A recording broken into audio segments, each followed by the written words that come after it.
This has just started, my friend. We are in, Scott. This is calling you. Welcome, everyone. It was a bit unexpected start, a little bit earlier than we thought, but we're ready. So might as well go live, right? Why not? Yeah. So this is the new kid on the block. This is Scott Mines. Hi. Content creator extraordinaire, writer for Channel Fireball, for TCG player. You've been involved in like so many games. So many TCGs that I can't even count on. How can we introduce you, Scott? Hi, how do you want it to be introduced? I'm Scott. That'll work. I guess some of you might know me as Howling Minds on the internet. I am very lucky to be here. Flesh and Blood is a game that I feel very deeply about. I've been involved in the community for a very long time.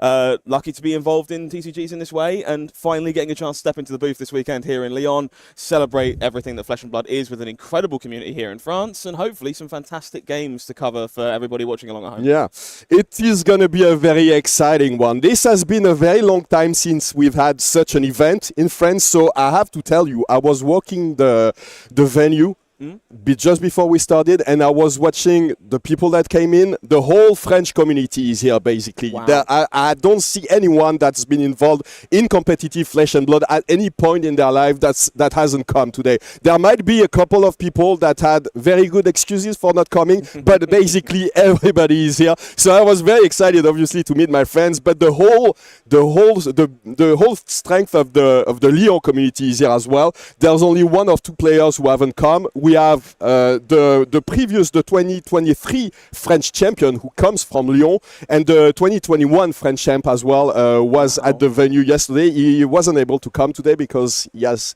a lot of kids to take care of today. But yeah, so Lyon is a very important community for France. It's one of the biggest community, but it's also one of the most competitive. And they've had a couple of French national champs. So this is definitely you want to watch out for these guys because they're playing at home. Yes. They know that they want to prove that the French community is there to be very competitive. They've been training with a guy that's called Arthur Trey, which I'm sure you know. I'm vaguely familiar with that. Yeah. So, yeah, watch out for these guys. Absolutely, yeah. Even as someone who isn't necessarily as intrinsically familiar with the French community, the air in the room is electric. You can tell everybody is very excited to get their teeth stuck into this. Very passionate human beings. Great presence from across Europe as well. All in all, just a great gathering of Flesh and Blood and everything this game is all about. So. Yeah, it is going to be a great one. So let's take a look maybe at the pricing for this one, because like this is what these guys are playing for. So the prize money, 5K for first, and the goal for extended out balance of justice. Obviously, you get a PTI as well. Can't argue with that. Yeah, pretty good as well. Second place gets 2,400 US dollars plus a goal for legendary plus a PTI as well. And look at this. Yeah, this is an incredible table. It just kind of shows you what everyone's playing for today. It's lovely to see all the way down to that 32nd place mark, going home with something to show your efforts one way or the other. But those big prizes, cultivating in that top 8 on the Sunday stage. We're going to be looking at some cold, hard cash, those ever-important gold foil legendaries that everyone is so desperate to get their hands on, and, of course, those impactful PTIs for events like the World Championship in Osaka. Yeah. This is gonna be very big. Yeah, when you get this goal for balance and justice, it's basically like a trophy, right? You can. It proves that you achieved something. Of course, I would argue this is more prestigious than a trophy. Really, trophies are great for your fireplace, and of course, everyone can understand what's going on. But this is something that people actually want to buy as well. Course. So this is additional pricing. Imagine putting this thing down on the table opposite your opponent, and they just immediately know there's a fear in their heart. You are a calling champion somewhere. At least a calling champion. Like there's just a certain level of prestige to a prize card like this, and it's exactly what all these people are here to fight for this weekend. So this is what these guys are playing for. We'll be on the lookout for a lot of things this weekend, but especially what's going on with a lot of these new heroes. So one thing to note is that this is the biggest tournament since Rosetta was released last week. This is going to be very exciting. This is one of those times when I'm most excited to watch events, so obviously we'll be at the forefront. We'll be able to watch these guys as close as you get. But these are usually the tournaments that I love to watch because you never know what to expect.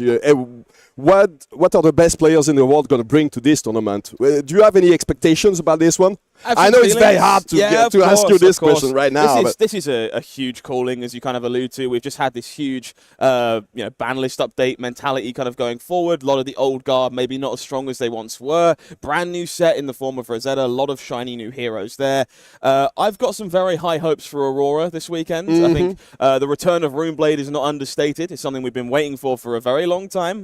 Noticeably none registered at the last Pro Tour in Amsterdam. So very much a poetic return to form for the Runeblades. I expect Aurora to come out of the woodwork with some pretty vigorous strength. Outside of that, Enigma, I think, is the talk of the town. Obviously, previously maybe kept in check by Zen a bit, maybe still kept in check by Zen. Who really knows for sure? But a lot of the talk of the town this weekend, the Illusionist back in form. What weapon are they going to play? All kinds of varieties of choices there as well. And then last but not least, I'm rooting for Azalea, I think. One of the fan favorites there with the Armory deck, of course, kind of bringing it to light in many players' eyes and building it forward. I think it's got a phenomenal Enigma matchup, and it's just a very strong, powerful strategy that a lot of people are very familiar with at this point. So I expect to see a lot of her this weekend as well. We've heard a lot about a single card as well. I'm sure that you've heard even more than me about it. But this is a card called Count Your Blessings. How many blessings are we going to count this weekend? Plenty of blessings. I expect very many blessings. Hopefully some stolen by Anu along the way as well. No time for us to panic, at this feature table, my friends. This is Andrea Mengucci versus Matthew Foulkes. I think the flags are not the right one, so we're going to be able to fix that shortly. Obviously, Andrea Mengucci is Italian, and Matthew Foulkes is British. Yes. Your homeland. Talk about star power in the feature match for this first round. Of course, Matthew Foulkes, Pro Tour champion, UK national champion. Pro Tour Lille champ. One of the biggest names in all of Flesh and Blood.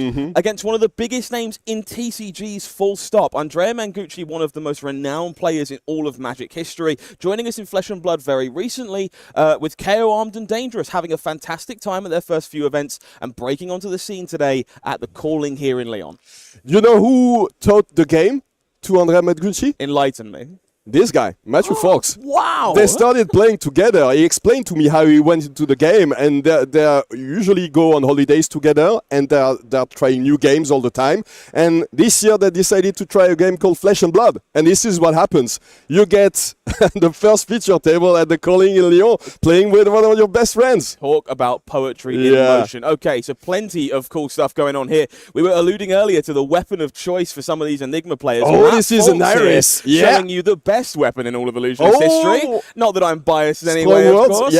Iris of Reality coming out of the woodwork here, and we're seeing some of those infamous Spectra auras to join it for a very different game plan than you might expect. This is probably the best aura that you want to get on turn 0. Passing Mirage, making sure that none of your Illusionist attack, at least the first one, doesn't get Phantasm, which means that, well, against a hero that's like Kayo, that's packed full of these 6+ attacks that can break and pop all these Phantasm attacks very easily, might be very relevant at some point. Absolutely. Andrea off to an incredible start here as well. Wild Ride, one of these bread and butter cards you kind of expect from KO. Make up most of your turns, let you go Y with additional sources of go again.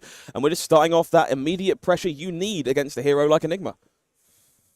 So this is just an attack for 5 for now, but this is already, you know that these Kayo decks they can get off to the races very, very fast, very early. So you want to at least stifle them.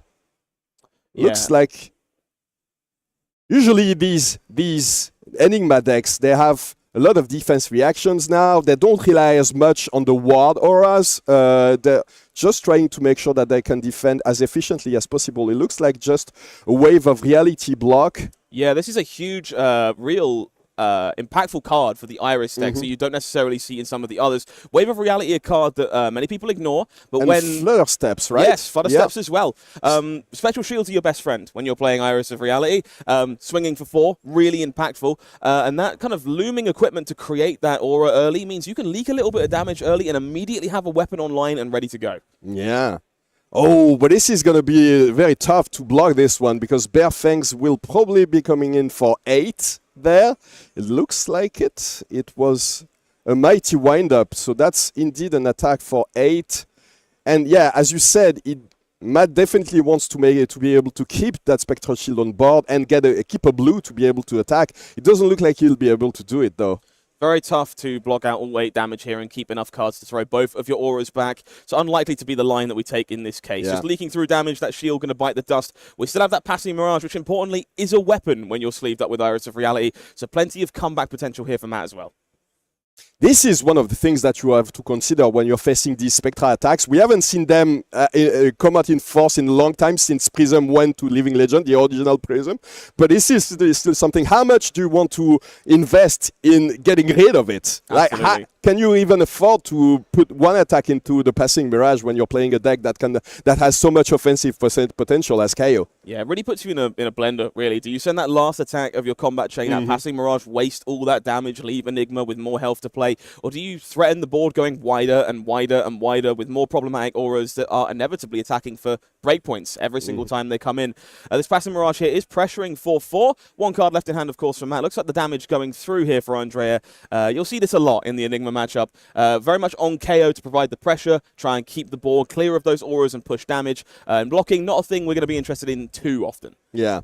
One of the cards that we need to look out for is obviously Blood Rush Bellow. As soon as you can get started with these big Blood Rush Bellows turn, making sure that you can have at least a couple of attacks worth of it and you attack with the Mandible Claw, that's when you can deal a lot of damage. But so far, it looks like only a couple of attacks each turn, and I'm pretty sure that Matt is very happy about it. Yeah, seeing this as kind of bread and butter turns, I'll say, for KO so far. These wild rides are what we expect, another attack to follow them up, but not the ability to squeak in a claw, squeak in a Blood Rush Bellow for all this extra damage. I mean, it's very easy for you to keep your auras and the pressure under control to be able to build a board playing as Enigma, because there's just not that much damage coming through. That being said, tempo super important in this matchup, and Andrea can't afford to let up. So these attacks, multiple attacks in the same turn, definitely a reasonable start. And just a Mandible Claw attack to follow up that Wild Ride. Looks like it's not even I think it's the Italian version of Wild Ride because I don't recognize the ending of the word. Looks.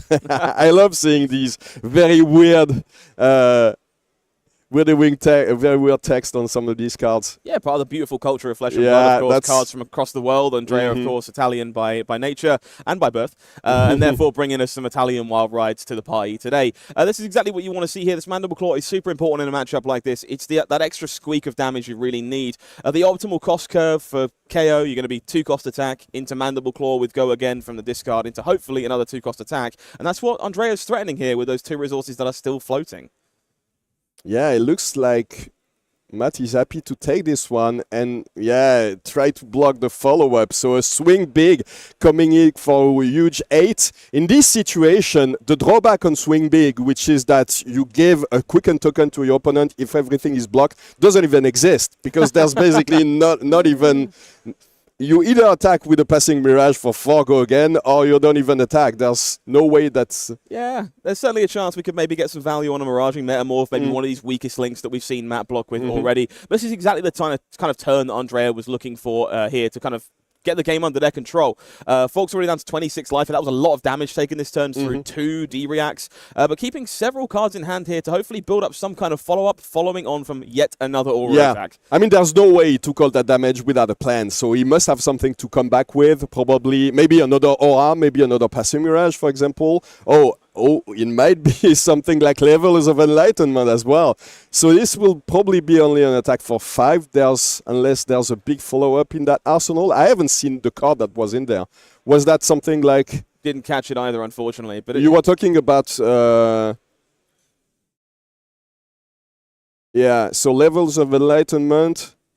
This could go a few ways. I'm not sure if this is coming in for 5 or not, but there's a chance this is 3 go again with another Spectre Aura in the arsenal, which could definitely be a very impactful follow-up in a spot like this. Again, building those weapons out means that Iris just turns them all into 4-power attacking weapons going forward. But no, it's an Matt attack clarifying for 5, here, so yeah. we are choosing to pick the +2 mode on Levels of Enlightenment. This is just really solid numbers. This is a good demonstration of what this Iris deck can do, thanks to Passing Mirage being in play, the Tunic, and the 1 card in hand here alongside the Levels. 2 card 9. Does that sound good to you? That sounds pretty good, and look at this. Even if it blocks it all out, the health might end up getting pretty close now, 29 to 26. So this is exactly the game plan that you want to adopt when you're playing Enigma, this Enigma build anyway. Yeah, this is a very interesting choice from Andrea here as well. Blocking with that Savage Sash, of course, a piece of equipment you really want to block with before it's time to put your foot down and crack it and get that value. But it being blocked here this early might be indicative of maybe we're expecting that to come getting sooner closer rather than to later. to that point, yeah. Maybe it's going to be one of those impactful go-again attacks going in the arsenal this turn to set up that big Savage Sash turn. But for now, we are continuing as we have done for every turn of this game so far, yet more wild riding. Wild riding. Look at this. So jumping on that hog and going all in. Love to see this. So, pretty interesting to see the discards playing out in real time here. I believe that's the only blue in Andrea's hand might have managed to be discarded from that wild ride. And that's a big deal. Again, we lose that Mandible Claw. It's really hard to put together the kind of 3 attack wide turns you want against Enigma if you can't keep those blues hidden from your wild ride discards. Yeah, and as we said, not a lot of damage output so far. Not a single Blood Rush Bellow, unfortunately for Andrea. It will be very hard if he doesn't find one in the next couple of turns, right? He needs something. He needs something way more threatening than Wild Ride into Claw, into whatever. Yeah, I think those 3 attack wide turns will take you so far. They are definitely what you're looking for in the matchup the majority of the time. But we've only managed to find one of them here. We're discarding an Agile wind-up instead, finding ourselves with a bit of a mediocre turn here in the face of things. It's just Claw, no 3rd attack. Love this from Andrea, though. Patience, dedicated, taking out that Passing Mirage, and hopefully that makes Matt's turn significantly more awkward with the resources they might be stuck with, having not been pressured with that much damage. Yeah. He still has 3 cards in hand, but that's one of the moments when you can come back with something like Phantasmaclasm, one of those big attacks that can present some level of disruption. Of course, Phantasmaclasm only replaces the card, but this is a big attack, but there's no arsenal, notably, so this is just 6 damage, and exactly as you said, maybe it's not threatening enough to force Andrea to do anything there. Yeah, there's definitely an argument to be made at times to pick your spots about removing those Spectre Auras. Enigma isn't a hero that can necessarily use all 4 cards in their hand particularly effectively if they haven't got a board full of auras to do so, or a variety of levels of enlightenment style effects. So we see that in full effect here. Matt, 2 cards left in hand here, no real way to profitably use them. Stuck just throwing 6 damage with no relevant on here. Yeah. However, on Andrea's hand, it looks like he doesn't have that many blues once again, so it might be another... Yeah, it's a very red... Oh, there's 1 blue at least. Yes, the one rough shot is tucked in there, so we do have a variety of options here. And there is a beast within, so if he discards that one, his turn might be a little bit bigger than we think. So this agility token is carrying its weight in this particular spot. This hand, no natural sources of go again, was definitely going to be a little bit obliged to swing a claw if there was no other option. But instead, we had to lead on Pack Hunt here. Pack Hunt, a card I really enjoy in this matchup as well. Enigma notorious for those chi cards, don't block particularly well. If you can knock those defense reactions out of the hand, well, all of a sudden, it's really hard to stop all that damage. Absolutely. This is what Intimidate is all about. We've seen it recently in the skirmish season with with Reinhard running rampant and destroying everything in its path. He went to Living Legend by intimidating his way to the finish line. So this is definitely a very strong keyword, especially in these matchups, as you said. So this is an attack for 7 Intimidate with Go Again, thanks to that agility token. But what's the follow-up now? Oh, didn't manage to discard. Yeah, that was still a faithful sin in Matt's hands. Yeah, wrong discard. Never lucky. Unfortunately, Intimidate, great keyword, but not exactly sometimes it doesn't go your way. You are kind of obliged. And unfortunately, the follow-up here, not exciting, really, very much a repeat of Matt's turn. 6 vanilla damage here. Beast Within not designed to be attacked with, but every now and then it's just fine getting in the red zone. All in all, still an attack for 6, so it's not disappointing by any means, but it's not the best. This is not the turn that you want to see turn after turn, but this is at least something. Oh, so, and there was a Shimmers of Silver in Matt's arsenal, so he can just follow up by playing it out of the arsenal and be done with it. Yep, going to see this play pattern a lot in the majority of matchups for Iris Enigma. Just resetting that Spectre after the first one has been removed, reparking an arsenal here. Shimmers of Silver, if you've never had the experience playing against this card, I mean, it's a bit of a behemoth, really. It is a big one, you need to deal with this as soon as possible. Real all-star for these decks, putting additional +1 counters onto illusionist weapons as they go, including itself. So if you leave it unchecked, suddenly it's stacking for 5, then for 6, then for 6, then and then for 7. And suddenly things get very, very out of control. So it's going to be a very interesting turn here for Andrea. Do we decide to just put our foot down? Matt, of course, on 18 health, not all that much left to work with. Or do we have to respect that Shimmers of Silver? Yeah, and as you said, look at this. So now he's actually, looking a little bit more stressed out because there is a big decision to make. Do you find a source of Go Again? So he'll be able to get the Go Again on the claw by discarding this Agile Wind-Up. No, interesting. So this was a very deliberate choice. On his opponent's turn, apparently, because the agility is popped now. That's a very, very interesting choice. Choosing to cash in that Agile wind-up for that agility ahead of time, meaning this runner is going to make another one heading into the next turn sequence. Not a play that's necessarily spotted by the majority of players, but this is very heads up. Runner, a very powerful card if you can enable that Go Again and make more of those agility tokens and just keep the foot on the gas here. Very much indicative to what Andrea is intending to do in these following turns. So I assume that this means that he's going to try to pop that Shimmers of Silver, I mean, to attack that Spectra Aura right now, get rid of it before it becomes too big. But this is still a 6 attack, and Matthew is down to 18 now, so this is 1/3 of his life, and he can't really afford to take too much damage anymore. We haven't seen a Blood Rush Bellow. I keep talking about it, but this is when these decks start getting these Brute decks start to get very explosive, so we definitely need to look at for these.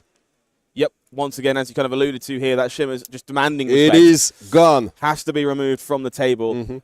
Interestingly, we finally see a Transcend card in Matt's hand here on the other side. Transcend. It is time to spin up some inner chi. Now, that's got a lot of implications going forward. That's Spectral Shields from Enigma's ability, but most importantly, perhaps, it's enabling that very powerful headpiece we see in play from the beginning of the game. Traverse the universe, threatening all kinds of shenanigans with that inner chi in the deck. So when you're playing this Iris of Reality, obviously any type of card like Manifestation of Miragai becomes even more threatening. Is there any chance that we can see this one right now? What do you expect? Very possible. Obviously, transcending twice here means that we do have some flexibility to do a number of things. Unfortunately, when you're not playing Cosmo, your shield attacks aren't free when you're playing Enigma. So my line of thinking here, we're going to make a shield, much like we see Matt doing, and we're probably going to use the remaining chi to just kind of pay for our first attack in that case. There's also an argument to using that chi to make another shield in our own turn, once we've made one in Andrea's here as well, and just bolstering out those shields to finally get a board of 5 power weapons. Matt's got a lot of options here. That chi, a haze bending lurking in hand to maybe follow this up with, and an arsenal. So yeah, we're sending in that shield. Lovely to see this 5 damage on these +1/+1 counters thanks to This is a big spectral shield indeed. So he pitched the chi, notably, so not going to be able to use Enigma's ability for this turn at least. But now, as you said, Traverse the Universe is online, so anytime he gets one of these big payoffs for the cheese, he can just block with the Traverse. This is a very heads-up scowling flesh bag from Andrea Mengucci. We, of course, saw that haze bending lurking in the hand, that follow-up Spectre Aura that you'd have to respect again. Instead, it's trapped. No way to put it on the table in this case.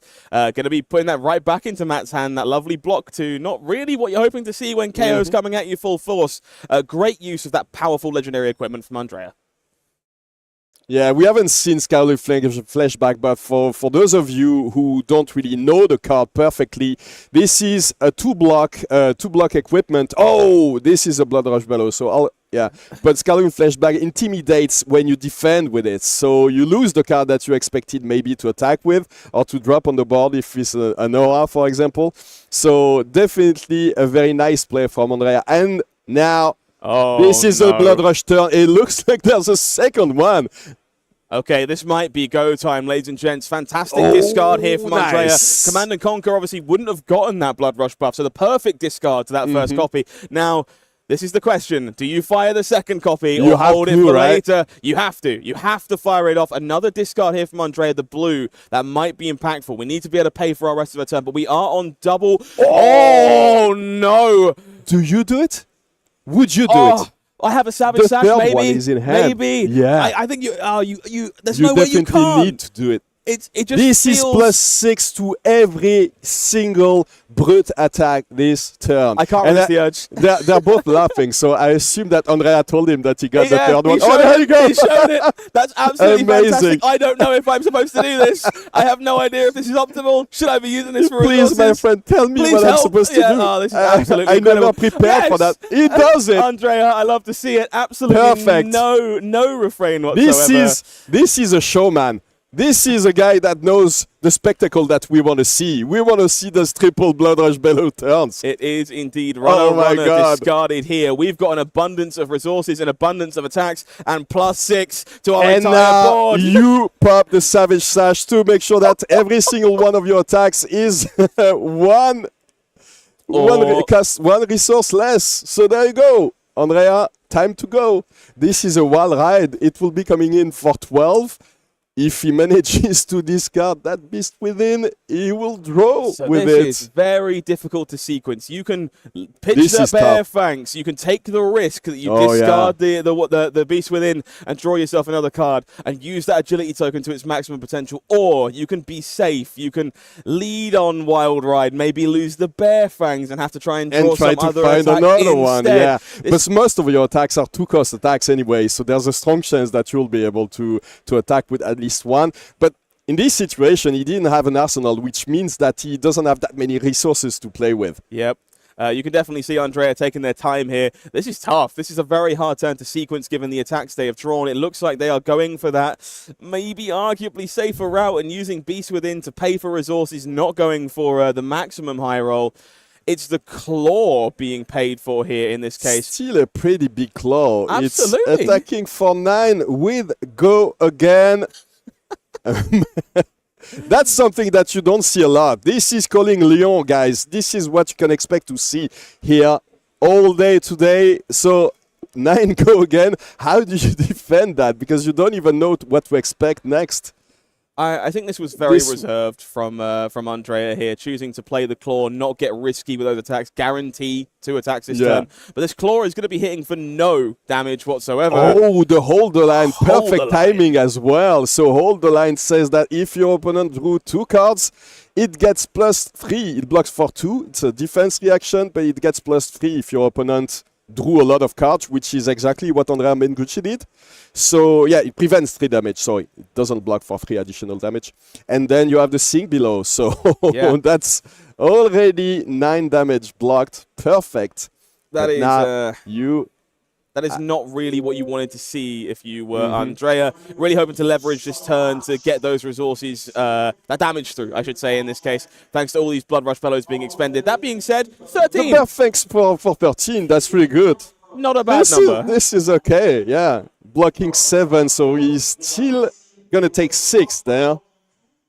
All in all, not blocking with the last card, so will probably be a non-block or maybe one of those 0-cost auras. Oh, there you go. Indeed. We knew about that haze bending from the Intimidate before. Haze bending. And very deliberate here from Matt Foulkes as well. This is one of the more powerful cards in this deck, just threatening to create more and more spectral shields every time an aura is removed from play, including itself. So removing it comes at a cost if you want to get it off the table. Yeah. Going to be attacking for you. Obviously, it doesn't work for non-token. It only works for non-tokens auras. So your other spectral shields don't create others because it would be impossible to get rid of. That would be obscene. That will even be obscene. Yeah, but we've seen some crazy things done with Prism back in the day. Of course. So very powerful turns from both players there. Great use of Hold the Line. Great use of all three Blood Rush Bellows. It is the Might token that's being broken here into a roll of Scabskin Leathers. Now, this is a really important card in the Enigma matchup as well. These Spectre Auras, well, it's hard to have action points left over after you're done taking care of them, unless you're willing to take the dice in your hands, take a roll and find some more. And we're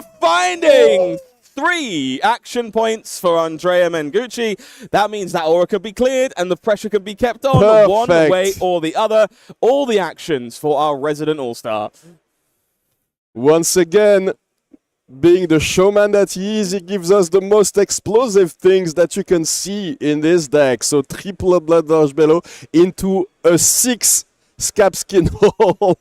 Pretty good. Okay, not the most optimal attack to follow up, might. but this will do. This is still 7 damage coming in from Clash of Agility in this case. I imagine this one going directly at the face because sending, 7 damage at a Spectral doesn't feel particularly good. But this is really pressure o'clock for Matt Foulkes here. 11 life is not a lot to work with in the face of Kayo, and we're running out of time to really establish a board presence of our own and put some pressure back on Andrea. Is there any chance that he just rolls Cab and doesn't even care about the haze bending? Maybe attacks with the Command and Conquer that we saw in his hand? There's certainly a chance here. I think... yeah, he's going to claw. The claw. Oh, he does. Yeah, there you go. We can probably not attacking the haze bending with the Command and Conquer. This is going to be an attack for 6 and then a claw attack into the haze bending. Yeah, we can do it all, which is incredible. It's very often looking for that second action point with Scabskin Leathers. Sometimes that third one, when it comes up, doesn't necessarily get used very much. In this case, the perfect roll, all the resources, all the actions, all the options. Pressure being put on here from Andrea. Lots of permutations to consider here for Matt Foulkes. It is time to block with Traverse the Universe. Yeah, now, I think I saw a glimpse of a manifestation of Mirande in Matt's hand. Okay. So there is a chance that it's coming now. Well, that is exactly what we need to turn the corner here if we're looking to put pressure back on Andrea. Of course, Manifestations of Mirande, the most infamous card in the entire toolkit of Enigma, does play ever so slightly differently in this Iris version. It's a little more expensive to attack with, but it still threatens the same amount of pressure on that ever-present ward aura. So, as we expected here, haze bending, going back to the yard, going down. But this creates a spectral shield now, as you said earlier. So this creates out of itself. Yep, so all kinds of options here, really. Maybe that mirror guy can be saved for a little later if we're not sure we can attack safely with it. Maybe this is just a shield attack into a reasonable follow-up from Matt Foulkes here as well.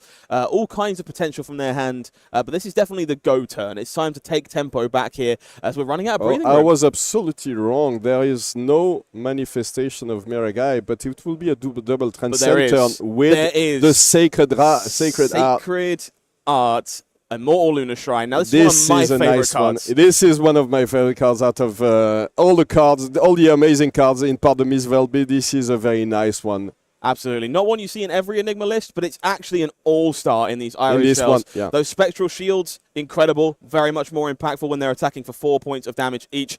1 counter going on every shield you have, including the one we just made from haze bending here, so a little bit of juice. And of course, we're transcending, so we get to attack with one of these as well, using those chi on the offense here to present some really serious damage back at Andrea Mengucci. 8 damage. He can attack twice, because he gets 2 blues out of this double transcend. Very nice turn for Matt. Is it going to be enough, though? Because at this point, I'm pretty sure that Andrea Mengucci will block nothing there. He's still up at 20. Yeah, very much depends on the context of Andrea's hand here. We can kind of see, in Lion Strike does mean you have the potential for go again, but a slightly discounted rate. Of course, there's a world we keep our entire hand, try and go 2 attacks wide. Of course, 2 Bear Fangs, they're not great at blocking either way, so I imagine we're going to be seeing those on the offense. It is 5 coming in for Matt Foulkes here, presenting likely 10 damage over the course of this turn, just showing you exactly what this Iris Enigma deck can do, thanks to the power of that weapon, and a real interesting decision point here for Andrea. Still has some block on his equipment, 2 on the Scab Skin Leathers, 2 on the Apex Bone Breakers, maybe 1 of the Savage Sash. I seem to remember that Savage Sash was popped for the big triple Blood Rush Bellow turn, but it looks like it's still on the board, so maybe he changed his mind. Maybe, not entirely sure about that one. Andrea, of course, taking their time here. The facial expressions telling a story, having a blast on Triple Blood Rush. Maybe a bit more of a distinct frown upon considering how to navigate this turn. Yeah. We are going to see some of that armor finally getting expended here to null some of this damage and keep that entire hand to go a little wide. And I love this. I think this is very heads up from Andrea as well. We're just in the final stages for Kayo here. It's time to put your foot down and end this game. Blocking can be reserved for later on when we're in much more of a dire situation. For now, in Light Strike, big attack, just keep the foot down. Don't give Matt any room to breathe. So as you said, this is going to be an strike for 5 with Go Again. You choose the option on this card that lets you go as wide as possible. One of the cards that's been used in most of the aggressive decks since the beginning of Flesh and Blood. It was released back in the day when Welcome to Rave, the very first set in Flesh and Blood history. One of the most renowned cards the game has seen for sure. Lovely to see it in action here in KO. Obviously shines in this deck above all else because it's technically a 6. If you're willing to listen to KO's Hero Ability, it means you can discard it away for those bonuses and not get them clumped up for the trouble. You get the full value, absolutely. Yes. So, some deliberate blocking here from Matt here as well. I love this. I think you're willing to accept you're not keeping all of these shields over the course of this turn, but it's probably quite important to defend one of them. So letting this damage leak through, reassessing the situation based on what the follow-up attack is, seems like a very strong and heads-up decision. Just pondering what he's going to do, if there's any way to block the extra 2 damage. Lots of 2 blocks in this deck anyway. We see a Pairs of Surreality, so might be the decision he was willing to make there. Very interesting card lurking in the hand of Matt Foulkes. I believe I see a Miraging Metamorph as well. A card that's kind of fallen out of favor, not been seen as much since the Illusionists fell by the wayside, but one of the best cards you can possibly hope for in a deck like Enigma, threatening to duplicate those auras, but most importantly, playable off of the resource from the Vindel Spring Tunic. Yeah, so there's all 7 kinds of for 1 here. Resource is pretty good, right? Good rate, so I'm reliably informed. It's very possible we see Matt reevaluating the situation here upon seeing this Bear Fangs, which is very large and in charge. Maybe we can't save that shield, but maybe we can still have a pretty powerful turn on a low number of cards. This is an attack for 8. We see that this hand doesn't block too well for Matt, so... But he's already down to 6. There's no way he can afford to take it all. No. I mean, he would be dead if he took it all, but there's no way he can afford not to give at least 2 cards on this one, right? Yeah, on hit, lose the game is fairly strong from what I'm led to believe. That's a pretty good on hit effect, indeed. So, tough one here for Matthew Foulkes. 3 cards to work with. They do all block, I believe, so we're definitely not stone cold, but we have to consider what our best course of action is going forward. Matt, of course, looks like they're maybe just discussing life totals here, confirming where they are before letting this damage resolve. These final dying turns, definitely the most important in a matchup like this. Yeah, and you always, when you're playing against a Brute Hero, you always need to consider the Reckless Swing finish. You never want to die on that Reckless Swing on defense. This big defense reaction that deals 2 damage if you defend with it and discard a 6 power attack, which is pretty easy to do when you're playing a deck like Kayo. So this is obviously something that he's considering now. Even if there's a chance he knows Andrea's list, we don't know how many of these Andrea is playing, how many Reckless Swings. I think some lists play only 1, some lists play 2, some lists even play the whole playset. So yeah, all kinds of numbers there. Very interesting card for Enigma Reckless Swing, of course. Threatens to sometimes remove your action point by destroying the aura you're attacking with, but also a card you can circumnavigate by providing auras to block out the damage. Speaking of blocking, that's exactly what Matt Foulkes is doing. He blocked everything. Maximum respect here. We're going to try and buy ourselves a better hand, keep that shield safe, which is I think just the game plan here going forward, we need to try and set up a turn that can provide some significant amount of pressure, not just one attack. Hope Andrea maybe can't find Go again, doesn't find a way to create an agility token. So keeping that shield safe, keeping our remaining life total, and passing the turn straight back to Andrea. To try to finish him off, is there any way that at any point in these, maybe this turn, Andrea tries to hold the pressure a little bit and try to assemble a stronger turn? Because we haven't seen too many turns where he started the turn with an arsenal. He hasn't played a 5-card turn really since the first turn, I think. No, sometimes it's just a case of the hands require all the resources to send the claw, do the things. And of course, when all those Blood Rush Bellows come up together, there's less incentive to kind of build an arsenal. But we keep seeing hands like this coming up for Andrea. These wild ride turns that are leaving an Enlightened Strike behind, needs another card, something like this. And when these are the hands that you're drawing, it's very hard to rationalize building a bigger turn because your current turn is so much worse if you're not willing to expend all of your resources. Yeah. It is going to be another sheepish 2-block on this Enlightened Strike here. 4 health remaining for Matt Foulkes. Oh, he's down to 1. He wanted definitely to keep these Chimeras of Silver. Didn't want to block with it. He could be up to 3, but he chose to go down to 1. So maybe he knows that Reckless Swing isn't even played in Andrea's list. Is there any way that you're playing a Brute deck without this card in this matchup? Well, personally, I don't play Reckless Swing currently in KO myself, full stop. So it's not unheard of. It's definitely a potential one way or the other. And I have no idea if Andrea has any copies in their list. I'm not sure if Matt does either. But there's also a world where you just decide it's not a card you can beat anymore. And if it's not a card you can afford to beat, you've got to pretend that it doesn't exist. This is, however, the kind of hand Matt was hoping for. No agility, no go again here from Andrea. This might token is breaking. It's going to be a pound town to this create some resources. Yeah, but if you beat chest, it still intimidates. I believe this is the one that makes a might token. Oh, yeah, sorry. This is... Yeah, which is still good. That's still kind of what you were talking about a moment ago, front-loading some damage for the following turn. But it does mean this turn is just a 4-card 6, which is really not the kind of level of damage output you're hoping for when your opponent has 1 life remaining. This probably means that there's a chance he'll be able to come back with 1 attack, and maybe he'll find a way to put that manifestation of Miragai on the board. We can see it on the left there in Matt's hand.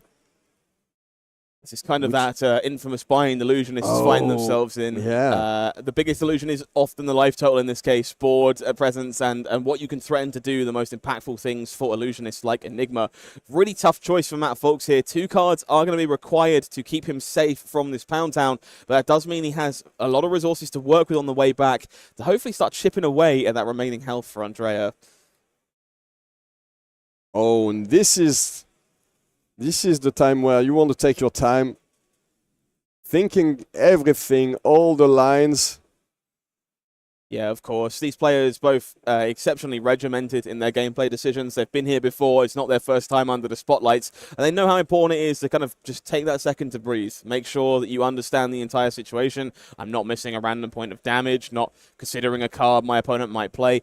And they've played at a very brisk pace to enable themselves to think on these turns, which is just super important in these final turns of the game when the decisions are at their most impactful. Oh, yeah. Matt here, definitely in the tank. You can see. Yeah, he's not really happy about having to block this one, regardless. So it's only a 6 attack. He knows that there's no follow-up, but still thinking a lot about it. It looks like he has a lot of 2 blocks, though. It's 3 auras, maybe. Oh, yeah, that might be it. Yeah. If I think we have to give all 3 non-Miragai cards here, which is very unfortunate. Oh, yeah, he has to block with the Mirage and get him off. So that's a block for 7. He has to overblock this one. He's forced to do it because it's either take 2 and die or block for 7. Yeah, this is not exactly what Matt was hoping for. Keeping that Metamorph there would be was huge. A bit unfortunate. If any of these auras was another 3-block attack, it would have been perfect for him. Keep the manifestation of Miragai in the arsenal, try to come back with it later and attack with the Shimmers of Silver would have been great. Thankfully, Mirror Guy here still a blue, which does mean that we are presenting 5 damage. This Shimmers, again, is a particularly dangerous aura in this spot. It's very hard to rationalize sending damage, Spectre Aura. Yeah, that's what we were talking about earlier. Right? But still, it's only going to get bigger now. Exactly. So you're kind of obliged to keep your foot down if you're Andrea here, because you need to end this game. The longer this goes, the worse it gets for you typically. But the more time you spend throwing all the damage you have at Matt's face, well, if it's not good enough, that Shimmers is just getting bigger and bigger and bigger, and that's a terrifying place to be.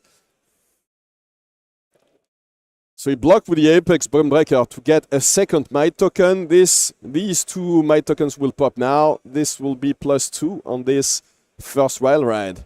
Well, it certainly will. We're going for that discard, draw and discard at random. He doesn't even look at what he drew. He doesn't want to see if that's a miss. That's the best way to be. Are you that kind of player? Oh, absolutely. I'll let my opponent flip the card over, and we'll find out what I drew at the same time. I don't need the facial expressions to show that maybe I'm in danger to my opponent. So I love not looking very much the same here. Andrea. Cold as ice in that spot, not looking absolutely ready for whatever the ride might entail. And of course, that is 8 damage this time around on this wild ride. This is a big wild ride. Yeah, it's coming in for 8. Has to block with the tunic. Hasn't been able to use it ever this game. Yeah, unfortunately, just kind of sitting there, not doing a lot. But in this case, letting Matt keep an extra card, thanks to that Fate Foreseen, does mean we cover up the damage exactly, thanks to Fiendl's Spring Tunic. Means there is a world where we can block the follow-up attack and keep this momentum going and keep that Shimmers of Silver alive. Keep it alive, but there's no chance he'll be able to attack with it, right? There, he'll probably have to give away his last 2 cards for the follow-up.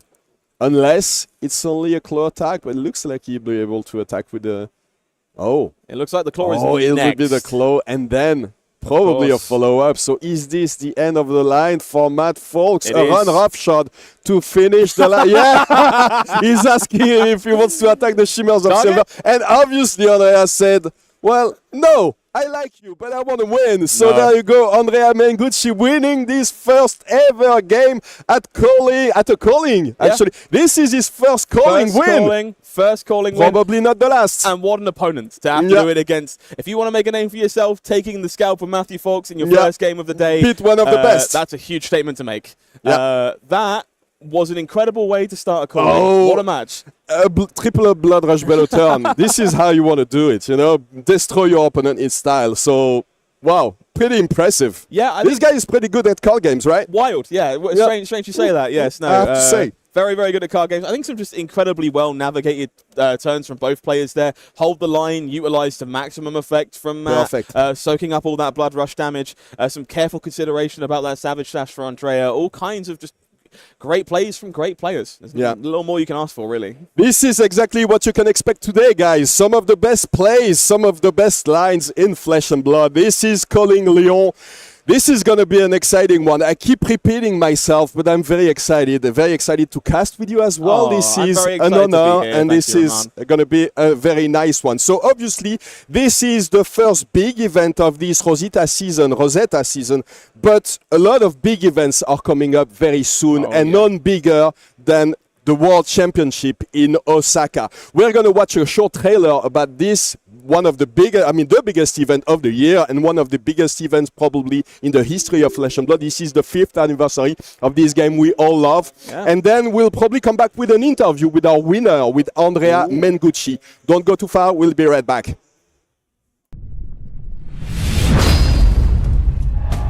And it's going to get the fist bump. The Phoenix rises. What an incredible display by. Listen to this room right now. This room is erupting, celebrating our Flesh and Blood World Championship.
Welcome back, ladies and gents. The calling here in Lyon, France. I am joined in the booth by the ineffable Andrea Mengucci. Good to see you. How are you?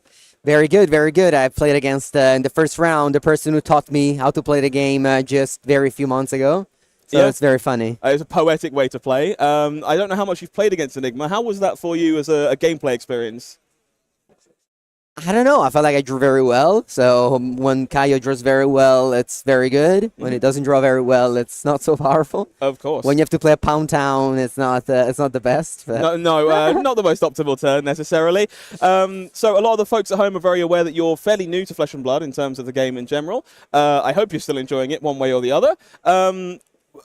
What are you hoping for from this event? Are you do you have aspirations of winning already, or is this just a case of kind of getting your feet on the ground? Well, my goal was to make day 2. Okay. Yesterday I played 2 side events. I went 2-2 in both. Okay. I'd say I learned a lot. So hopefully today I can put all the learning from yesterday into this day 1. So far, I feel like didn't make any mistake that you noticed. No, I wouldn't say that on air anyway, would I? It's good. It's good. No, I think it's important as a new player. You should always strive for learning. Of course. So you should always ask questions like this and just accept all the criticism that comes. I think so. I think that against Enigma, just attack the auras, right? Yeah, clearing away those spectres, very important over the course of the game, not letting them snowball. Yeah. Seems very good to me. With the smaller attack. Also, I was supposed to side out the scab skin letters for the trackers. Yeah. But I didn't do that. But I got rewarded with a 6. Anyway, yeah? who needs beating trackers when there's always a 6 on the die roll? And like sometimes you roll 6 with trackers, but it's just impossible to use all 3 abilities. But I did in that game. I went the claw off as well. Yeah. I went like claw. Sorry, I went like Clash of Agility, Command and Conquer, and then claw. Yeah, absolutely. And claw didn't have go again, so I actually needed all three spells. So, Kayo, the hero of choice this weekend, obviously one that a lot of new players are picking up thanks to that armory deck out there, makes it very accessible for people. What is it that drew you to Kayo as a hero? Well, it was Matt, who I asked him to like learn the game, and he brought 3 decks. Sure. And one of them was Kayo, which seemed much easier than the other 2. Okay. So I treat it like a puzzle. Like, you kind of can practice Kayo by yourself just by doing like how much damage can I do this turn, how much damage can I do this turn, and etc. And I think that's what drove me to the deck, as it's like an easy way to start. Like, you don't need to learn that much about the game. Like, you don't even play any instant. You barely play any non-attacking cards. So yeah, this is like a nice way to start. And then when you start, you just read all the opponent cards, understand how they work, and like maybe you can change deck. But I think to start like a beat down attacking deck is the best way in any game. Yeah, very much agree. We obviously have a lot of new players joining us this weekend. No doubt, thanks to yourself, I imagine. Plenty of people tuning in to come and see you. Is there any other advice you'd like to give to those people that are maybe getting started on their Flesh and Blood journey? Anything that was particularly helpful to you that you might want to share? Yeah. So coming in from Magic, I think there's like a different concept. Like in Magic, you have a different concept of like you have to use all your mana. You don't have to like use all your resources immediately, because you have to like maybe send back them for when it's later the game. Whereas in Flesh and Blood, you actually, all that matters is just that you optimize all your 4 cards end, or maybe 5 cards end with the arsenal. So there's just a little bit of a, don't treat it again like the same game. Like, it's actually different, and the goal is to just finish your hand every turn. Don't get that. I think they call it intellect penalty here. Yeah. Which is to not draw 4 cards at the end of the turn. Keep using those resources. Well, Andrea, thank you very much for taking the time to come and talk with us. I appreciate it. Best of luck in the rest of the event, one way or the other. If you folks at home are maybe considering playing the same deck as Andrea in the future, you want to get involved with the KO, we're going to take a look at the KO Armory deck for you that you can purchase at your local game store to come and get involved and pick up the brute for yourself. And then we'll be back very, very soon with round 2. Don't go anywhere. Actually, I'm about to write an article for Channel Fireball about like this tournament and KO and everything. So, and also like how I started from the Armory deck, how I upgraded it, and etc. So I think that's gonna be absolutely nice, make sure to check that one out as well as this as well as the Armory deck in question. Thanks, guys. See you for round 2.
We are back at the booth in calling Lyon. That was a crazy game. But talk about a way to start an event. Yeah. I mean, what more could you possibly ask for? An unusual deck choice, renowned players, explosive plays, 3 Blood Rush Fellows, definitely on my checklist. Exactly what you're hoping for when you tune into a calling. not necessarily the deck we expected to see in Force today, Kayo. A lot of people expected to see one of these aggressive decks like Aurora. You mentioned it in your meta expectations. But yeah, and this deck is definitely not dead. Oh, no. Anyone who tells you that KO is in dead, as you say, for lack of a better phrase, is just maybe not familiar with what the deck can do. It just has exceptionally powerful cards. I mean, it wasn't that long ago that we all looked at Savage Sash in surprise when it was first revealed from the Armory and say, this deck. is too broken, this will destroy the metagame. Obviously, it didn't. No. The Doomsayers were wrong, but it's still a pretty strong card and a pretty strong deck. You're just powerful, you're consistent, you have these power cards like Blood Rush Fellow, like Scowling Fleshbag, like Savage Sash. These are just very impactful cards that very few other heroes gain access to, and they're a really good reason to want to pick up KO. This is still the very beginning of this new Rosetta metagame, but if KO can make its mark, it's going to be an interesting one for sure. This is not one of the decks that we expected to be at the forefront of this metagame. No, but it makes some amount of sense for sure. If you're expecting a lot of Enigma in the room, well, it's not a bad place to be. So pretty good deck to beat these illusionist defensive decks. So let's see what happens for this next round. But before we jump into this game, we want to take a look into what's going to be one of the biggest events in the history of Flesh and Blood, Osaka. The World Championship will be happening at the beginning of next month, October 31st to November 3rd. I won't be able to go there, unfortunately. I'm still a bit undecided. There's still a chance that I go there. I really want to go. I really want to see my friends. I really want to be at that event for the 5th anniversary. It's going to be an historic one. And also, the packages and the cards that you can get that will be exclusive to that event are very exciting. So I have to say, look at this. Absolutely stunning. This is not an event I can miss personally. I'm absolutely You're there. going for sure. But me and everybody else, I mean, look at this World Championship Players Package to start. That lovely Misfell artwork. And, of course, that Ira Scarlet Revenger finally available in adult form for the first time. Those matching sleeves and everything. Just a huge fan favorite, if nothing else. Is that something that you expected? Is that something that you are waiting for? I know that you love ninjas. I love ninjas. I mean, who doesn't love ninjas? I think it's something I more dreamed of. I think there was a time where we all kind of assumed that maybe Ira was just a bit too good to be a classic constructed hero, and clearly that's not true. Clearly the time is finally here, and there's no better time for such an iconic character to make their birth into the CC format than our 5th anniversary. What a way to celebrate. We've also got plenty of other goodies available at Osaka, depending on what event you're interested in playing. Of course, if you're there for the calling, not there for the World Championship yourself, you've got this lovely Sigil of Brilliance promo that's exclusive to the event. If you're enjoying a little bit of Acilio so far, that might be the thing for you. This one as well has been a particularly cracking seller. People are super signing up for the calling really early. Already most of the tickets sold, so if you're interested in getting involved, something you absolutely want to hop on and do. And it's certainly not the only event available on the weekend if you're looking for something that isn't the World Championship. Yeah, if you want to play for the Battle Harden, it will be in Live in Legend, which is one of the most exciting formats right now. You're getting the Smash Up, the Hand Behind the Pen, and the Tongue-Tied extended out versions of these very cool newest cards from Rosetta. And then the Scarlet Revenger tournaments, which will be happening on Friday at 10 a.m., 11 a.m., and 12 p.m. with 3 different formats. Very, very cool card to get. Obviously, the Scarlet Revenger adult version of Ira. And then you're getting probably the most exciting ones. I don't know if you saw the excitement on social media when these were announced. The anime hero tournaments with all the anime versions of... Yeah, just look at Dorimpia and Viscerai. So I wasn't sure I wanted to collect all of these, but when I saw them all revealed, Oh, these I was are like, yeah. masterpieces, and huge kudos to the artists. These are, you can just feel the characters coming through the screen. They play such a great homage to the incredible location for this year's World Championship. And depending on what it is that you're looking for, you don't necessarily need to play all these events to get the hero that you're interested in. You can pick and choose. If you're looking for new alluring desire, go and play some part of the Misfelled Seal where she belongs on the Friday. If you're looking for Dorinthia, well, she is a heavy hitter. It's only fair to go and play some heavy hitters sealed on the Saturday. Or, of course, if you're looking for that real enemy, evil villain style Viscerai over in the corner there. A little bit of Rosetta Sealed at 10 a.m. on the Sunday if you're looking for that. Most of these events already 50% sold out before the event has even begun.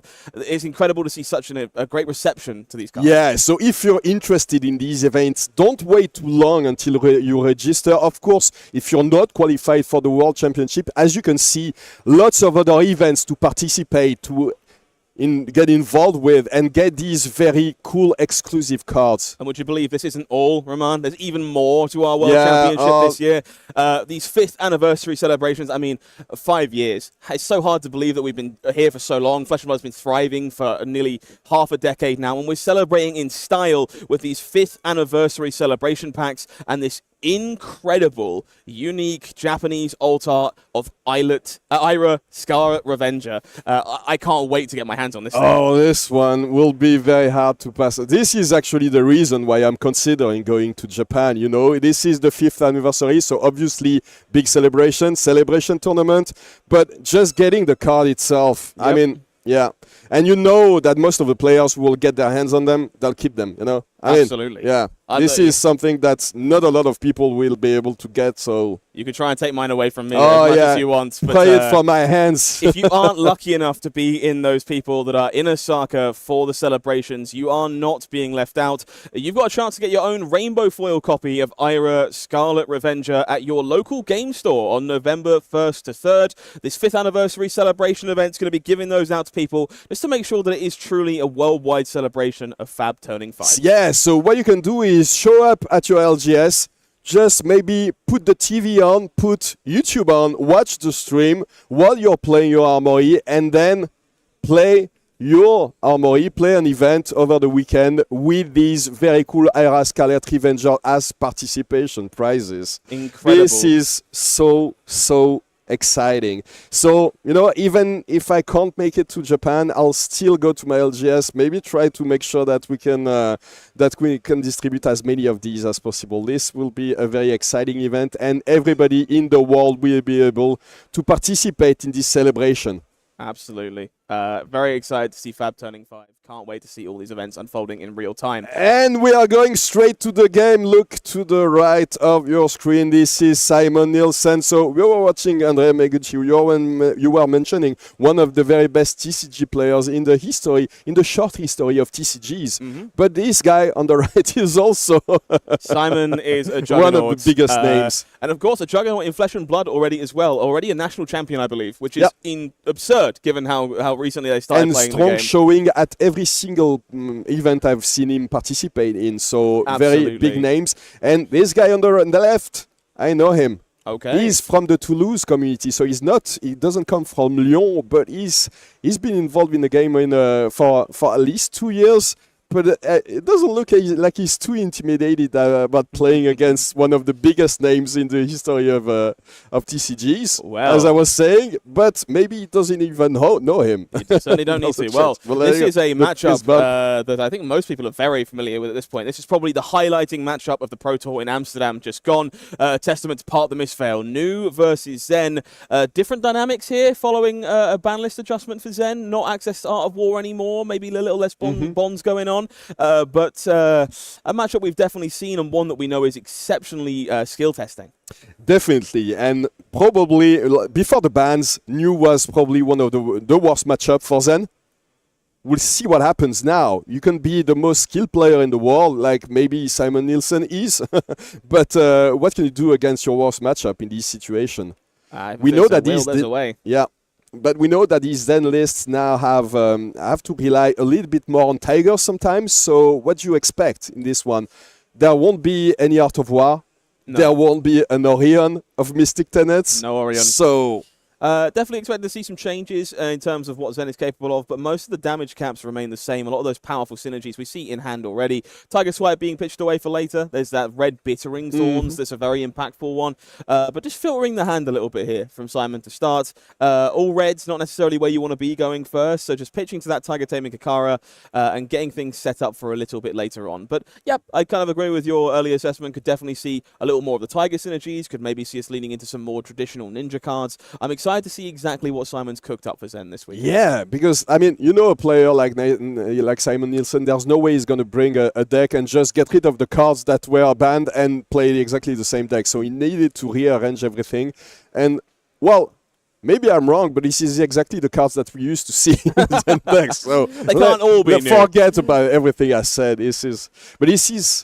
However, this is a very red hand. So Indeed. This is going to be tough to... Thankfully, a little flexibility there with the Enlightened Strike. But we move over to Nathanaël, who's starting their turn, of course, with that Mistblade, looking to steal a cheeky little bit of go again, squeak in some damage nice and early on against a deck that really isn't interested in blocking all that much, and then navigate the rest of the turn with some of those powerful stealth attacks and threatening attack reactions. Okay, so this is really pretty easy to block with Chase the Tail when you know it's going to be very hard to use both of them this time. So, just an Infect for one. It doesn't have Go again, so you expect some shenanigans. And as you can see, there is something. Just one is an infamous term you'll hear from every new player you ever have the pleasure of playing against across the table. It is very rarely just one. But Simon correctly dedicating a card to that Mistblade here, knowing they can't use their full hand. And just a nick of extra damage coming over the top of here to jump this Infect up to 6, squeak in for 3, and of course give that Blood Rot Pox to Simon Nielsen. Blood Rot Pox. So this means maybe 2 damage, probably 2 damage, because we see a lot of red cards. Oh, the third Chase the Tail has now been banished, so... It's awfully early for all these tail chasing. Not exactly where you're hoping to be if you're Simon. Having those in the deck to find with your Chi later on can be exceptionally impactful. And thankfully, we're going to manage to get one of them back, courtesy of this Enlightened Strike, meaning we will still have that combo line available to us at some point in the future. Drawing up here for Nathanaël. Interesting hand on their side as well. Some more Enlightening Strikes, and of course, the blue version of Enlightened Strike with some levels of Enlightenment. This looks like a very aggressive new deck, though. There's a Double Trouble, levels of Enlightenment, E-Strike, and I think... Is that a second Double Trouble? Or pick 2 pieces? Can't quite see on the end. There might be Leave No Witnesses. But plenty of options for both players here, truth be told. Good to see these Double Troubles coming out. It's a card that I'm certainly a fan of. Lots of extra banishing potential if that's something you're interested in. And a Sink Below here from the Arsenal, soaking up some of this damage, sculpting that hand for Nathanaël, trying to find something a little bit more powerful to do. So, rest of the damage here going through from this Enlightened Strike. Blood Rot Pox, as we kind of alluded to. Making Simon a bit ill on the way out. And look at that card. Look at that, how that much hurt. How it must hurt. This Blood Rot Pox. Yeah, rather you than me. Not a sickness that, on having that one personally. Nathanaël, time to... move over to them. It is a path or traveled found from them, courtesy of that Sink Below, which goes perfectly with these nice levels of Enlightenment, right? It does. You do find yourself in a bit of an awkward situation, having to pitch one of your reds to levels if you want to do it, which is a bit face up, maybe a little awkward. So it wouldn't surprise me to maybe see the path being sunk here, or maybe the levels and that Transcend card being kept in the arsenal for a future turn. But we are going to try and go a little bit wider here. It's more of the most enlightening strike in all of Flesh and Blood coming from Nathanaël here. 5 damage being presented. Simon taking the time to consider their options. Interesting hand on their side. Aspect of Body Tiger, certainly not a card that got any worse over time. And we're definitely seeing some of the Tiger synergies we kind of alluded to earlier on. There's Harmony of the Hunt. Harmony of the Hunt. Key. So everything is related to Tigers. A little more crouching going on by the looks of it. Oh, yeah. Definitely means his hands need to be more synergistic as well. Putting power onto those Tigers isn't trivial, and I'm not all that surprised to see Simon taking the brunt of this Enlightened Strike here to keep that hand together to sequence everything up. And as you said, this was indeed a Leave No Witnesses.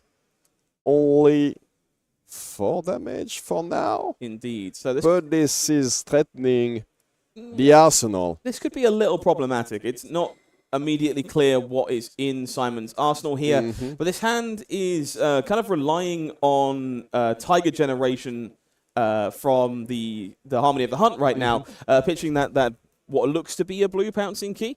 If the Arsenal was what was required to make this turn go wider, well, suddenly you've got to dedicate a couple of cards to keeping it around. And that's where we find ourselves in this situation. Thankfully, one of the upsides of these Ninja cards is that a good number of them do block 3. It does give you plenty of blocking ability in spots you need to defend your Arsenal. And this one was well worth defending. It's that red Bittering Thorns, a really impactful attack. Yeah.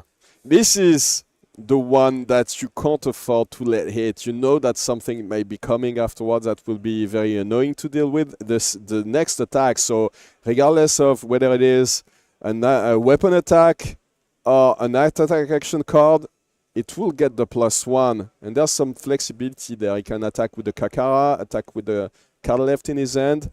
You never know what's going to come next. This card was released in the Round the Table set, by the way. Only way to get it is to get this set. Very cool card. Ira is featured on it, so obviously a strong card. Of course. Lovely use here of these battle-worn equipment that Nu has the pleasure of playing. The Arousing Wave, covering up that pesky breakpoint, making sure that extra point of damage doesn't loom over onto the Tiger Taming Kakara here. And of course, those Stilettos still waiting in the wings to do a similar thing again in the future. Tunic up to 3 for Nathanaël. And we're looking at Persuasive Prognosis to start this turn. Now, this one looks a little weird with a 2-card hand, but of course, we know about that path well traveled that's lurking around from last turn. So this is not going to be everything we see from Nathanaël here, but it is an attack you have to respect. That on-hit to look at your opponent's hand and rip away cards, super impactful to a highly synergistic deck like Zen. Yeah.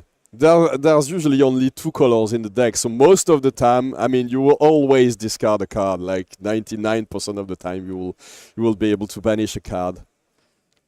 Simon taking their time here to consider their options as they appear to have a Command and Conquer, some Transcend potential, and a few other goodies tucked away in the hand. So lots of permutations, especially given you're not exactly how big this Persuasive Prognosis is about to be.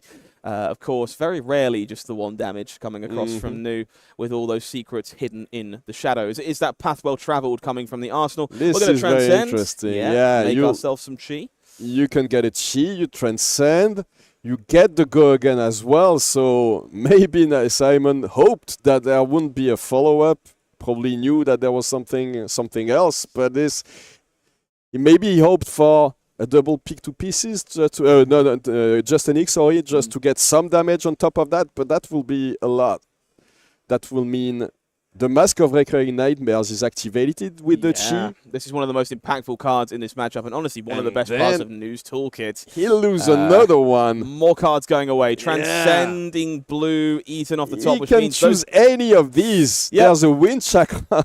So I want to give special shout out here to a play from Simon there that maybe isn't immediately obvious. He chose to banish his Command and Conquer to that mask activation, the only red attack that was available in his hand. Now, that means he doesn't necessarily have the most impactful turn on the way back, but it did give him a chance to dodge that on-hit ability from Persuasive Prognosis, which is very clever. Sadly, blue on top and no dice on that one. Doesn't make it any less impressive to see. Spider's Bite coming across for a cheeky 1 point of damage here, and 1 still floating here for Nathanaël. So numerous options. Might be an Arsenal, might be a Codex. Who knows? Simon, of course, finding themselves in a spot where, well, none of the options are particularly fantastic. Having your hand shredded by Nu is not the best feeling. Wind Chakra and 100 wins is not necessarily what you want to see. And, finishing the turn off with the CNC. Obviously, no defense reactions, but threatening the Arsenal at that point. We only 1 3-block card in hand, the other 100 wins only blocks for 2, so it means he will have to give up one of these pieces of equipment now, and that's definitely what you don't want to do. Well, it's more painful than that. Spider's Bite, of course, threatening to make those the attack action. Oh yeah, it is going to be even smaller. Whoa. So Wind Chakra definitely gives some blocking potential, but it does mean that covering up this Command and Conquer. Oh yeah, don't want to forget the Spider's Bite there. That's what the assassins want from you. Yeah, and of course we see it being turned sideways here to represent that incredibly powerful on-hit from the dagger. We are going to be giving up our cards here losing and losing everything. Harmony of the Hunt, lost in the Arsenal, the 100 wins. Again, used to block basically nothing, so this was a block for 3. He's taking 3 damage and losing the Harmony of the Hunt, which is devastating in this situation. So I think we get 4 points of block there, I think, because the wind chakras doesn't get reduced. Oh, the yeah, bite, this wasn't... which means we do get to soak up a little bit of that damage. And I think that's very, again, heads up from Simon here. It's very easy to kind of want to keep some kind of cards to have a turn back when you're playing a deck like Zen. But truthfully, his turn wasn't amounting to very much. And the best value he was going to get out of his cards is just to soak up some damage and make sure he's got more of a health total to play with when he needs to take the hits for these big turns later on. So very well orchestrated, giving up that arsenal and not trying to hold anything to put back into it. To be honest, we haven't seen a single hand in Simon's on Simon's side that could do a lot of damage. So he was forced to basically block so far and to try to absorb as little damage as possible to try, as you said, to come back stronger later. But not a lot of these big tiger synergies that you can see sometimes. I think it's definitely one of the most underappreciated parts of the Zen game plan. You can definitely take the defensive route to sculpt those powerful hands together and save that life total for later. And that's definitely what we see a little bit of coming from Simon so far. So, this will be more disruption because the pick to pieces has go again. It will get... Oh, no, it doesn't have go again, but it's there's a Mask of Recurring Nightmares activated on top of it because the homage to ancestors was transcended. Beautiful Marvel homage to ancestors there, by the way. Some of my These favorite cards in the game. Are amazing. They are stunning. I still have one to collect. I'm still missing... I don't remember which one I'm missing, but I'm missing one, and I... Beautiful stuff. I really need to get all of these on the list to get around to at some point. Pick to Piece is getting a little bit of bonus juice there, courtesy of the Attack React. Lovely, snug arsenal for Nathanaël, and we make our way back over to Simon, who will, of course, lead on 100 wins here. Blue 100 wins, not a card that used to be particularly threatening, but now it does represent a Transcend enabler in these cases. It might be the start of something particularly painful. At the very least, though, it is that cheeky one go again. Not quite as threatening as the one damage coming from Nu, though. But he needs to get something together. He needs to put that Traverse the Universe online, find a way to assemble one of these big turns. Once he gets a chi in his hand, the Zen can be very threatening. So that's exactly what Simon Nielsen wants to do. That's exactly a what we see +1 here. with a grain that tips the scale on that 100 wins, doubling that 100 wins output of damage. That's an this is insane huge rate of damage. Insane. Doubling it. Look at this. Oh, this is an inertia trap. This is a very interesting list because pretty aggressive. You get the common. You get the E-strikes. You get a lot of go against sources, but you get also a lot of defense reactions in these inertia traps. We've seen a Fate Foreseen. There's another one in his hand. We've seen a Sing Below as well, I think. So this is... Nathanaël has an interesting list. No, I think unfortunately this inertia trap is not going to do all that much heavy lifting in this case. Lovely, well sequenced by Simon here, showing the power of some of these 2-card hands that Zen can play as well when they're on limited resources, transcending over, making a resource thanks to that powerful 12-petal Kasaya, meaning they can go ahead and find themselves a mauling key to follow this crouching tiger with. Impressive numbers, all said and done. Yeah, for a 2-card hand, pretty good. Tiger does connect, chipping away, of course, at the life total of Nathanaël. It's going to be Mauling Key following up, threatening 5 damage, maybe 6, if it manages to squeak its way through. But there's a defense reaction, so this will be blocked cleanly. Another card, Mauling Key, that was released in the Round the Table set. One of my favorite products, by the way. I love all these 4 decks, and the Ira deck includes very important cards in these Tiger strategies, obviously. But the Bard deck is amazing, the Melody deck is so cool, the Professor Teklovosen is amazing, and Brevant, one of the coolest decks to navigate when you're playing UPF, multiplayer format. But there you go, back to this one, Beckoning Mistblade attack. Exceptional product all around for sure. Mistblade coming in here. We again see those silent stilettos kind of pulling their weight there. We kind of alluded to it earlier, covering up those pesky breakpoints, letting that D-react cover up Mauling Key nice and cleanly. It's going to be a little bit of a debate on this Mistblade.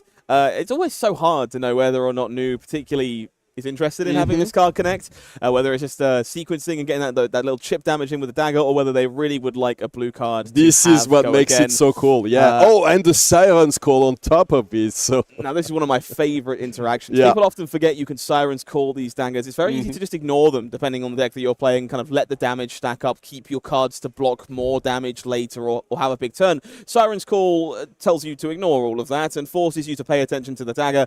Takes a cheeky look at that hand, starts pulling out cards onto the chain link, and if you do find a blue one to stick onto the chain link, you'll draw yourself a bonus card. That's an awful lot of value in forcing your opponent to block a 1-power attack.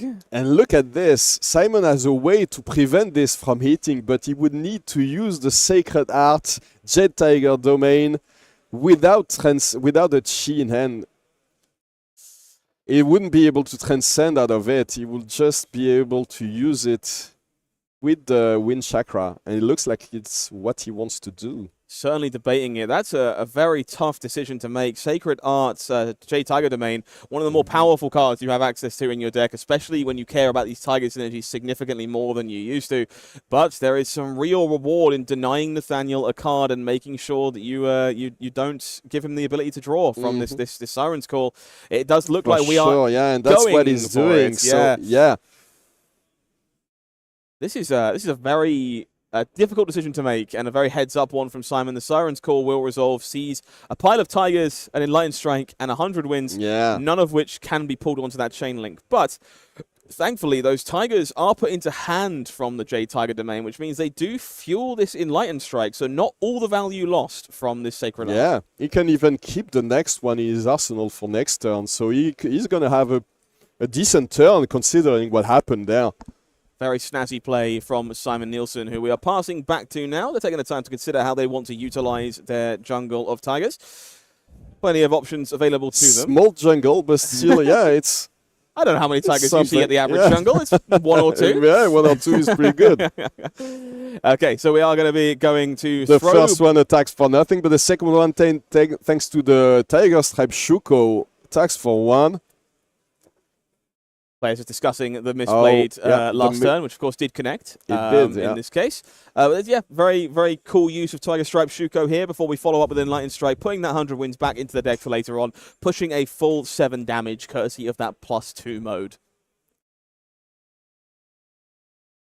So this is interesting. He didn't want to keep one of these Tigers in his hand. Maybe he's not valuing them as much as we thought. Doesn't try to assemble these very strong, very wide crouching Tiger turns and try to get as much value as possible with all of these, the Mauling Key, for example, and the Chase the Tail. I actually think this is quite a heads up from Simon as well. Assassin, obviously a class rife with arsenal disruption.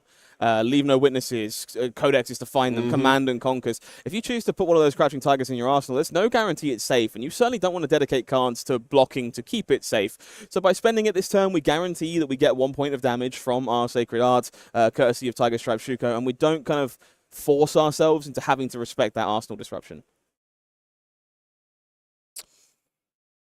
Nathanaël here has a very blue hand now. I think I see a Stirred Pot, another Wind Chakra, a Biting Breeze. Indeed. And oh, this is very threatening. So this Surgical Extraction can be very annoying. Anything can come on top of this one.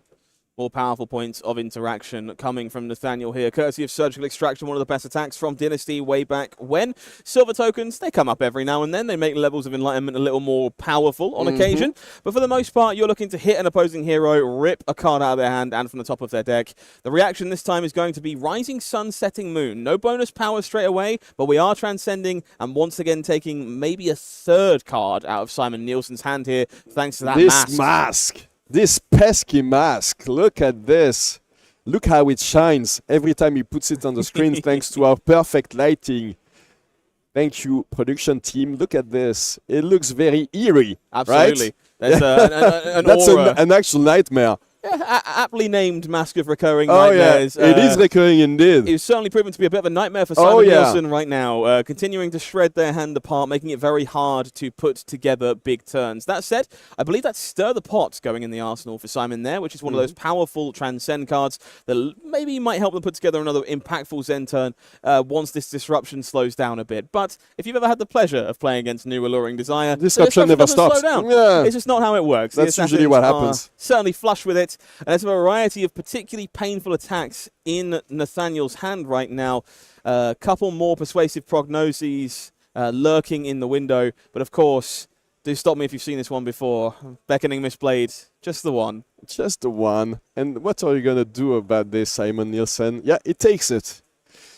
Notably, he has a card that I'm very happy to see come back at the forefront in Flick Flack. Oh, I do love me some Flick Flag. We're going to be seeing plenty more of her, plenty more of it once we get Ira back in Osaka, of course. Yeah. Flick Flag, one of the most iconic ninja cards. Ira, it's going to go all over the place. It will be a nice opportunity, by the way, to use those Flick Flags that you got at the national side events. Of course.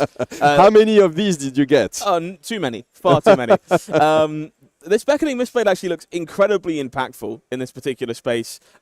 These Flick Flags, of course, providing value, but not full value. We're only blocking 2 on our defense reaction. But the go again provided by Mistblade here, well, there is another persuasive prognosis lurking in Nathanael's hand. There was that Bonds of Agony as well. And it does mean that this first one did get go again, so we can threaten the Spider's Bite afterwards, make those cards block worse, and then throw a problematic on hit in the form of Command and Conquer on the end of this one. Again, that powerful Arsenal disruption and, well, your attacks block slightly worse if you want to try and stop it. He has at least one non-attack in hand that can still block for 3, but does he have a second one? I think I see an aspect of Tiger Body, so this would only block for 2. Oh no, he has combo, so he would walk thanks to that Flick Flag, by the way.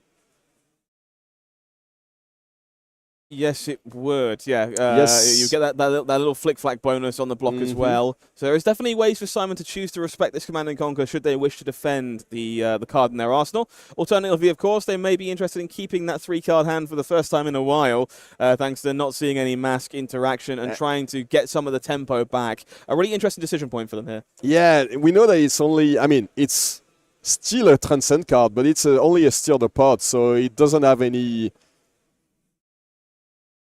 way to get direct damage potential, but that's still a way to use Zen to get one of those crucial combo cards, especially when you have an Ancestral Harmony in hand.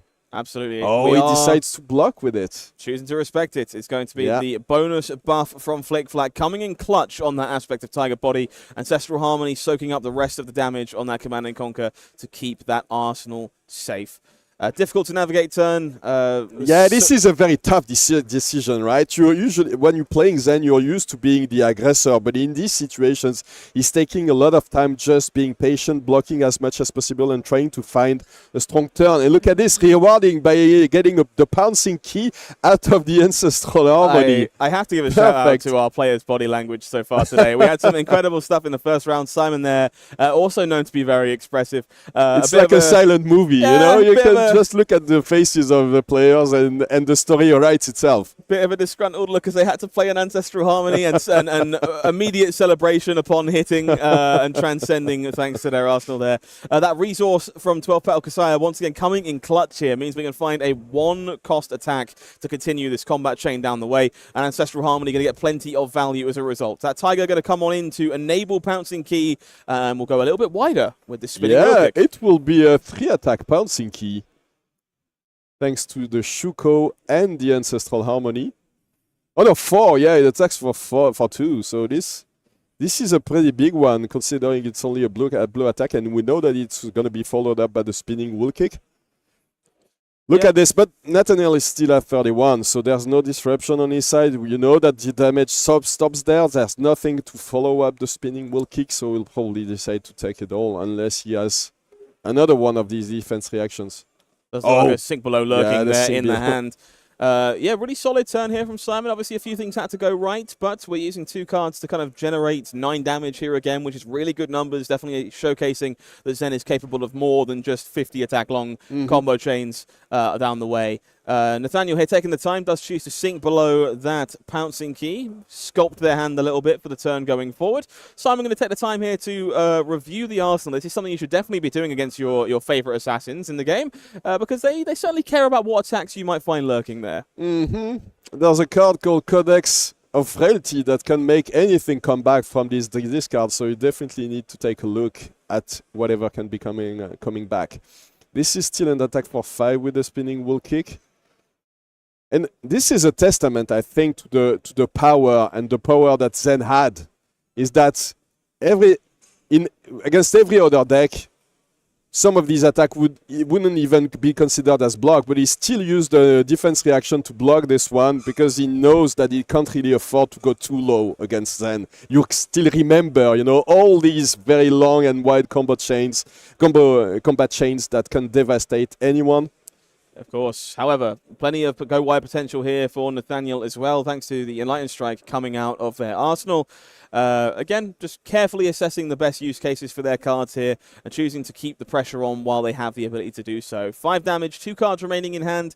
As we've kind of alluded to a few times when playing against New, this could really be a variety of things. This could be another big follow-up attack. It could be a dagger into a codex. It could be all kinds of trouble with transcending nonsense for some more Mask of Reoccurring Nightmares. It's really hard to evaluate how you're supposed to block a card like Enlightened Strike when you're not sure what's coming next. And there you go. Simon Nielsen has made a decision. He's taking it to the face. Blocking with your face, certainly a valid game action you can take, and something that Simon is definitely interested in here. This is probably part of the training of most ninjas, right? To block with the face and then come back stronger. It is going to be a Spider's Bite coming up for Nathanaël here next, threatening that powerful on-hit once again if Simon is interested in keeping his hand intact. Going to take another quick glance at that graveyard, that one card lurking in hand. Maybe looking here fairly at ominous. a potential third CNC or the Codex, bringing one of these back. Definitely something to keep in mind. I think it is another Command & Conquer lurking in the hand of Nathanaël here. And, of course, that tunic sneakily hidden away on the side of the board. Not immediately obvious, but there is still 2 resources remaining should you wish to follow this up with another 6 damage. Alternatively, maybe you wait for Zen to have an arsenal to use that on hit to better effect.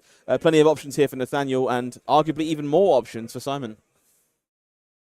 It looks like at last Simon has something that can do some damage. There's at least 100 wins, a couple of Transcend cards. Oh no, that's a Chi and a Passover, I think. And in addition to the E-Strike. We've seen lots of E-Strikes today, by the way. Lots of Enlightenment. Oh yeah. Levels of Enlightenment as well. Can't argue with some shiny, bright Enlightenment. But yes, this is kind of the apex turn for Simon Nielsen here. If you're unfamiliar with Zen, these Chi that have been carefully transcended into so far over the course of the game and lovingly found again after shuffling, kind of enable your turns to do just about anything, really. Any card with combo you find tucked away in the deck, you can go and search up while making a Crouching Tiger, meaning that your entire deck is in your hand when it comes to deciding how you want to sequence your turn. And that means taking the time to think about all the possible lines and combo cards you could find. And that's the kind of power afforded to Zen if you're willing to give it your mental prowess. Simon here deeply considering blocking this Spider's Bite. Very concerned about the follow-up potentially. It is going to be a red 100 wins soaking up the dagger shot. The Tunic resource coming off. Going to be joining the one that was left floating to throw yet another Command & Conquer. And there you go, the third Command & Conquer is here. Not quite as problematic this time around. No Arsenal lurking, but Simon definitely being rewarded slightly for using those Crouching Tigers earlier on to minimal effect. We're going to soak up that damage with our face down to 11 life for Simon Nielsen as we move 10 life even further back down into their turn, dropping by the second. But Simon does now have tempo and priority, and most importantly, that inner chi in hand for all kinds of permutations. Let's see how they go about navigating this turn. What can you do with just an E-Strike and a Chi? Well, we'll have the answer pretty soon from Simon Nielsen. This is, a very tough scenario to navigate. There's a good chance this Chi ends up being used just to pay for Tiger King and Kakara and not really achieving all that much else. Alternatively, you can also activate the hero power and maybe use the tiger just to activate the E-Strike. potentially, absolutely. If you're interested in keeping the other card available, you can see that Simon's brain is in a similar blender to ours right now. There's a lot to consider here, and this feels like the most pivotal turn of the game for Simon Nielsen. Definitely on the back foot in the face of news disruption here. He's down to 10. Needs to make a stand. Absolutely needs to make a stand. Taking the time again to kind of consider what is left in their deck. Another big part of playing Zen, understanding the combo cards you have available still to you, haven't blocked with yet, managed to sneak back in that your opponent is unaware of. And just make sure that they are there before you go searching for them within a chi, one way or the other. But a very complex turn that Simon is rightfully taking the time on. If there's any way to show why you decided to pick Zen in this meta game where he was pretty impacted by the latest bans, it is now, Simon, so... Oh, the puzzles are endless. I'm actually not sure which player looks more stressed here, which is a very interesting scenario to find ourselves in. Nathanaël is definitely in the driver's seat, but look at this. He knows that anything can happen still. Absolutely. Both players very, very focused on the game. It is going to be that chi burnt in the end to fuel Enlightened Strike. We're going to keep that Passover in an attempt to find a better way to use a chi in the future. So 7 damage coming in from Simon. This is tough because you were talking about it earlier. There are so many ways for assassins to threaten the arsenal. So this Passover might not be long for this world. It's gonna be an interesting one. In any case, you can play it as an instant and not have to discard it if you have a way to double transcend. Oh, this is devastating. This inertia trap is doing. You can see it on Simon's face. He took so much time to carefully consider the options he could navigate this turn, and unfortunately, Inertia Trap going to be absolutely backbreaking here, costing that Arsenal and forcing that Passover back into the deck. Any other mode on E-Strike wouldn't have activated the Inertia token on the Inertia Trap, but in this situation, it has to be devastating. So now you have to use it without transcending, obviously. At least you can choose one of the cards that you won't be able to recur back with the Codex of Frailty. But that's... Yeah. Get out of here, leave no witnesses. This is the only target, actually, because there are 3 Command and Conquers, which you'll still be able to use.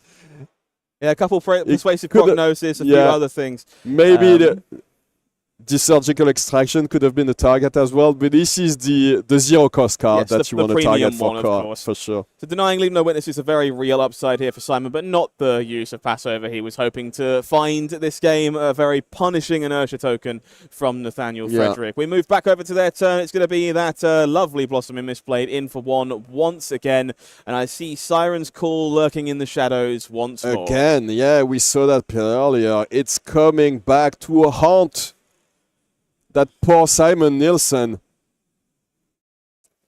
He'll have to use this homage, just to get the health.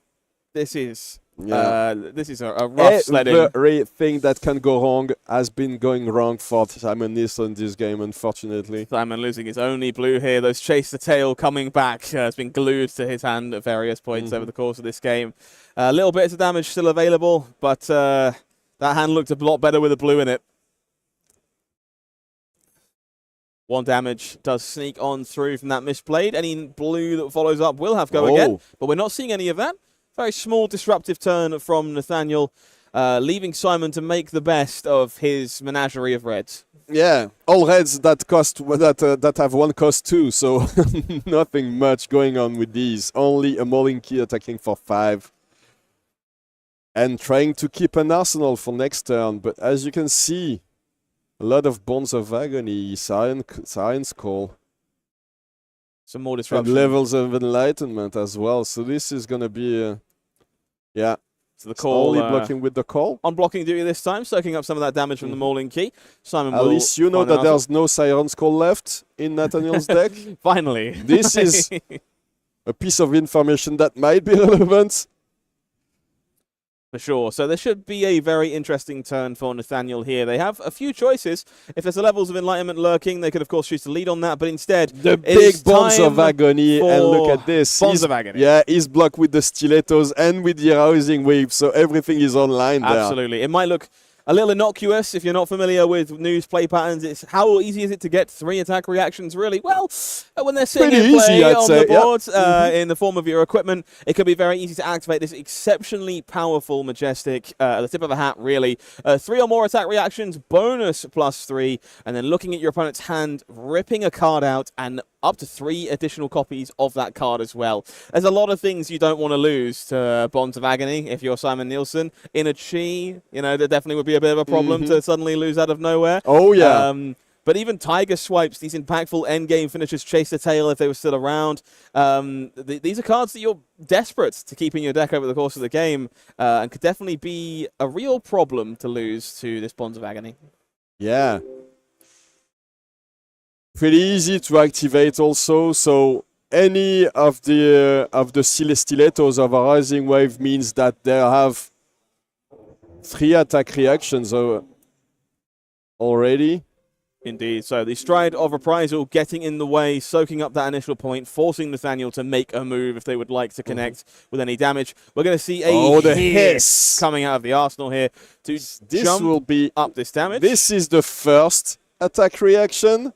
The second one will be the Slither, obviously, created by that hiss. Is that a red hiss? Yeah, it is a red hiss. So, yeah, and the second one. This is another Slither that he'll be able to keep for next turn. Oh, this is This is a huge one, yeah. Huge Bonds of Agony here. This is base 4 this plus will 6. be in a lot of damage, yeah. 10 ball of damage coming across. Not quite enough to end the game at this moment in time. There is a resource flowing. There's a chance we see a Fang Strike from Arousing Wave here. But Flick Flack. Soaks up 4 more damage. So that's going to be 5 block on this 10 power Bonds of Agony. That's a very interesting point there. Nathanaël looks to still be considering to use that resource on their Arousing Wave to find that Fang Strike. Simon, of course, revealed that Flick Flag, which means that the Fang Strike would no longer be lethal in the scenario. So choosing to save that resource for later on, save the reaction. Instead, still getting in for a massive 5 damage in this spot and getting your pick of which card you'd like to see gone forever. Yeah, he wants to take a look at what's already been discarded. Maybe the best target is this Aspect of Tiger Body. Definitely a card that hasn't managed to find a functional hand at this moment in time. There is still some lurking in the deck, as we see. It would be, yeah, and there's only, oh no, both of them are on the discard, so. All and notably no way to get them back because Bonds of Agony is gone for the world, so. Of course, so Aspect of Tiger, of course, already burnt, but might still be the correct choice. Certainly is. Do not want any additional Tiger generation. Oh, you don't want to see those Tigers, those pesky Tigers, of course. Of course, the free look through the deck here on behalf of Nathanaël Frederic. Take a look at what's going on. Really cool one to see in Simon's deck. Tooth and Nail, not a card that was previously included cool card. in this deck. Yeah. Definitely benefits from the abundance of extra Tigers that we're seeing in circulation. Makes Swarming Gloomveil look a little silly in comparison. Very powerful card. So you get +1 with 1 Tiger. You get, go again, then +1 with 1 Tiger. Yeah. And you draw a card on top of that if you have 3 Tigers in hand. Which can be challenging sometimes, but in these decks, that's definitely an option. Certainly feasible. So, Simon here left with Pouncing Key, 100 wins, and the 1 Tiger they already found themselves with from the past. 5 health remaining to work with after this devastating Bonds of Agony turn. But look at this. This is the end of the turn, so this might be the only turn where Simon has that many cards to play with, actually. One of them is a Tiger, but he has a red, he has a blue, he has a Tiger, he has a card in arsenal. Maybe he can put something together now. Certainly some options here for Simon Nielsen, and they're going to need them if they want to find their way back into this game. It still feels like Simon has a mountain to climb to get back on top of this one. Absolutely. So it is going to be that pouncing cue pitch. We're starting the turn on that Tiger Taming Kakara. We'll give a little bit of bonus damage to the Tiger we already know about. Coming in for 2-go again. Up for Nathanaël to see whether they care about this or not. No, you usually don't care about these when you're up 20. Just the Crouching Tiger for nothing. We're 1 here from the Kakara. Oh yeah, yes, thanks to the Kakara. It has +1. It's not nothing, but yeah. What are you considering when you're looking at your graveyard when your opponent is attacking with just a tiger? It's a very, very face-up Codex of Frailty, in my opinion. Yeah. What is it? Yeah. One of those reasons you might not want a handful of cards. Well, you might want to not be discarding them yourself to a Codex on the way out.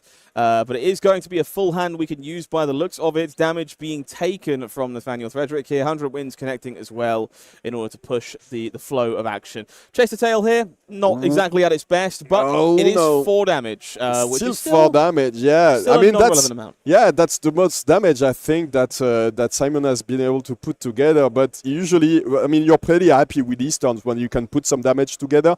But it usually means that your opponent is keeping a whole grip. And, yeah, and that's not particularly reassuring in this situation when you're down to 5. There is definitely still some potential for Simon here. 10 health is not an insurmountable number for a Zen. Certainly not out of nowhere should the need arise. We're going to be starting things off on a blue Infect here. Not exactly the card you expect when you see a 4-card hand being kept from new. But it still demands a block somehow, and we know that the Slither is in the arsenal there. So you can't really afford to let it hit, get the go again, and then come back with another card.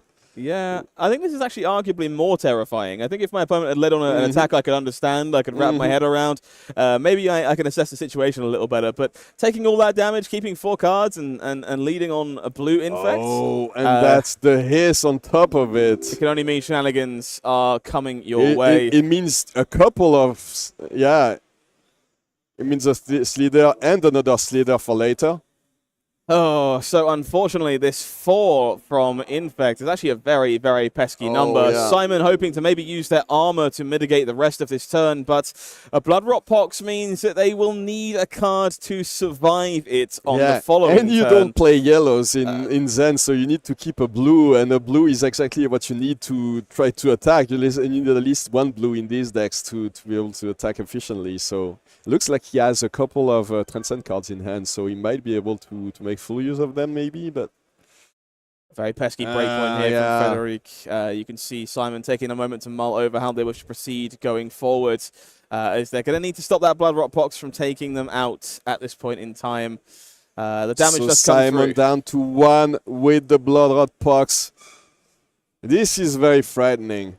You said that 10 was not infeasible to in terms of damage for a Zen deck, but in this situation, it will be very tough. Speaking of tough, that Codex of Frailty finally making its way onto the board. That bonus Slither chucked away for very little gain, but that's certainly not what's important here. 2 resources floating, another Command and Conquer coming, a card being taken by Codex, and yet more cards required in order for Simon to block this Command and Conquer if they don't want to use their armor. This is an awfully sticky situation to survive. Yeah, in this situation, he'll probably have to block with his whole suit of armor, so that means at least that he'll get a chi thanks to that Traverse of the Universe, but that's still very tough to come back from this one, probably. I think he has a Levels of Enlightenment at least in his hands, so this would mean that he can at least attack with it and use one of the Transcend cards to activate 2 modes. Certainly some options with Levels of Enlightenment that can lead to longer turns. Oh, he gets the Mauling Key back thanks to the Codex. It will only attack for 4, but that's still a breakpoint.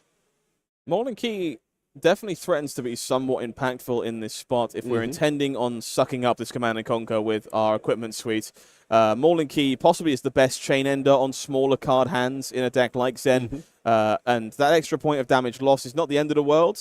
Bonus point of damage gained. A Rousing Wave. A Rousing Wave exists. Yeah. But there's a drop in the ocean.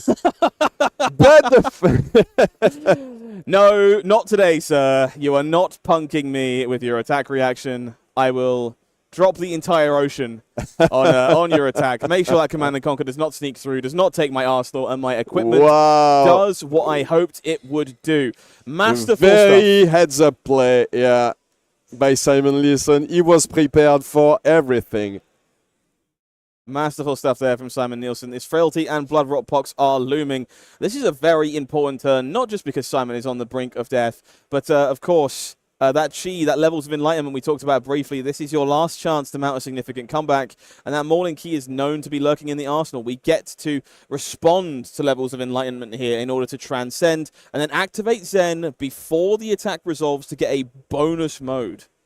So this is 2 modes, and notably things since you've used the path well traveled, which is basically levels of enlightenment's best friend in this situation, you can just choose the other 2 modes, which is get the +2 and draw a card on top of it. You'll get the go again thanks to the path well traveled. So that's an attack for 5 with go again that draws a card, which is basically perfect, right? Yeah, really can't argue with that. The best possible scenario for Simon Nielsen here. And this is kind of what I was alluding to moments ago. This is not an unfeasible amount of life for Simon to recover and be able to steal tempo away. They just need to be a little bit careful of that Blood Rot Pox as the turn progresses. Damage comes over from levels of enlightenment. Yeah. The Tiger finds its way onto the board. The Tiger Swipe is coming in for 4 now. It's, well, doesn't really demand a full block, right? Because that's only, it would create a tiger that would come in for 0 basically, but that's still something, that's still some damage, and you know that there's a Mauling Key afterwards, so you don't want to activate that +1 damage that we were talking about. Yeah, so this will only be an attack for 4 with no additional on-hit effect. So this is where we see what Simon drew from levels of enlightenment. Can we afford to play Mauling Key? Do we have to give up our last card in order to survive the Blood Rot Pox?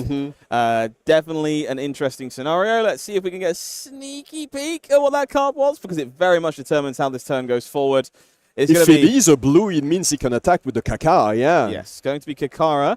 And we're going to be saving that Mauling Key. Oh, no, yeah, he doesn't attack with it, yeah. Very clever here, because we're not going to have a Tiger to follow.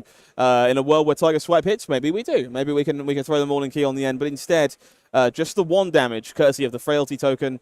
But no doubt Simon surviving this Blood Rot Pox with the last card in hand and living to tell the tale. Drew another inner Chi in that scenario. Yeah. He has a lot of Chi now because he transcended several times. I think he's transcended 4 times maybe. So, something akin to that, yeah. Tempo here going back over to Nathanaël. 2 cards in hand to work with, 1 in the arsenal. And it's going to be Surgical Extraction. Oh. Yeah, this demands at least 2 cards, and you probably can't afford to give away that many more than that. Yeah, so you just give away the 2 cards and say, if you have a big attack reaction, I'm dead. So it certainly feels like the stage of the game where that is the case. I feel in my soul that maybe these stilettos are being cashed in because I think we have a codex. Is there another codex? Yeah. The little Arsenal glance at the beginning of the turn, the graveyard glance shortly afterwards. Very telling body language from Nathanaël Frederic. Codex of Frailty making itself known once again, following up its predecessor on the previous turn.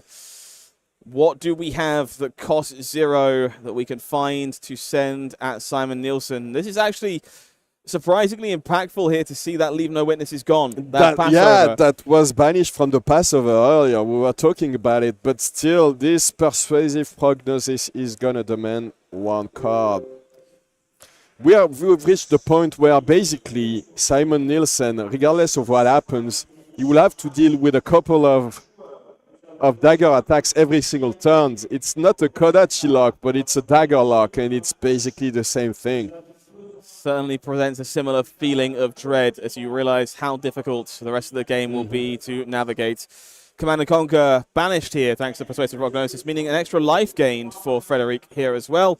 Going to be finding themselves a little healthier at the end of that turn cycle. It is just a rather anemic Tiger Swipe. A Tiger Swipe for 2 with no hit, no go again, no nothing. Just 2 damage on that card.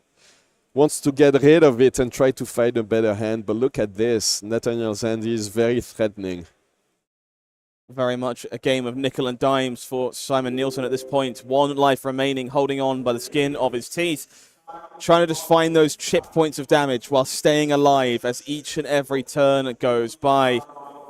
I have to say, I'm very impressed by the level of play of Nathanaël. He hasn't made a single mistake this turn, and he's playing against a very skilled player, of course, someone that can be very intimidating.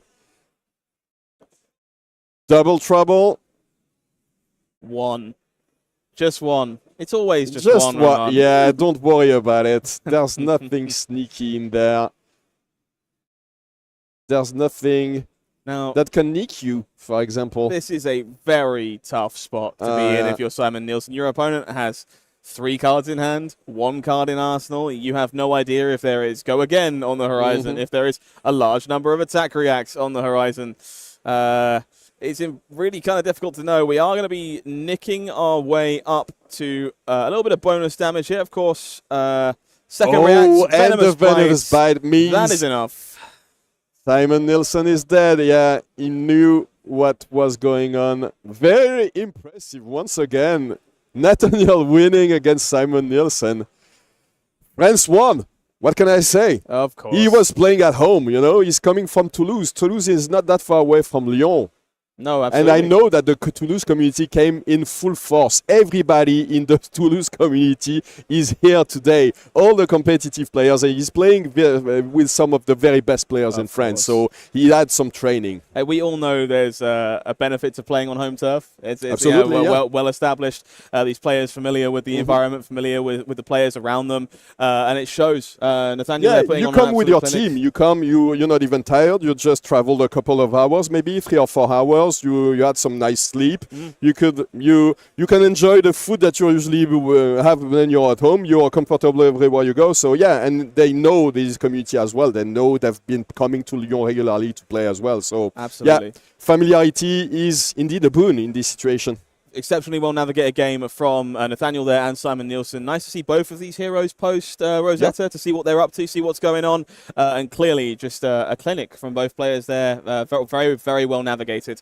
We are going to take a cheeky peek at some of the goodies that have just arrived with us. So if you're joining, you mean Rosetta? Of course. Oh, of course. So if you're joining us and you haven't had the chance to maybe see a pre-release, maybe pop down to your local game store and pick up a box just yet. Should we take a closer look at everything that Aria has to offer? Let's go. Yeah, I think.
back in Lyon, guys, and look at who's on my left. Yeah, Scott didn't shapeshift all of a sudden. This is indeed Carlos Gutierrez from Faboratorium and the everyone. Spanish community. Welcome, my friends. Thank you so much. Very Thank you so happy much. to have you. So, can you introduce yourself? Because you have many hats, but who are you?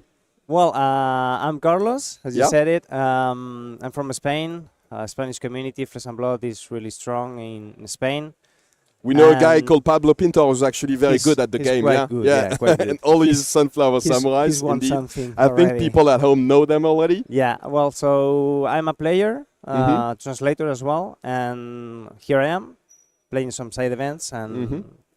And getting a chance to Yeah, cast the yeah, calling yeah, in I'm Lyon. really happy, So really happy. the reason Carlos is here is because we have a little surprise for you. For all you people at home that are interested in Flesh and Blood and not necessarily engaged with the competitive aspect of it, so you didn't come to the calling, maybe you were intimidating. We wanted to have something special because it's one of the biggest events in France. So Yes. we're going to cast the next one in French. Carlos speaks many languages, and one of them is French indeed. Obviously, I'm French, you can notice by my accent and my slips of the tongue sometimes. But yeah, so we're going to cast the next one in French. And so if you're not good at understanding French, Well. which it might be, it's possible if you don't live in France. Then there's a lot of people that don't live in France. You can just turn on the auto subs feature on YouTube, and you can get pretty Yeah. good subtitles usually, most of the time. So I hope that the subtitles will be good enough in your language.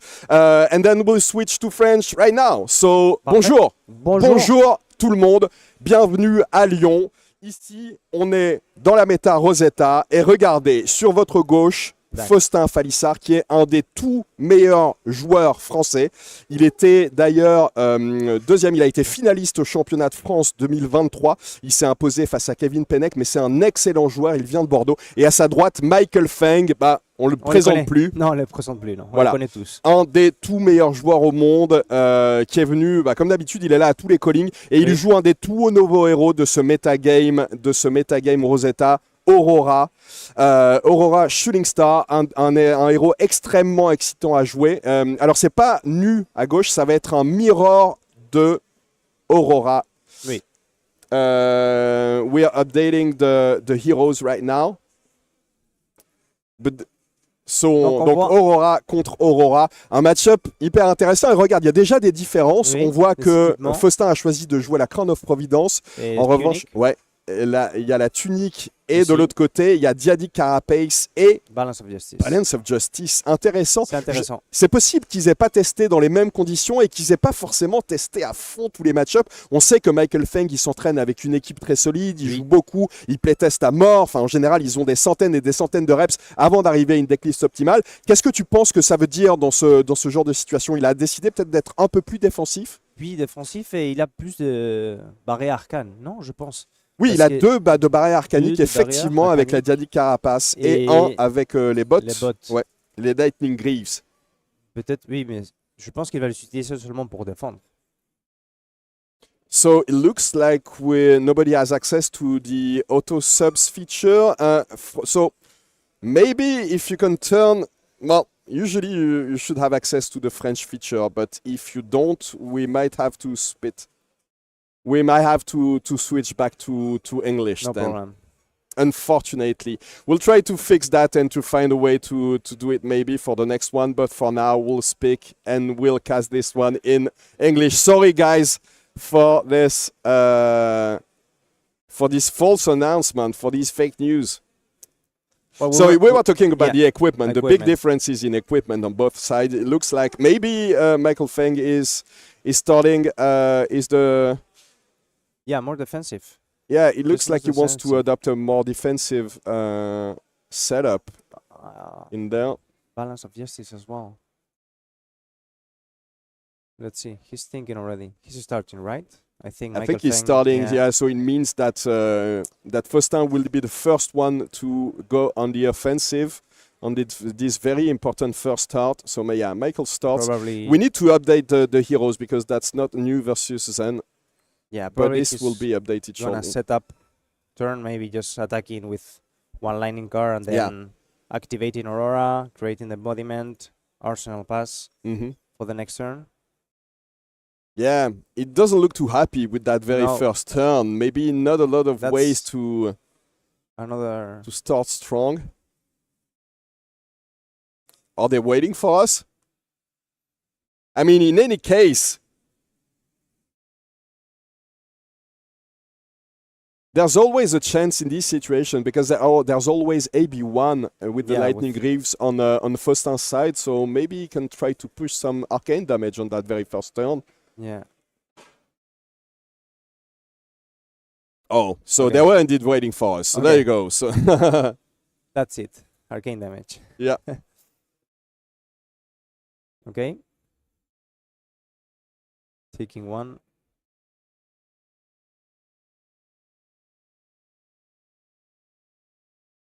I saw a line of strike there.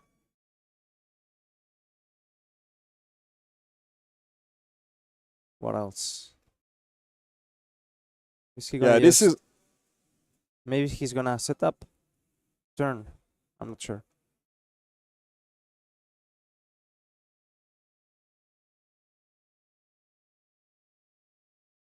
Okay. Still thinking.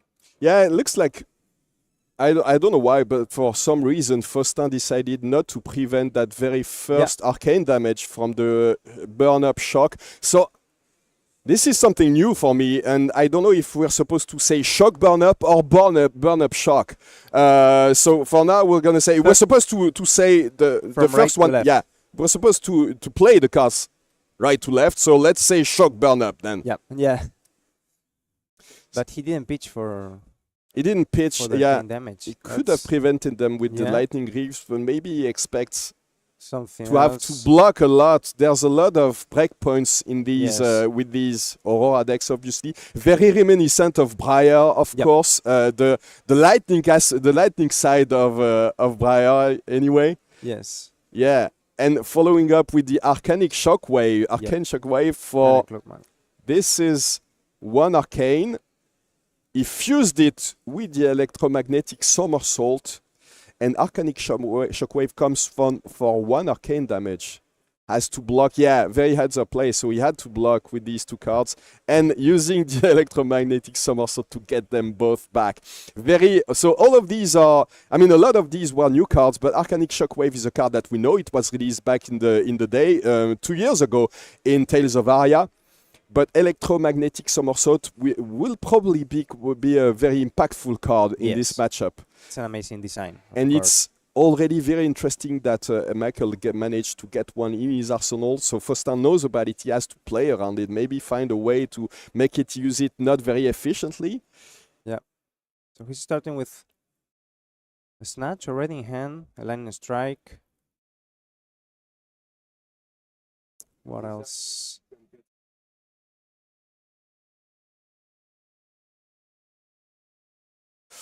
And this is perfect. Look at this. Snatch Once again, again. very reminiscent of the Briar gameplay back in the day. The embodiment of lightning with the snatch coming for 4 go again with this very annoying on-hit effect. You never want to give up a card draw, No, especially to an opponent. an aggro opponent. Yeah. Well, maybe we can see some equipment already using. That's maybe why Yeah, he's this is using more equipment. absolutely, yeah. Faustin. You know that there's a lot of card draw in this deck. The new channel, the channel Thunder Valley, who manages to, let you draw a lot of cards. Okay, again, electromagnetic Yeah, somersault. electromagnetic somersault will Blocking be 6. blocking 6, but getting the cards back. Can we take a look at electromagnetic somersault? This card is really amazing, but you need to time it perfectly and to use it in the perfect way. In this situation, he had 2 attack action cards. Blocking 6. Yeah, blocking and 6, getting the 4 cards back. again. Yeah, Amazing. basically it turned the electromagnetic somersault into any block. any 6 block? defense reaction. Yeah, Yeah. it turned it into a 6 block, but in this situation it was good enough to be like, I don't know, sink below Yeah. without the sink effect. But at Like a least soul shield, right? Yeah. The bolting. basically a bolting soul shield, yeah. defense reaction. So Yeah, following up with an E-Strike, still very much in the setup phase, but once you see these very new Rosetta decks explode, this deck, Aurora, can do some crazy things. Yeah. Some of the craziest things that you can see in Flesh and Blood. When you draw all over the place, lots of sparks going around, which makes sense. This is a lightning hero. Yeah, you need to split damage. Yeah, if you're interested in trying out these new heroes, by the way, Aurora is one of the first strike decks that you can get at your local game stores. Very easy to pick up, very easy and efficient to try to get more involved in the flow of a game like Flesh and Blood. It's very beginner friendly, and it also lets you have access to this very powerful hero, which a lot of people expect to be one of the strongest in the metagame. So Entwine Lightning was fused to get Go Again thanks to that electromagnetic discharge. Is it electromagnetic? Yeah, I think so. Yes. And followed up with the Arcanic Shockwave with 1 arcane damage and 4 damage on top of it. We probably won't see a lot of blocking apart from these electromagnetic turns. I think we see the blocking at the end of the game when they need to keep cards. Yeah, and then definitely. So you try to assemble the most powerful turns you can find as at the beginning of So 7 Go again with the fusion there. Yeah, so it's a bit unfortunate that we don't get to cast this one in French because the card on the left is called Grzeforz, which sounds very nice in French. So that's an attack for 7 with Go Again. Oh, is there another somersault? Yeah, looks like it. There you go. Michael Feng getting everything going his way in this one. So another very efficient block. Yes, and I think Faustin forgot the tunic counter. Oh, it looks like it, right? yeah. That could be used. Yeah. That could come back to haunt him indeed. Because so with 1 pitch you can use the weapon as well as Starfall. And look at this. I love this art. Second Strike. It's a common from Rosetta. Very important card in draft in limited formats in this Rosetta format. Yep. And there you go. When this attacks, if you already dealt damage this turn, this gets +1 with Go Again, which it does because there was 1 damage that went through with the Entwine Lightning. A very cool card. I want to see the hero someday. Yeah, I don't know if anyone in the dev team is watching us, but I really hope that we're going to see this guy someday. I think everyone wants this hero as well. Yeah. Okay. Checking the graveyard. Oh, yeah. Taking a look at the grave. So, Faustin has the sigil in hand. Mm-hmm. But we don't know the arsenal, right? Yes. It's going for Go Again, maybe. It might just be a Starfall attack, creating maybe an embodiment of lightning for next turn. Yes. Very important to make sure that the sequencing on these turns with Aurora is perfect to get enough Go Again to assemble the widest turns possible. Yes. We still haven't seen the Channel Thunder Valley yet, so it's one of these very important cards that you definitely want to see and to push as much damage as possible. Yeah, we've just seen commons, rares. Yeah. We're waiting for the Gonina Flash. Yeah, these are basically still decks so far. You can still do a lot with common and rares. Yeah, absolutely. So I really hope that Faustin won't forget the next counter tunic because it will be devastating if he does. That's the thing, when you're someone like Michael Feng, when you show up at the table, you already have that advantage, that aura. You're one of the best players in the world. Everybody knows it. He has that frown on his face, so and very intimidating. You know it already. Yeah. And the opponent knows it. That's why maybe Faustin maybe is a bit overwhelmed. I don't know how many callings or battle hardened he played. I mean, Faustin has played in lots of callings and battle hardens, but getting featured, getting at the feature table, playing versus someone of Michael Feng's stature is always something. It's can be a lot. But he's been involved with in several other TCGs. He's devoted a lot of time recently to Flesh and Blood, and he's a very meticulous player. So I know that he's gonna He's going to play this one very well, and he had lots of reps on that Aurora deck. He played it, with... he comes from the same team. As you can see, he has the same jersey as the previous player, if you were watching this, the previous game with us. So that he's part of the Toulouse and Bordeaux team. They're called the Chocolat team. You know what a chocolatine is? Yes. Yeah, chocolatine is like chocolate bread. It's a pastry. Yeah, it's a famous French pastry. And there's a play on words, obviously, with the chocolatine and chocolatine. Okay, so Faustin has to broke with the grasp of the Arknight. Okay. And so 7 this plus 1 coming for 7 with a shock. Yeah. Notably, no go again. So at this point, when you're Faustin, you know that nothing is coming next. If you have a good enough hand, maybe you can afford to take some of it. Yeah, so the static shock only comes for 7. He's taking 7, yeah. There was...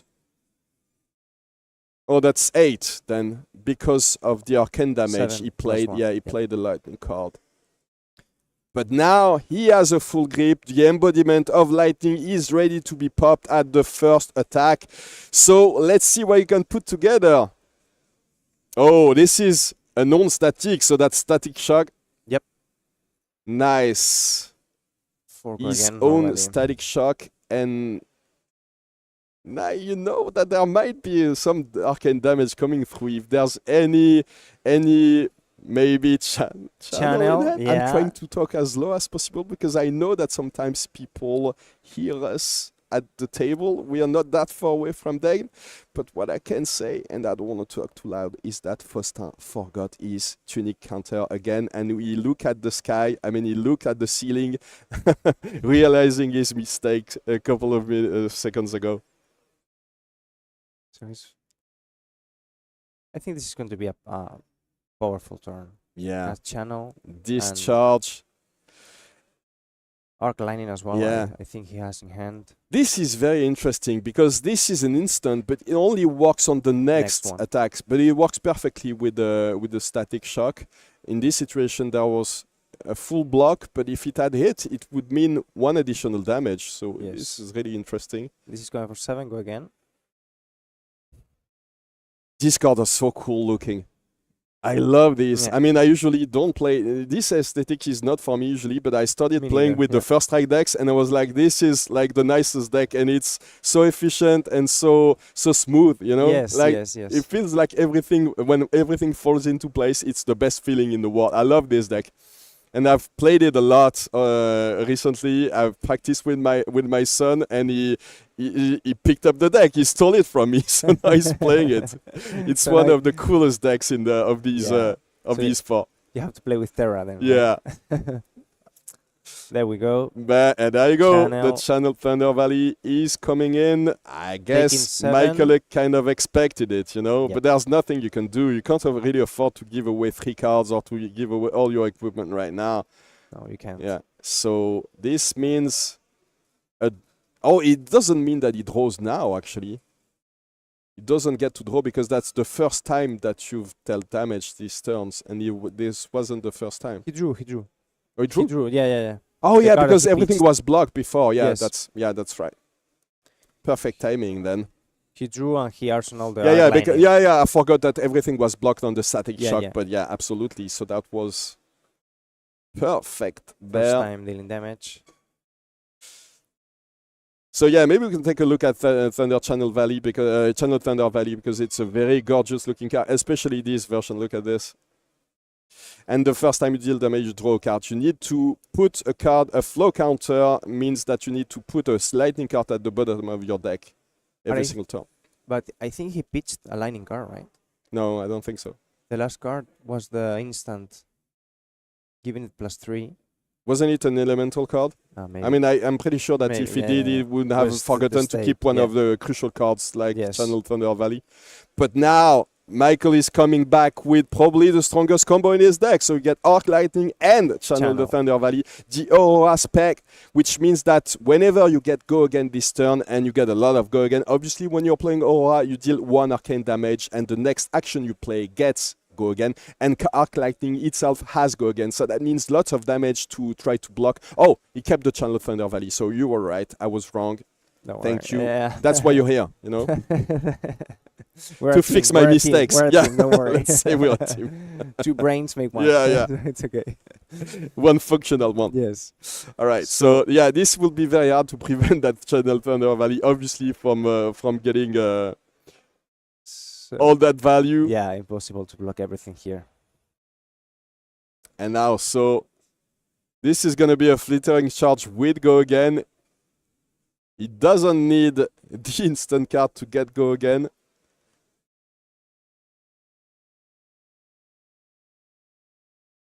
Okay, he took already the damage. Oh yeah, attacking with Starfall now. Starfall obviously has go again as well, so that means 1 additional damage. Yeah, when it resolves. These turns are insane. I love this so much. Oh! Again. Another charge. Yes. Coming in for 4. If you are able to do this with Flicker Wisp. Yeah.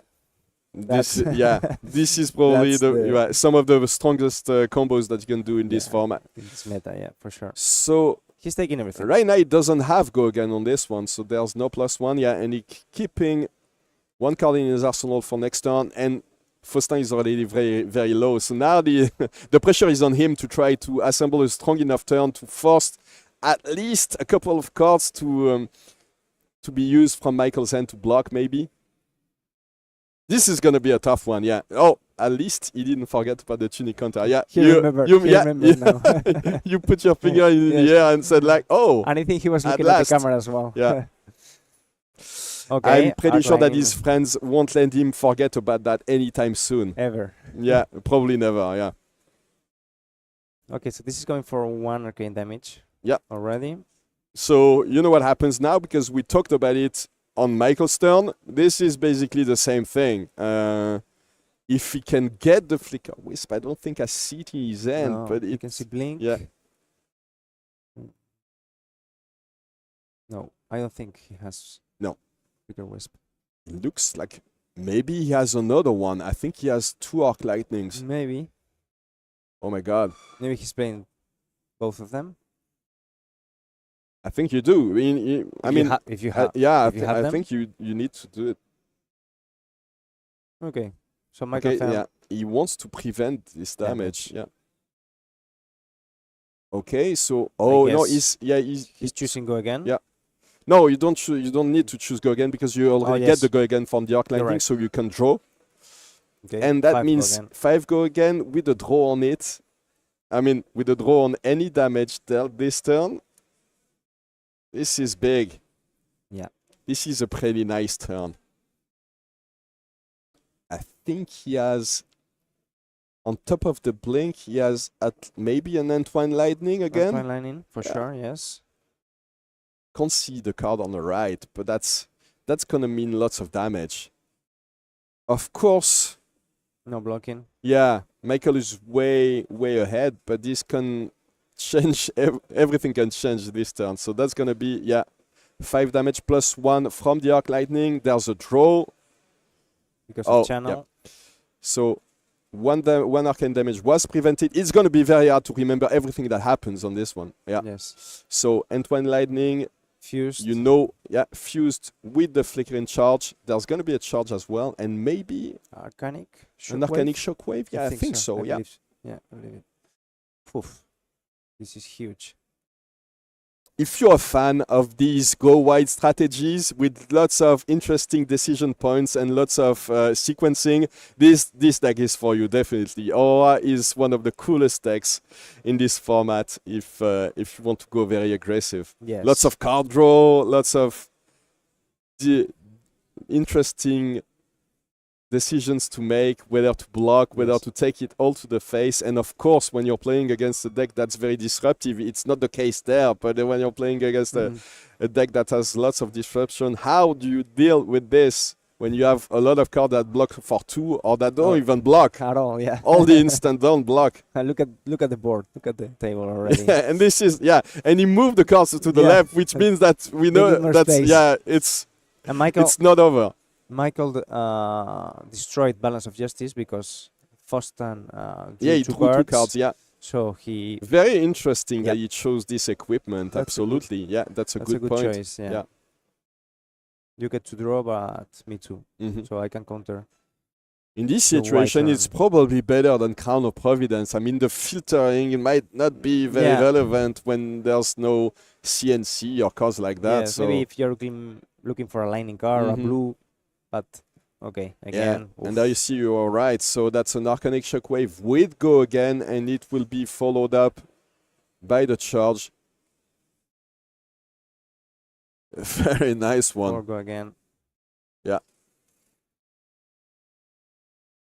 It looks like, at the very least, Michael feels like he has enough in his hand now to force Faustin to lose lots of cards while trying to finish him off. He's already down to 8. These games are, well, I was about to say lightning fast, but I would have been too obvious of... That's turn 4 and maybe in turn 5. This will be over. Let's see. This is threatening 4 plus 1 more. I think the arcane damage was as... Oh no, he's still deciding. But yeah, I think he's still deciding maybe on the... Oh no, so it was already dealt. From, from the arcane. Yeah. And now he's blocking with the Greaves. So I love the artwork on the Lightning Greaves, by the way. It's it's amazing. Gorgeous. The colorful version is crazy. Amazing. I mean, we talk a lot about it, about the art direction and the fact that the cards are getting better and better over time, but it is the case. I mean, it's true. It's not like we're not trying to force it and to force our enthusiasm. I actually believe that this game is just getting better all the time. Yes. I remember Dusty Dawn art. Yeah. From the Angels. Oh, the Angels. I mean, that's when we saw a couple of French artists make their mark on the game, actually. Assur Mizoa, who's on site, who's signing lots of cards. There's a line always at her booth because she's one of the all-stars in the art department of this game. And also Bastien Gèze designed a couple of figments, which are some of my favorite art. He designed the Figment of Protection and the Figment of Tenacity, I think, which look amazing. Yeah, the Marvel versions. Yeah, definitely some of the most gorgeous cards. But like the Marvel versions of Verdance and of Florian in this deck were crazy. So yeah, I got a little bit distracted by the art, but that was the flittering charge as we were talking about. So 4+1. Yeah. This is big. So now is the time when Michael Feng needs to finish his opponent off. Lightning Surge coming from the arsenal means it gets Go again.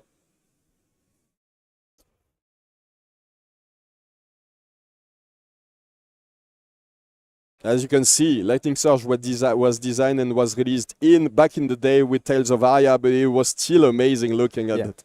This is a reprint as well in Rosetta coming back. Okay, so cleanly blocked with the Shockwave and the Greaves. Still has 4 cards. Block, still has some block on the Grasp of the Arc Knight and on the Crown of Providence. Even Tunic. Maybe Tunic, you won't be able to use it probably. Small mistake there with the Tunic counter. In any case, this deck is so linear, so many zero-cost attacks that most of the time you don't need it. Yeah, you don't really need them. So he has Lightning Press. Oh, yeah. Oh, he's using it. 7. So he can force a draw from the channel. Yeah, he wants to draw an additional card right now. Doesn't want to wait. Doesn't want to try to finish him off. This is a nice one. Gone in a Flash. Very important card. But yeah, he still has 4 cards in hand. Following up with stuff. Yeah, threatening to put his opponent very low already. Maybe it's time to use the equipment. You can block nicely too with the Crown of Providence. Yeah, this is a perfect block for 2 with the Crown. Yeah. And you keep some of your hands, some of your cards for later. I think he just wants to keep 1 card maybe to attack for 7 with the strike, but it's gonna be hard. It's gonna be hard to keep his cards. Yeah. Is there any way? So Gone in a Flash is a very interesting card. When you attack with it, if you play an instant on this combat chain, on this chain link, you get it back into your hand. The thing is that Michael Feng doesn't have. I think it doesn't have one. Yeah. Any instant. So Gone in a Flash is just a 4 attack with no go again. So has to attack with the lightning shock first. Creating the this embodiment. Is a 4 go first. again. Yeah, he created the embodiment with Aurora's hero power. Then the static shock comes in. You need to block it cleanly if you don't want to have that additional arcane damage. Yeah. And then he'll be able to attack for 7 maybe with the strike. What do? Do you attack for 7 and force a 2-card block probably? Or do you choose the card draw to get a card for later? I would choose maybe even go again. Just for the extra damage. Maybe for the channel? If he hits? Oh, no, but he already drew out of the channel, right? Oh, sorry. Yeah, because of the lightning press. Yes. So the channel, the Thunder Valley was already used this turn. You're right. So yeah, it chose to draw out of it. Yeah, yes. Interesting. So he knows that he's probably not going to be able to finish him off. Of course, we saw that if he did that, he probably would have killed. Oh no, it wouldn't have killed him. He would have put his opponent down to 1. Wow. And now, only a lightning press. You can't really do much with it. You can't attack with Starfall. It's pretty much useless. It's just an attack for 1 if you haven't played. Interesting. Yes, because it needs target as well. So you cannot use it just for... Yeah, has to put it in arsenal. So now, with his opponent at 2, Michael Feng has a highway in front of him to try to finish him off. This will be very hard for Faustin to keep anything this turn in any case. Another charge for 4. Doesn't have go again yet, but I guess, yeah, it's fair to expect something. I guess so, yes.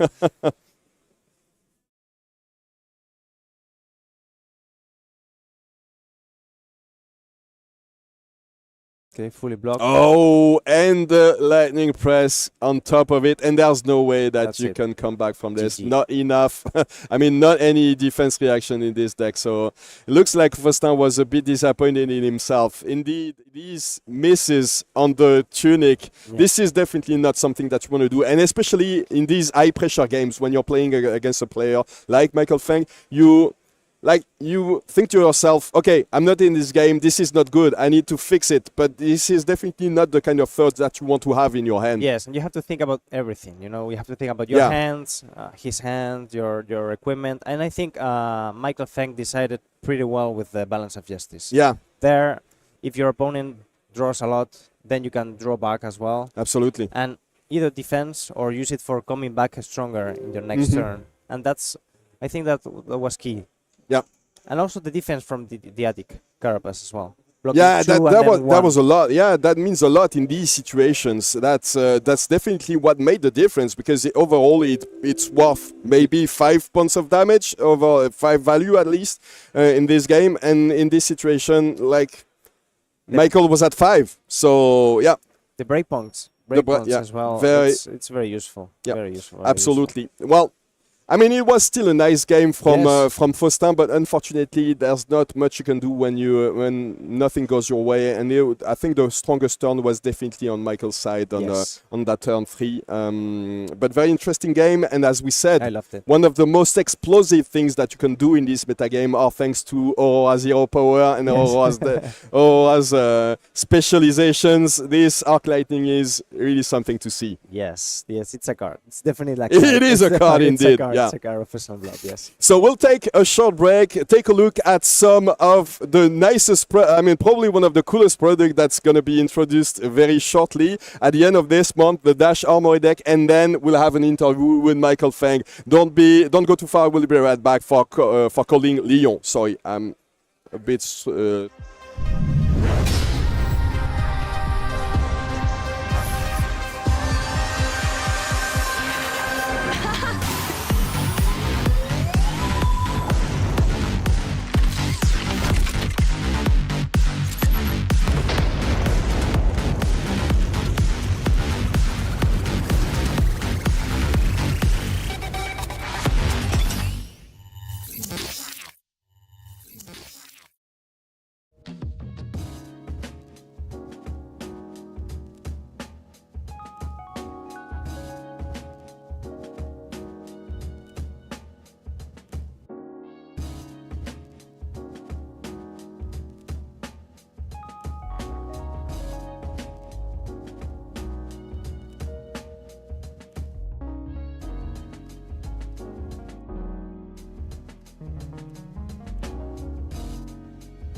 Hi, everybody. Welcome back to the Calling in Lyon. We've just seen Michael Feng, round 3. Congratulations. Yeah, thank you.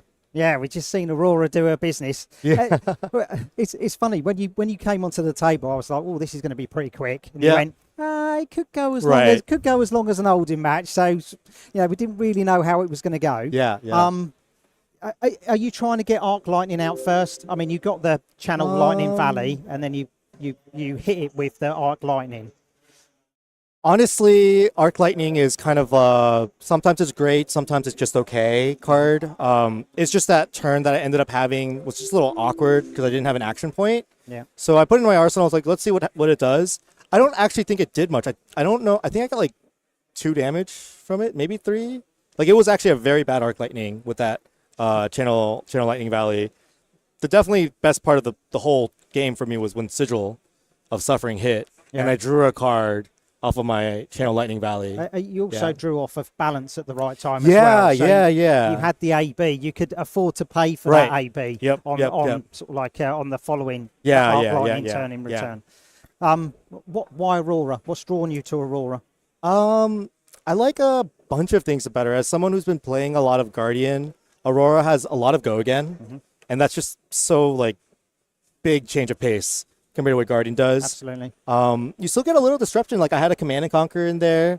I think Snatch is a cool on hit, maybe sometimes disruptive. Also, you get to play like defensive cards. Like Sigil of Suffering is a good defensive card. I think I really showcased a lot of the power of Electromagnetic Somersault. Oh yeah. Yeah. So, like the second one,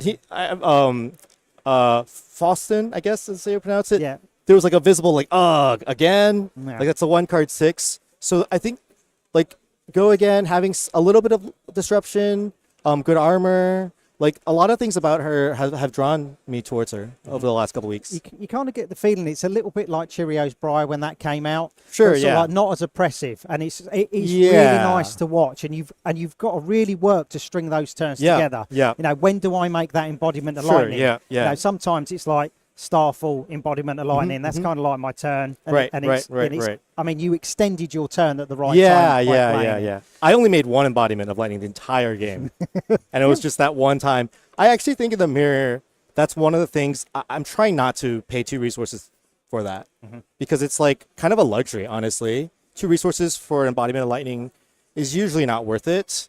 There's usually something else you could have been doing. There's a lot of cards in the Aurora deck that just have go again for free. Some other hoop that doesn't cost 2 resources. So that was something I felt really good about that game, because I do feel like I got to exercise a lot of my game plan in the mirror, and everything kind of just came together. It was obviously life totals wise still close, which is often what these Aurora mirrors are. It's just like I'm on the precipice of death. If I had stumbled a little bit, definitely dead. Yeah. I mean, you pretty much want to keep a full grip. Everybody wants to go wide. Sure, my God. But it's surprising the deck can block with the 3 block cards and still have like a functional, actually even like above rate turns. Like my first turn, I blocked with 2 cards, and then my turn was 2 card 9. I Lightning Surge for 4 go again, and then I came in with the Arcanic Shockwave for 4+1. That's insane. That's better. That's like, to put that in perspective, that's Michael Hamilton playing Wounded Bull, pitching a Heart of Findale. That's a 2 card 9, right? Like it looks so much easier, and it looks so much like, it doesn't look as flashy maybe, but that's insane value. As someone who came from Guardian World, sometimes I was doing Blue Thunderquakes of 3 card 8, and I just had to sigh and say, that's the best I can do. Yeah. But like, this was better than that, and it's less cards. So I've been enjoying Aurora. Nice. I take it you watched Sydney last week. Yes, and yes. Stephen Young winning with Kano. Yeah. Has that event changed your prep for this event? Sort of. Part of the reason why Aurora drew me in the first place was because she has access to the Shark Charmers, and that equipment is so powerful. She has a lot of go again. Is able to leverage her hands. She has both the ability to go AB3, Spellvoid 3. Like there's just like so many equipment slots that you can use, and so even before that, I had been playing on Talishar. So shout out to all those Kanos on Talishar. And I was seeing the Open the Floodgates, and it was doing a lot of work. Yeah. Like I had a build that I kind of disrespected Kano, and I just went straight AB1, and I just died on turn 2. Literally just murdered. And I was like, okay, we're going to have to change things. And like, I think that, Kano's demise is greatly overstated So I think Aurora is one of the decks that can kind of stand toe-to-toe. I haven't really put in enough games to feel very comfortable, but most of my games have just felt like every time I throw a Snatch, for example, at a Kano, like what is the Kano going to do? They're going to block 6, or they're going to let me draw a card. And if I can draw a card, then the engine just starts going. Channel Lightning Valley start getting in there because it's 4. 4 is kind of hard to block. It just feels like what I want to do as Aurora is a plan that's kind of rough for what Kano wants to do. And if I can back it up with a little bit of AB and also that Spell Void, at least 2, it feels like a much better world than Guardian side, at least, which is like everything is rosy from where I came from, basically.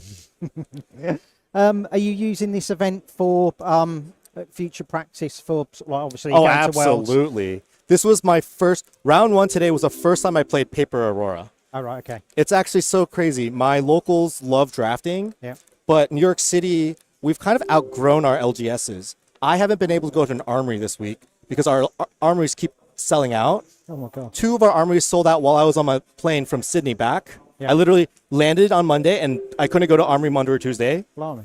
Yeah, and then Wednesday I had a dinner with my wife and it's just like can't go to armories. And Thursday I'm flying over here. So first time I got to play Paper Aurora because I couldn't get the cards until this week. Right, I was in Sydney. I was like trying to get some of the cards, and finally got the cards like literally yesterday. So yeah, I don't know about you, but when I can't go to my local armory, that kind of affects my week. I'm kind of like this is my time. You know, I get to right. Yeah, I felt a lot of FOMO. I'm dad. Yeah, normally I'm dad. Sure. I go to the armory. This is my time, and I like my wife kind of goes, yeah, you're not really feeling it this week, are you? I am suffering a bit. So where do you see sort of like because of Worlds? Where do you see the meta going? On Twitter, there's been a lot of chatter about Count Your Blessings. Oh, yeah, absolutely. But I do think decks like Aurora often are just like, you can't let them turn the corner. You need to be like pressuring them from turn 0. And the Count Your Blessings decks does have a weakness where these instants don't block. And same thing, Aurora has a lot of hit triggers.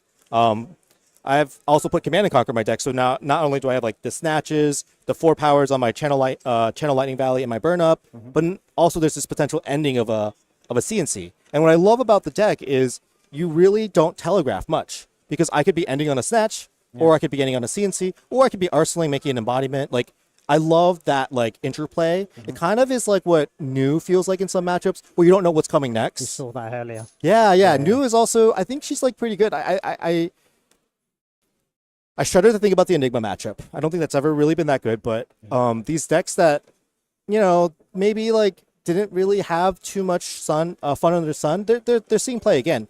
I think this weekend feels like the talk about, this weekend feels like Enigma's weekend, at least. I've seen so many Enigmas. Like I don't know what the meta breakdown is. I don't know if you guys have it. I don't think we've done it yet. I think we have it, and sure, you haven't We've had quite a quick turnaround. Yeah, but just from like walking around, there's been a lot of Enigma, which makes part of me really happy. I love Enigma, but this last couple of weeks I've been practicing this Aurora deck, and I really have enjoyed the play patterns, and I really just wanted to like force myself to play something new, and that's what I've been doing. That's brilliant. That's brilliant. All the best. Round 4's coming up soon. Thank you so much. So stay tuned, grab a quick drink, and be right back because you don't want to miss any of this action. All right.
Take us in.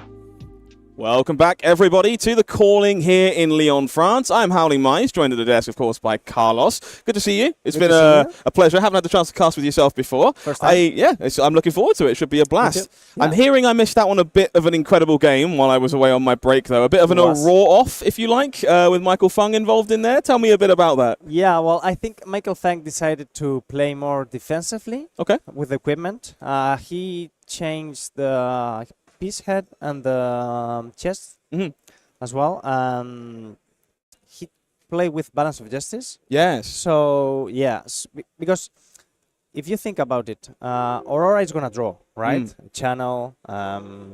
You can get to draw different cards and several cards during your turn. So if you can use balance to block in and then drawing an extra card, it's going to be useful for either defending, as I was saying with Roman, or then trying to come back stronger in your turn. Of course, so that was a game changer, I think. Yeah, it's really cool to see this kind of innovation coming out in this first competitive event since we've had Rosetta land. Players obviously very excited for these new heroes. Great to see a mirror match on the table there, showcasing exactly what Aurora can do on both ends of the spectrum. And also just seeing these pro players kind of get their teeth stuck into what the heroes can do, finding balance of justice. And I'm looking forward to seeing how all this innovation affects the World Championship in Osaka next month. There's a lot going on there. Yes, you're right. We've seen staples already in Aurora's deck. Electromagnetic somersault, blocking for 6. Incredible card. I mean, you block for 6 with a single card. Yep. It's amazing. It's carrion husk. Can't argue with that. I mean, it's better than a sink below. It's like a soul shield, you know, without paying. And then, the board was like, I think Faustin attacked with 6, 7 attacks, different attacks, coming with physical and arcane damage. So Just really impressive. Difficult to prevent, difficult to block. If you're facing, for example, an Aurora, you are good. If you're facing an Enigma, you can clean the board. Of course, yeah. So it's just good to see these Aurora's rune blades really back, strong. honestly. It's been a bit of a dry spell for the Arcanic class there, and it's just good to see them back on the feature match table. I hope everyone at home wasn't hoping for another round in French, because sadly, my French is exceptionally lackluster, so you'll have to be with English me. But I do have some good news. We have a metagame breakdown, and there are a lot of words I could use to describe this, but I'm just gobsmacked. 29 different heroes are in attendance at this event in the Calling Lyon. Most of all championed at the top there by Enigma with 73 copies. Amazing. I mean, I have no words. I love to see this. I think obviously the talk of the town going into this event was kind of Enigma and Aurora. The people kind of cottoned on very early. She was going to be a strong choice in this upcoming metagame. Really lovely to see Kayo in the mix up there still. A hero we kind of saw in the feature match in round 1 with Andrea Mengucci, of course. A deck that's really easy to pick up at home if you want the Armory deck to go try it out yourself at an LGS and just putting on a show here in Lyon. It makes sense. I mean, you can handle Enigma. You can beat it. You can have like Aurora, go again, but hitting on stringing for 8, 6, 7 go again. It's better than 4. Yep, devastating stuff. A little further down, we've got a couple of the established mainstays from the previous format gone by. Azalea, a deck that also received an Armory deck upgrade, so all kinds of really cool tools there. New. Expected to be a bit of a fan favorite after the ban list adjustments in the terms of Zen. But just underneath that, we do start to see some of our other new heroes shining through. 29 copies of Florian, and just a little later on, 15 copies of Verdance. That's beautiful. That's beautiful. Love to see this. Hero and... Oh, yeah, aesthetically and also the breakdown. I'm really excited to see both of these Earth heroes in action, just kind of see more of what they can get up to. I really hope people are finding success. If you are an Acilio lover, however, don't worry. There are some people out here championing your hero. There are 3 copies in the room, and we're keeping a careful eye on them because if they do well, they are winning. They are winning some games. So we're looking forward to seeing if we can get one wrangled up, should that continue at some point later down the line. Looking at this breakdown, I guess, what surprises you the most? Well... Riptide, having 12, I think it's more than I thought, and Kano less than I thought. Sure, yeah. Because Kano just Wizard, Arcane set coming now. It's true that he lost Tomes. It's really painful for him, but you have many new cards that you can explore. And I was expecting more Kanos. Yeah, I think we kind of saw it put on a show at the Battle Harden in Sydney last weekend. Took that down, mirror match in the final. A lot of that lovely stuff with Open the Floodgates and all these new cards coming to fruition. So I kind of expected a little bit more Kano too. I'm honestly super reassured to see some Zen and Prism in the mix here. I think they were the 2 decks people were talking about the most, like, oh, you got hurt by losing Tome of Divinity, or, Orion, of course, Art of War, all these things. So seeing these decks still kind of championed by a large number of players is just exceptionally positive. In terms of the things I am happiest about, I guess, is maybe surprised, but bring me joy on a personal level. 6 copies of Viscera. Love to see that. I want the deck to continue to succeed. Same thing with 9 copies of Inset. These are 2 brand new bumped up Rune Blades. They are, existed in the past, but maybe couldn't find their footing, didn't necessarily have the tools, and Rosetta brought them a flurry of new stuff to work with that just creates all kinds of powerful play patterns we haven't seen before. Yes, you're right. And personally, I'm really happy with the 7 Reiners that we see there. I'm a main Reiner, and I think the new card that comes in the expansion slot, the Splatter Skull. Yes, good stuff. Really, really powerful. Because you can face the aggro decks. They say, okay, you intimidate me, I don't care. No blocks, I get the card back. But now, with the Splatter Skull, you intimidate 1 card, and then you punish them for not blocking, taking damage, and losing 1 card. Yeah, perfect for Brutes to finally get some more impactful on hits. It definitely helps. But this honestly might be my favorite meta breakdown of all time. Because it just embodies so much of what Flesh and Blood is about. It's amazing. Like, I want people to be able to come to a calling, pick up the deck they think is the best deck, If you want to play Enigma, you want to play Kayo or Aurora in this field, cool. I understand that it makes sense. But if you're a specialist and you know what you love and you've played a deck to perfection, you enjoy Teklevossen, Kasai, Acilio, Max, Fi, Olympia, Betsy. These are the people's champions. I'm not necessarily sure how their decks are going to go long term. It depends on the person in question. But to see people out here championing the heroes they care about is just everything I love about this game. Definitely. I agree 100% with you. I think you have to play the hero that you like. Of course. Okay, I understand that some people want to. Some people want to win. But, yeah. At the same time, you can play the hero that you like. Cool. Yeah, that's amazing. I'm super excited to see how this evolves heading into the World Championship in Saga. This is not going to be the last we see of this, but I imagine this will be the framework on which people's playtesting is built, which I am very excited to see. We have a couple of time extensions going on in the last round, I think, so people are just wrapping up, getting ready for the next round of action. So we got a little bit of time to talk about this. I don't know much about your favorite hero choices. So what do you normally play? I play Reiner. When I started Flesh and Blood 2 years ago, I started with Reiner. We bought a box of history pack. Okay. And, well, I chose Reiner. Then I switched to Kayo with heavy hitters. Mm-hmm. I think for obvious reasons. Makes sense. He had sixes in the deck, all the time. So that's amazing. And then I switched again to Nu. Okay. Yep. Interesting change. I like to see it, but definitely something new from part of the Misfell. I play Brute and Assassin. Okay, at least you found your classes. That's the important thing. Yeah, that's my class. But for those folks at home, maybe, that have not made their mind up yet on how they feel about competitive play going forward, and they're thinking about making that trip to Osaka in Japan, we're going to take a little bit of a look at some of the things that are going on there. To maybe sway your opinions if you would like to go all the way over to Japan for this premiere event and all things. There's a lot to like here. Let's take a look, first of all, at that World Championship Players Package. That's going to everyone who's qualified for the World Championship. You're going to get that lovely part of the Misfell playmat in its full glory. Gorgeous. And, of course, the adult version of Ira Scarlet Revenger with accompanying sleeves. The new hero. Yes. CC hero. I think... many people were waiting for her. Yes, it's been a long time coming. I can't think of a better way to celebrate a 5th anniversary of a game like this. She is the hero that started it all for so many of us playing on tabletops with the welcome deck way back when. So just a perfect way to celebrate that. If you're not qualified for Worlds, don't worry. There's plenty of stuff for you to look forward to. These Fable packages are almost sold out. Make sure you grab one of them if you're looking to play along and play all the side events, maybe the Calling. Speaking of the Calling, if you're a Cilio fan, perhaps, there is a lovely Sigil of Brilliance tied to that event for you on the 2nd of November, if you want to go play some Classic Constructed. But that's not the only promo or the only event you could play. You can play also the Battle Hornet as well. Sunday, Living Legend. That's really interesting. Coming stronger. I think little by little they are pushing, Living Legend. We had the the skirmish as well with Living Legend. You get 3 beautiful promos as well. Yes. But if you're a fan of promos, I think there's only one that I've got my eye on, personally. And, of course, it is that Ira, Scarlet Revenger. I love the hero. Can't wait to get my hands on one. And if you're in Japan and you're looking for a chance to grab one, there are actually dedicated tournaments for you to do so, regardless of the format you enjoy. So however you choose to play Flesh and Blood, there's something for you on the Friday. Go play Classic Constructed, go play some Sealed Rosetta, maybe a little bit of Blitz, and pick yourself up a copy of that lovely Ira Scarlet Revenger. Definitely. There's a few more things to look forward to, though. It's not just those Fable packages. There's some lovely anime art style to celebrate where we are for Worlds this year.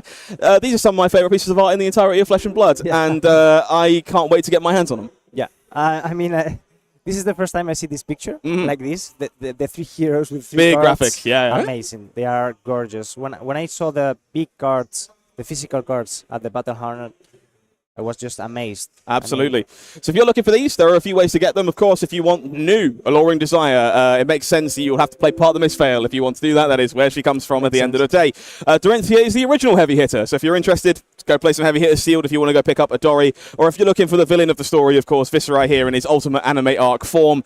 Rosetta Sealed will be the story of the weekend on the Sunday at 10 a.m. to go and grab yourself that incredible promo card. Of course, that is somehow still not all. There is more to our 5th anniversary celebrations. Maybe the most coveted item in terms of discussion at this point, the 5th anniversary packs. Everyone wants to know what else is inside. But we know one thing that's inside, and it is this lovely alternate Japanese art version of Adult Ira. This is astonishing. It's incredible. I think the art... I have no words, actually. Nope. Awestruck. Absolutely awestruck. It's amazing. And rightfully so. I think if you're interested in these anniversary events, you got to jump on the wagon. They're 90% sold out. And we're a month away. Oh, they're gone. Everyone wants in. They want those booster packs. They want this Ira. They are incredible collector's pieces for an event that just won't be topped. It's one of the best events of the year. Are you going? Of course. Not a chance I miss a World Championship. Never in my life. And I will be hands full of Iras wherever possible. You're so lucky. You're so lucky. I appreciate it. Unfortunately, I cannot attend the event. No, I'm so sorry. But I will live. You can live vicariously through me if you will. Yes, and I'll do my best for that. But yes, this incredible event. Just so much to look forward to next month in Osaka. Yep.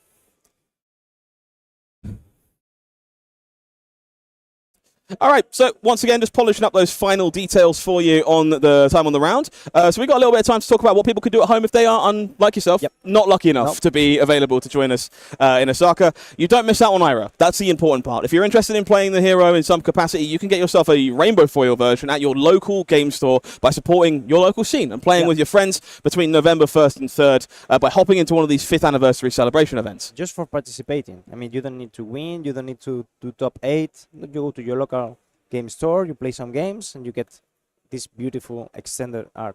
What more could you want? I mean, I think that's a really nice idea for. It should be like from the heart. I think the 5th anniversary should be something important. It clearly is. We're celebrating it for a reason. Obviously. But I don't want anyone to feel left out of that. Like obviously, sometimes people can't travel geographically, other obligations in life. So the last thing we want is people to not be able to get their hands on this IRA and just join the celebrations with us. Flesh and Blood is 5 years old, and that's something we should all be celebrating. Yeah, you go to your local game store, you play some games with Absolutely. your friends, and you celebrate. Make the most of me not being there. Can't beat you if I'm in Japan. I'm gonna be at my local store for sure. Playing. Perfect. I'm looking forward to it. Perfect. So I guess, what do you want to see in the feature match area if it was up to you? It's not. But what do you want to see on camera? That's what I'm curious about. I would like to see Verdance. Verdance, okay. Yeah. Me too. Okay. Verdance, maybe some Guardian.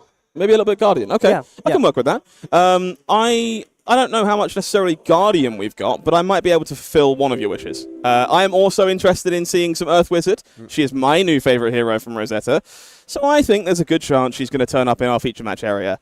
Even better, she gets to play against the big bad of the format, the most represented deck in the room, and arguably one of those matchups people aren't sure how it's supposed to go, how difficult it's supposed to be. It's Enigma. We've got Jakub Clements here, part of the UK gang. Incredible results over that neck of the woods, my way, against Sebastian Sphincter on Verdance, Thorn of the Rose. So we get to see this new hero in action in the 3-0 bracket. Okay, so interesting matchup. I think, who do you think it's favor here? So everything in my soul tells me that I can't bet on a wizard to be an illusionist. It feels wrong somewhere deep down. It's very, very difficult typically for that to happen.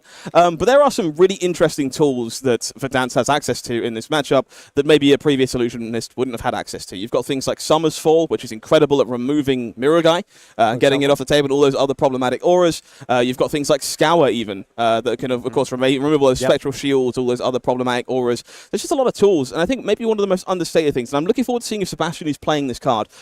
Old staple from Tales of Aria, a Plume of Evergrowth, the headpiece, which is a long-forgotten common, but is really impactful in this matchup if you have access to it, because it means that you have access to Summer's Fall on demand. The red copy is also 6 power, so with it being an Earth card, it can be a popper for those illusionist attacks, or you can answer any aura at basically any time by breaking your headpiece to be able to facilitate picking one of those back up. So that's the card I'm looking for. That's the one that I want to see on Sebastian's side. I'm also super interested to see which weapon Jakub turns over, because we've seen a lot of different weapons coming out of Enigma this weekend. Yes, we've seen Iris, right? Yes, Iris of Reality. I've seen some Refractor as well.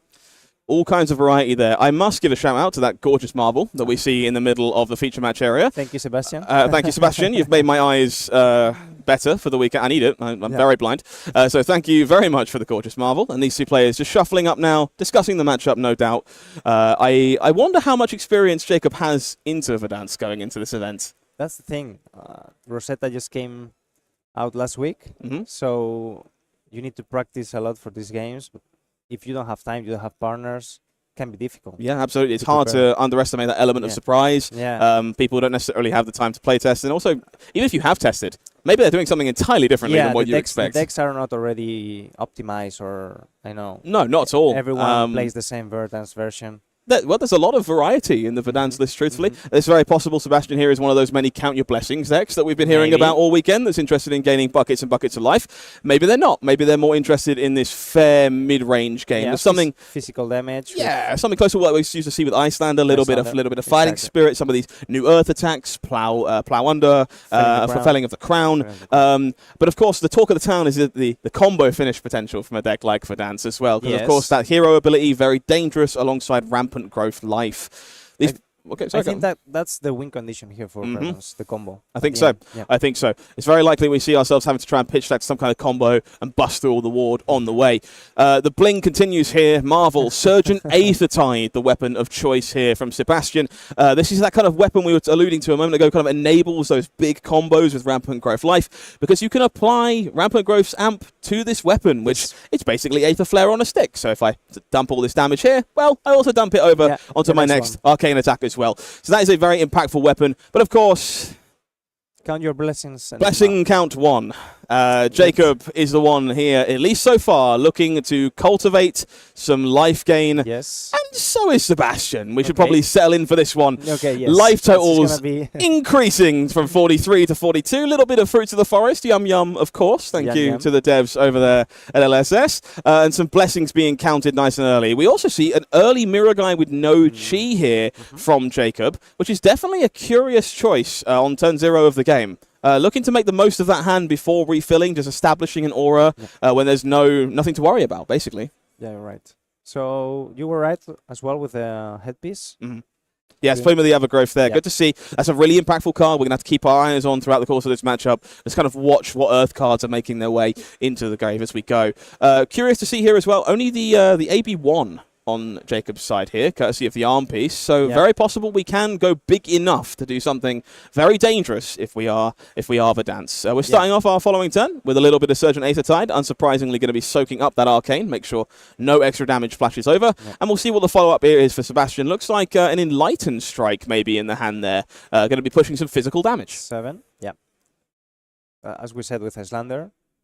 Battle Mage. Yes, a little bit of Battle Mage, yes. Probably the best terminology for it, and an incredible playstyle if you've not had the pleasure of doing it yourself. Here we kind of see this Count Your Blessings mode in full effect, and I think this is an explanation as to why there's only one Arcane Barrier from Jakub here. He's going to be looking to spend a blue, pay 1, prevent 1 point of Arcane damage from the weapon, and then spend that other 2 to count his blessings. Down to 44, so he's going up. Yes. No, down to 44 down is to 44, an ambiguous statement, but yeah, absolutely. Jakub, they're taking the time to refill. We move on back over to Sebastian. Hand here, again, just this kind of mix of arcane options and physical options, and it's very interesting to see how you balance this into Enigma, who's clearly interested in playing a long, grindy fatigue game. This Surgeon Aethertide, just going to keep doing some heavy lifting, keep pinging for a point, forcing a card out of Jakub's hand, and just making him to spend some resources. And we, of course, will follow that up with some physical damage. Now the Arcane has been prevented. A little bit of Command and Conquer threatening that arsenal. But unfortunately, it's a Sigil of Solace down there. So up to 47 life on Jakub's side here, and no arsenal threatened. Wait some more blessings being counted on Jakub's part. Nice early start here. I believe that's 2 yellows and a red, which is definitely a nice cheeky start here. Full plan in action for Jakub here, but that doesn't necessarily mean it's bad news for Sebastian. We kind of see it here on the side. That Pulsing Life Aether definitely going to be a part of a valid pitch stack going forward to kind of build up some kind of return fire in the end to have these big combo turns. I think, he has to start to set up the combo for later. Interesting. I don't know if he's running healing potions. You need them. Yes, Healing Potion does certainly let you go super big. We haven't seen any of those yet, but this is a really interesting inclusion. Harkening back to Icelander once again, Scar for a Scar. A card obviously just phenomenal on rates, not quite as free in Verdance. You don't start at 36, so it's a little harder to enable early. But when your opponent wants to count their blessings, well, your Scar for a Scars are always active, so why not have 4 free damage on me? It's going to be a Blue Sift and Phantasmal Footsteps here, going to soak up a little bit of damage. Blue Sift, another really curious choice, going to help find those blessings for you in this deck. It can also be transcended off of because it's a blue that has go again, which is a fantastic decision Block 3 from Jakub. Yep, of course, does a little bit of everything. Everything, absolutely. Utility card there. Pitching for maybe preventing their gain damage. Yep, absolutely. Next, so those spare resources, plenty of options available there. So Sebastian reconsidering with those resources floating. Looks like we have a channel, the Millennium Tree, but no way to keep it around at this moment in time. So for the card we're interested in, we're going to have to burn all of its amplification now, or we are going to have to save it for a little later. We're going with the former in this case. It's 4 Arcane. This is a pretty powerful 4 Arcane, though. The arsenal is going to be destroyed. Jakub here not having the ability to stop less than 1 damage. That Sink Below, a pretty worthy gain if you're looking to present some physical damage later on. Oh my God, Jakub. The fourth one. Jakub is blessed, undeniably blessed. I believe that might be the first time I've ever seen a 50 in the top life counter. 51 over there on Jakub's side with these blessings being counted. Players drawing up for their hands once again. Some really sweet tools available on Sebastian's side here. Some more trees, some more felling of the crown. Unfortunately, looks like we might be lacking the blue. Yep.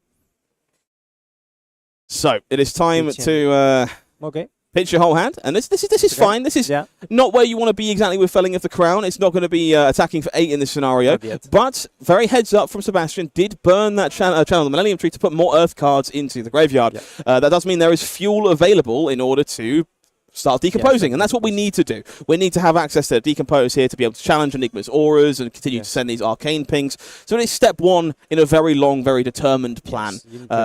Step in the right direction for sure. Verdance ability, indeed. So Jakub does indeed follow through on the decompose effect, even though it is slightly small, sinks the card out of their hand, pays up some resources to block out the damage, and establishes a lovely waning vengeance off those spare floating resources.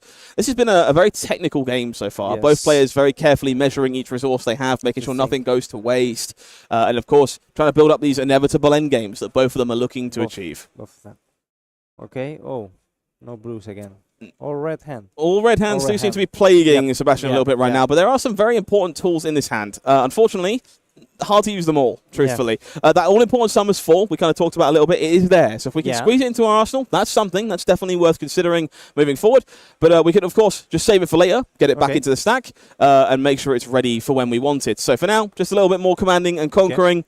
Simple blocks to keep our stuff safe, and moving quickly on with yet another turn from Jakub, who finally has some cards in their hand during their own turn. So we're going to see an Enlightened Strike. I've seen an awful lot of shiny bright enlightenment today. Seems to be a very popular one among these top players. And good to see it on the table here for Enigma as well. Yes, of course. 7 physical coming back. Yep, a little bit of flexibility. Can't argue with that. And 7 damage coming across to Sebastian. Okay, looks like we finally have some blues to work with. One of them going in front of the Enlightened Strike, soaking up 3 damage here. Blocking 3. Little bit of damage coming on through, and we find ourselves with those handful of Summer's Falls, which we're going to see one of, the first of here. Worth knowing here that Sebastian is pitching a blue one as well, so there's more than 3 in their deck, which is very, very important. He can react, right, to that. First, he can yes. Speed. So I believe Summer's Fall targets, from what I understand. So you attack, choose to decompose, and upon decomposing, you'll target your aura of choice. So upon targeting Waning Vengeance, I believe you can, of course, pitch some resources, spend some things, and put a blue into that pitch zone if you're interested in making a shield. That seems to be what Jakub is considering now. But it does look that their hand is a little bit light on resources, perhaps. So this isn't an easy choice. 2 blues, 2 reds, I think. It looks like a decent mix, in which case maybe we're okay. But that blue is a count your blessings, so maybe you don't want to necessarily be using that as a resource card. We're instead going to be playing it out here nice and early ahead of time. This is number 1, 2, 3, 4, number 5 in this case. Gaining 6 life off the blue copy of Count Your Blessings here, putting a blue in that pitch zone. Not bad at all. 6 life of blue. Yeah, can't argue with that, can you? And making that all-important Spectral Shield from the Waning Vengeance. 6 physical damage left coming in here off this Summer's Fall. Which we still have to address at this time. Yeah, just double checking there. Leaves the field in this case, not necessarily destroyed, which is a very relevant choice of wording when you're looking to make some stuff happen. Fate Foreseen, of course, covering up the damage here, keeping that shield alive, and we'll slowly but surely see that shield start to attack down Verdance and threaten as a weapon as the game continues. And we can see they're playing fast, right? I mean, they're playing fast because they know that the game can be very, very, very long. Both players are very aware of how long and intricate this matchup is going to be. That's really interesting. And you need to know how to play as well. Of course. Kind of games. Yeah, absolute testament to both players in the feature match area here. Familiar with the dynamic. They understand this is going to be a long one with a lot of attrition. And so they need to play fast. These are the arguably least important turns of the game. The ones that come later are going to be significantly more impactful. So these are the ones I don't want to waste time on. I just want to be punchy, keep it spinning. And that's exactly where we find ourselves right now. So back over to Sebastian by the looks of it. Find ourselves with more Summers Falling, which is definitely good, but no auras to be challenging with right now. Not with Spectral. So, absolutely. Yeah. So, urgent Aether Tide coming in. We've seen this play pattern many times at this point. Prevent the Arcane. 2 still floating to do a variety of things. The follow-up going to be Scour in this case to take care of that Spectral Shield. This is mostly what this card is going to be for in this matchup. Sadly, it can't take care of any of those non-zero cost auras for you, but this does threaten a little bit of Arcane and keeps those Spectral Shields in check. Following up to and I guess end this turn, instant speed ability, a little bit of yum-yum, a little bit of fruit on the side. And we're going to pop one of these more disruptive attacks into our arsenal, this time the Summer's Fall, keeping that ready for when we might need to remove a particularly big-shaped dragon thing. Yeah. This is scary. I mean, I've seen a picture from round 3 from here from Colin, one Enigma player hitting for 24 again. That could certainly happen. Yep. Big dragon capable of many, many 12, things. 12 counters. Okay, so we've entered the healing potion stage of the game. Now, this is an important step for those that are watching along at home. If you're unfamiliar with what Verdance is trying to achieve in this matchup, it revolves around combining these with copies of Rampant Growth Life to gain a ridiculous amount of life in one surge you couldn't possibly do with 4 or 5 cards normally, and amp that weapon up to astronomical numbers. So pot 1 is definitely a card we've got to tick off on the list. We're aware that it's in play. Speaking of cards we've got to be aware of, there is an Oasis Respite in the pitch zone here for Jakub, prepared for the matchup in this case, is aware of what's going on and wants to make sure that is in line and back in their deck and ready to come back around when the time calls. Command & Conquer will take care of that Summer's Fall. It's a pretty reasonable hit in this case, unfortunately, but the hand clearly good enough to rationalize not saving it, which is something worth keeping in mind. Yeah, I believe he's going to choose Go again here and then setting up another healing potion. Keeping 1 card in arsenal. Certainly a good way to be. It is going to be 5 damage. That Fate Foreseen finding a target, not getting stuck in the hand otherwise, like it can in this situation. Down to 55, from Jakub. Down to 55. We have in fact gone the right direction. As you say, healing potion number 2 is on the table, alive and ready to go. Card popped in the arsenal, and we're slowly making our way towards our attempt at an endgame pitch stack combo here. Sadly, it is more Command & Conquers coming, and it happens to have lined up with that Rootbound Carapace, which is a little bit unfortunate for Sebastian, but this isn't damage that we can't handle if we're worried about keeping that card in our arsenal safe. Yes. He's keeping 2 reds, I believe. It's the red copy or the yellow copy? I think it's...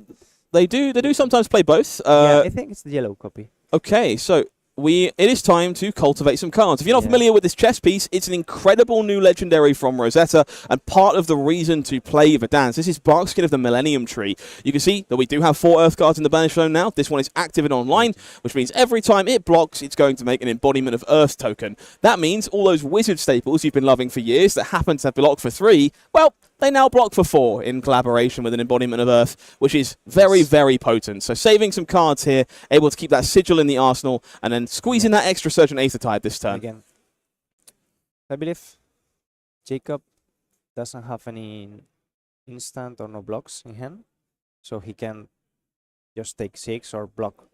Okay. Yes, count your blessings. Yes, technically speaking, that doesn't block. It's definitely one you kind of got to keep your eye on a little bit. But good chance we see that one being extended here if we're worried about the on-hit. Of course, if we're not and we're just looking at blocking, we don't have to rush ourselves. So we're going to block out the 6 damage from the weakest thing. Again, just keeping that life total high. All we care about is that big finale here. So blunting the physical damage, definitely worth doing. And a little more blessing counted. 61. 60. I'm going to start having to take bets on where this finishes, you know. I'm very curious as to the highest total we see. That's amazing. It's definitely very, very impressive stuff.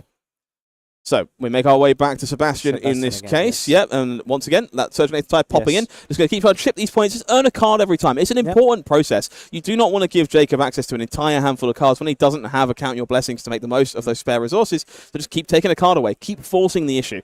And that's a very important part of this matchup going long. It is time for a little bit of Pulsing Aether Life, though. This one, a little more dangerous, especially when Verdance is active, giving you the ability to ping for an extra point of Arcane with the life gain. But here, representing just 4 Arcane, being soaked up by Waning Vengeance here to make another shield.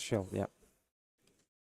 I think Enigma has many tools stop Verdance. Yes, we're seeing that in full effect here. There's lots of auras designed to create problematic ward, Oasis respites, all these kind of things make this matchup difficult, but certainly not impossible. As we allude to, Verdance has the ability to go very, very big in that final turn. So this is all kind of foreshadowing to that and setting up the protections to try and survive that inevitability that deck provides. It is Rage Spectre we see making their way down here. This is one of the most powerful auras in the Enigma deck, and does a very good Anathos impression at the best of times, swinging in for 6. Here it's going to just kind of sit there and do not much thanks to the Spectral Shield. It does not give it go again. But it is going to provide some protection if we want it from this Surgent Aether Tide and similar arcane effects. Sigil of Solace makes its way out of the arsenal. Looks like we just need that space for a little bit of something else at this point. And we're going to be following this up maybe with a Plough Under, which would explain why we don't really want an arsenal there. No need to put that on the bottom of the deck yourself. So really smart.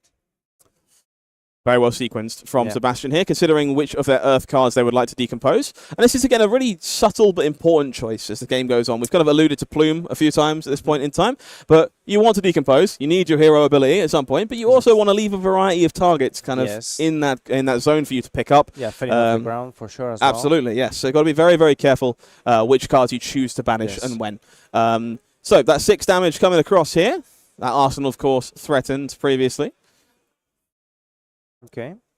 Jakub, considering their options here, does have a few more blessings available to them, should they want them. And deciding whether or not, maybe, but we're looking at whether or not we want to save those auras from the damage. We do not. Just going to take the hit, let the shield and the Rage Spectre soak things up, and then swiftly go back to counting. And transcending, of course. So this is a synergy that people haven't really talked about or discussed that much. But Count Your Blessings Blue, maybe the worst one on rate of the 9 that you choose to play.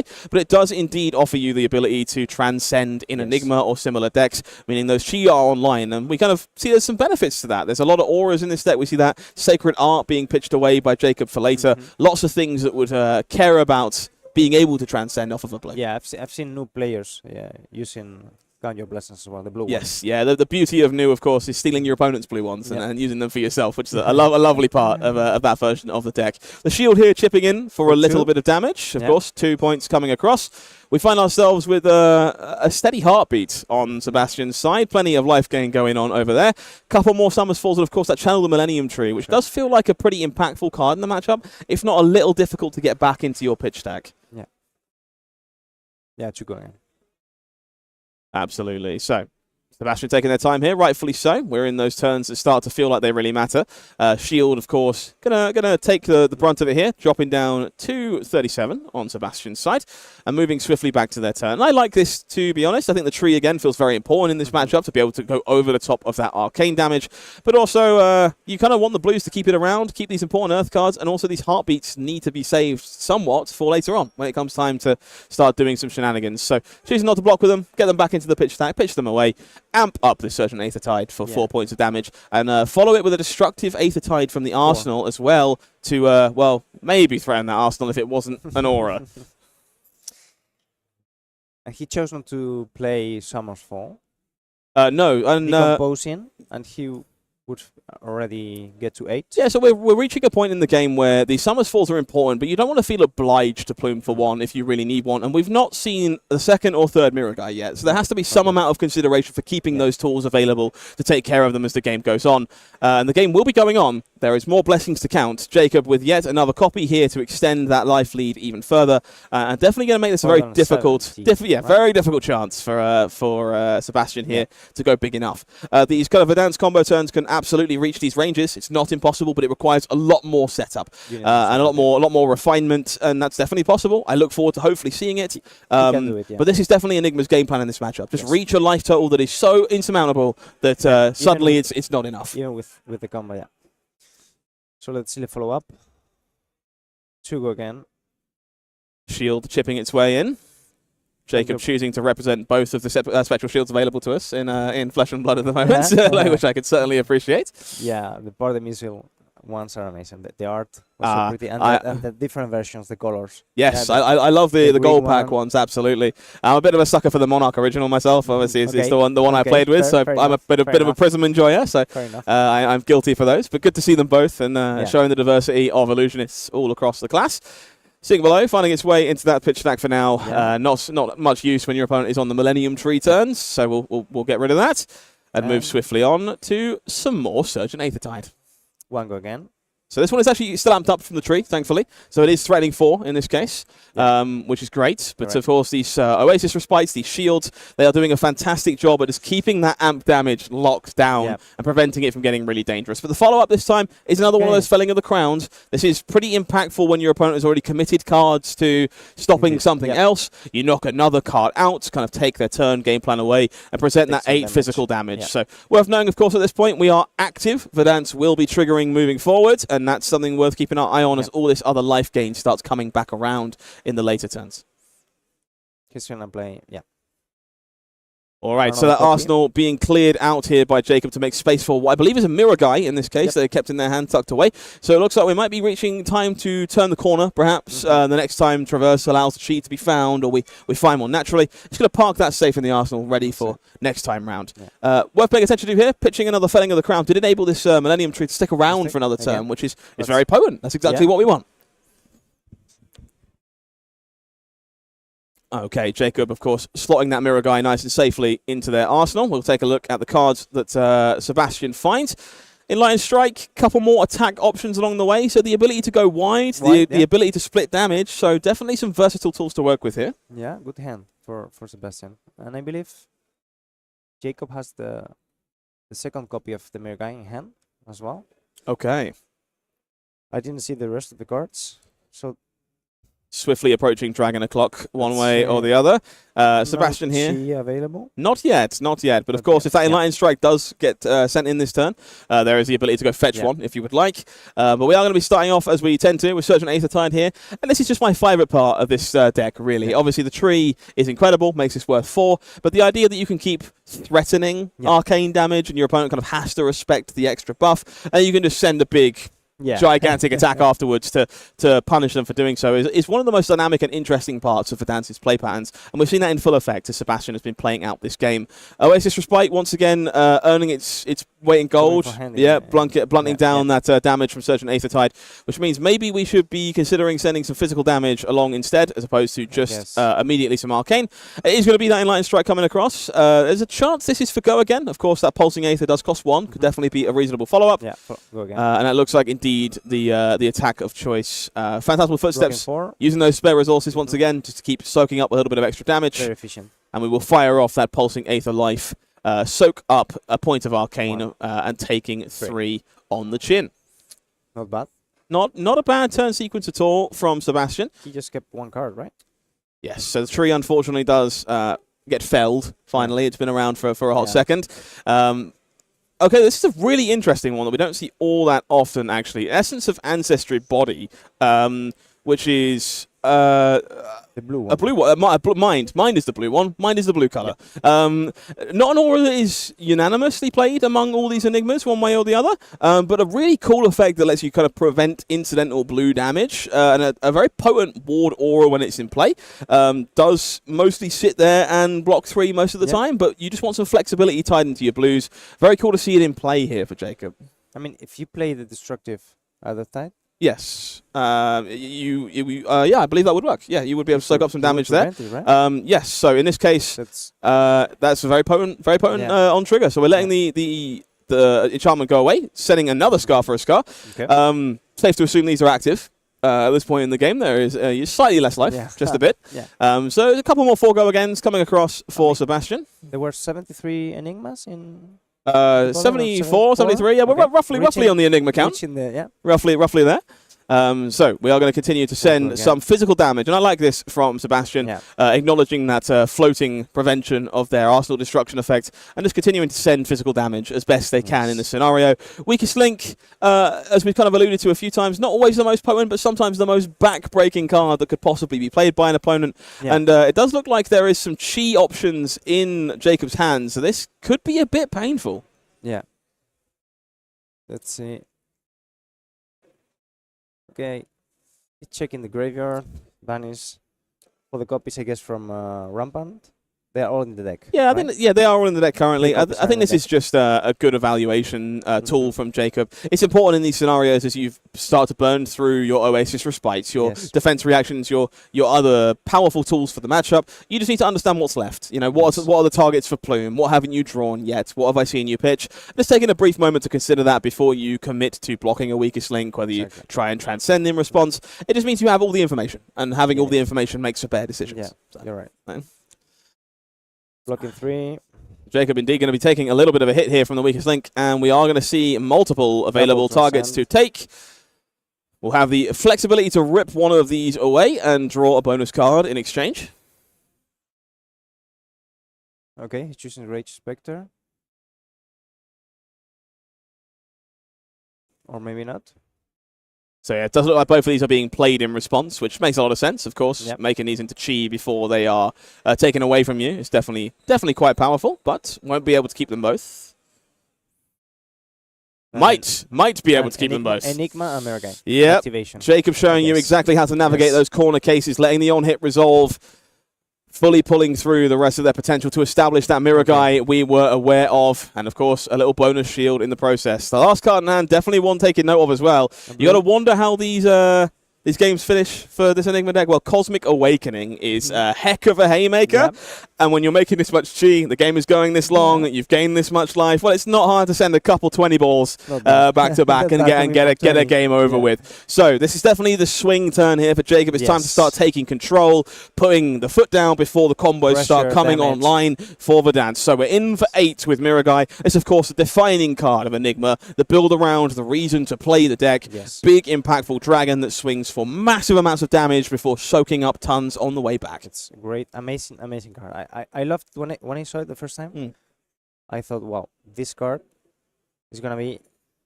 I mean, if you think about it, he's swinging for 8, and then he's soaking 4. Yep, that's 12. Absolutely. For one card. Incredible. Absolutely incredible rate. The first time I saw it was in a game of Limited. I was less excited about it. It's very, very good in draft, would you believe? And of course, very, very good on this board state as well. Sebastian taking their time here. They need to. This is important. They need to understand where in the pitch stack they are, what tools they have remaining.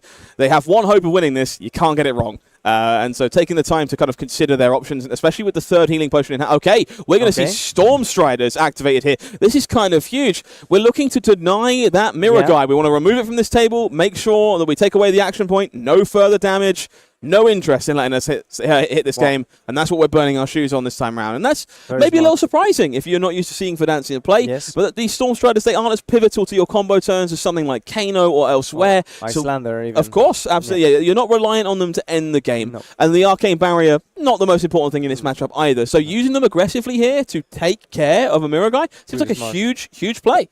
The Sigil of Solace, secretly a 1-card 4 now. Verdance just going to chip in for a little bit of damage on the way. Which you'll have to see. Going to soak up a little bit of that on Jakub's side with that levels of enlightenment. The third healing potion coming down. We are on board and ready to go. It is time to start assembling the most rampant of growths. This is really heads up and a demonstration of this matchup for Sebastian as well. I think they very clearly want to use that plume to buy another rampant growth on their combo turn. They're just going to need to go that big. So they chose to use their Storm Striders to remove the mirror guy instead of finding a Summers 4, which is a very, very heads up decision. And shows the familiarity with the matchup that maybe most people don't have at this moment in time, which you do certainly love to see. Jakub here using those spare resources to establish another Vengeance on their side. And chipping a win for 2. Little bit of shield damage.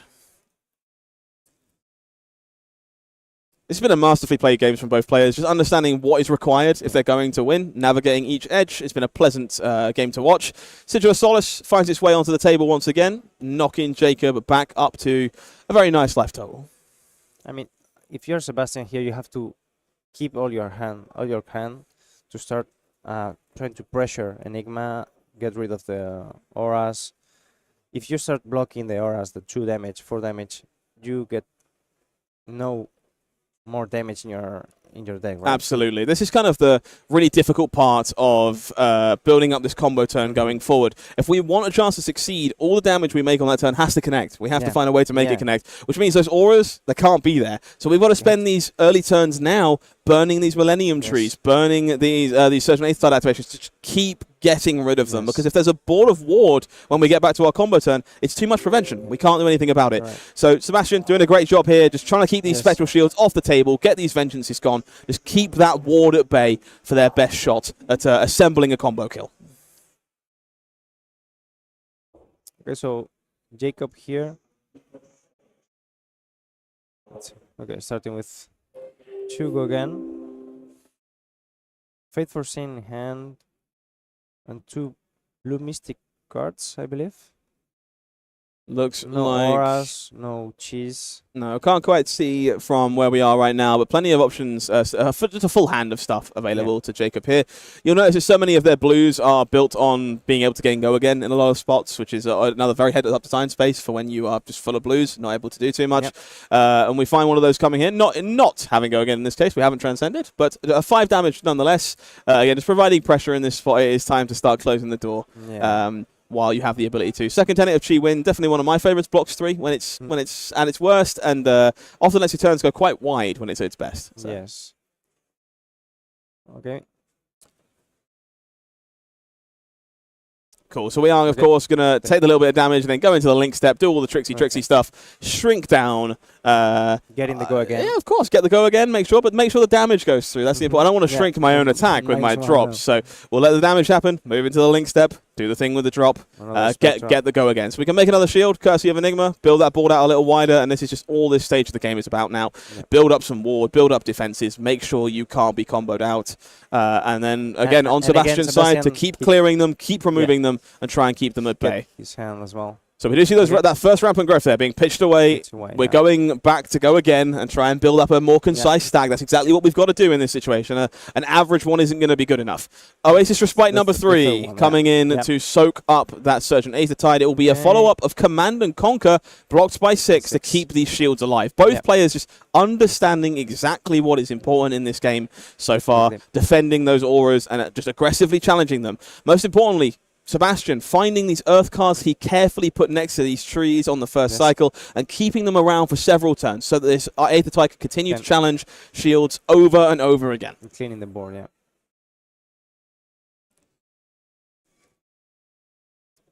So this is again, okay, he has Chugo again coming.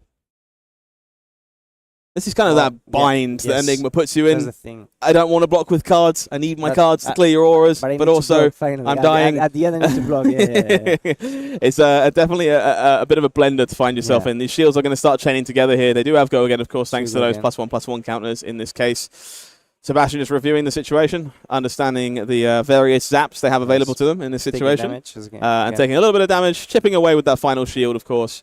And falling on down to 23, I believe, down, taking that extra point of damage.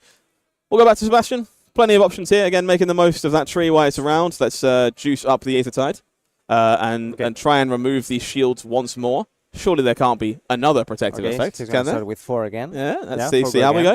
So again, Rampant Growth Life. We know it's not time. Back into the pitch stack. Very carefully a yellow card designed. This is the second one, right? Yes, right next to each other, which is important. We absolutely want to keep our eyes on that. With Earth Guard as well. And so, a little bit of damage soaked up. One does sneak through in this case. So we are going to see the shields bite the dust. I'm actually not entirely sure Sebastian was hopeful that the shields were going to bite the dust. That Summer's Fall looks a little worse now. Yeah, now what do you do with your hand? Now that you have indeed got through. Okay, but you are threatening the arsenal. This isn't too bad. This is still threatening the arsenal from Jakub here. Only that's a pity because he can just prevent one. He can. If Jakub cares about his arsenal, he could theoretically save it, but we're going to see Metacarpus Node. Now, this is a card that isn't synonymous with Verdance necessarily, but I think it's actually super important in these Illusionist matchups. You need to be able to juice these important on-hits and points of Arcane to a higher size. So, in this case, Sebastian deems that arsenal is particularly important and is considering burning their node to up that number to make sure there's no way to stop this from happening. Okay, Jakub, not pitching. Yeah, I think that's very smart. I think at the point where you're not saving your arsenal, it makes no sense to give the card. So just take your 3 Arcane. save your cards in hand. And, of course, that Fate Foreseen falling by the wayside. So we're going to move to the end, and it is time for the Sacred Art. The Immortal Lunar Shrine, one of the most impactful and powerful cards in this style of Enigma deck. Multiple shields. Yeah. Multiple shields coming in, multiple counters going on to all of those auras, and we're transcending. We're getting another chi for our own turn to make another shield as well. Get all that juice and just start sending the assault of shields back at Sebastian. Jakub's decided it's time to get this game over and done with. Yes. We are firmly on the offense. Yes, and I think Sebastian is running out of tools here. Even if with a combo, he's down to 23. 13 in here, 6. I think it's gonna be rough for Sebastian. It's actually a very impactful draw here for Sebastian, depending on the rest of the context of their hand. There is a Scour. The Scour. Scour is incredible at taking these shields apart and resetting the board, but we're going to need the resources to do it. So we might need to take a little bit of heat to keep a hand that can do this. So we're going to see another shield get made by Jakub here, build that arsenal up a little wider. It is going to be Surgeon Aethertide once more, try and add a little juice to that Scour. You do get a little bit of bonus power along the way. And of course, that will leave a very timely 4 resources, should this be prevented, to eradicate all of those shields. Okay, 4. You see a momentary look of, I guess, from Jakub there. Like, fine, I understand. You got me. Those shields are indeed going into the binder again. Some damage coming through, setting Jakub back down to 62 in this case. Shields removed. We'll find ourselves with a follow-up hand from Jakub. This is going to be one of the most powerful plays in all of Flesh and Blood, pitching a red sink below to attack with levels of enlightenment. Not bad. Truly exemplary stuff. We'll see. Maybe the Arsenal. Maybe. I prefer to think this is a head jab at worst. That's much funnier to me, and I love that's where we are at this moment in time. So Jakub considering their options again. As you say, those Transcend Blues definitely can pull off some stuff here, make some noise, especially like Path Well Traveled, for example. So there's definitely no guarantee the turn ends here. However, Jakub more than content to just burn that last sigil, juice up their life a little further, and be content with their bad head jab. So we find ourselves back towards this pile of Earth cards set up from Sebastian. It's time to start chaining off some of these heartbeats. These are step 1. Again, rampant growth. Got to wait in this spot. But it's time to just do a little bit of chip damage. Try and ping away with Verdance.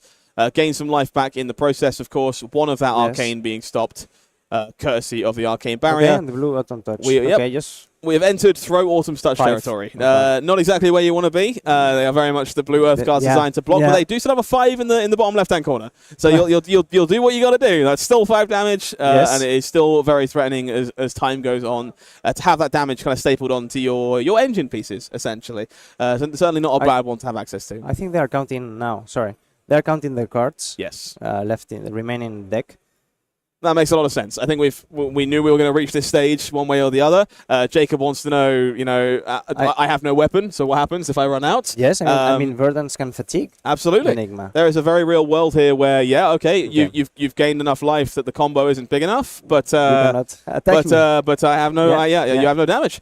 So this mirror guy here is going to come on through, and thankfully we have a very carefully lined up Summer's Fall in our hand once again for Sebastian. Very well put together. So, again, if we don't have to use it, we won't. Let's earn the card from the Arcane Prevention from Surgeon Aethertide, and then let's see if we have to remove this mirror guy to take care of it. We could do the same thing again. Heartbeat here. Arcane damage. Gain some health. 1 by 1. 1 by 1. Do you want to prevent these triggers of 1? Give me more cards. Try and save your dragon, because I might be trying to fatigue you. And if you're giving me cards, like you're gonna struggle to have a turn.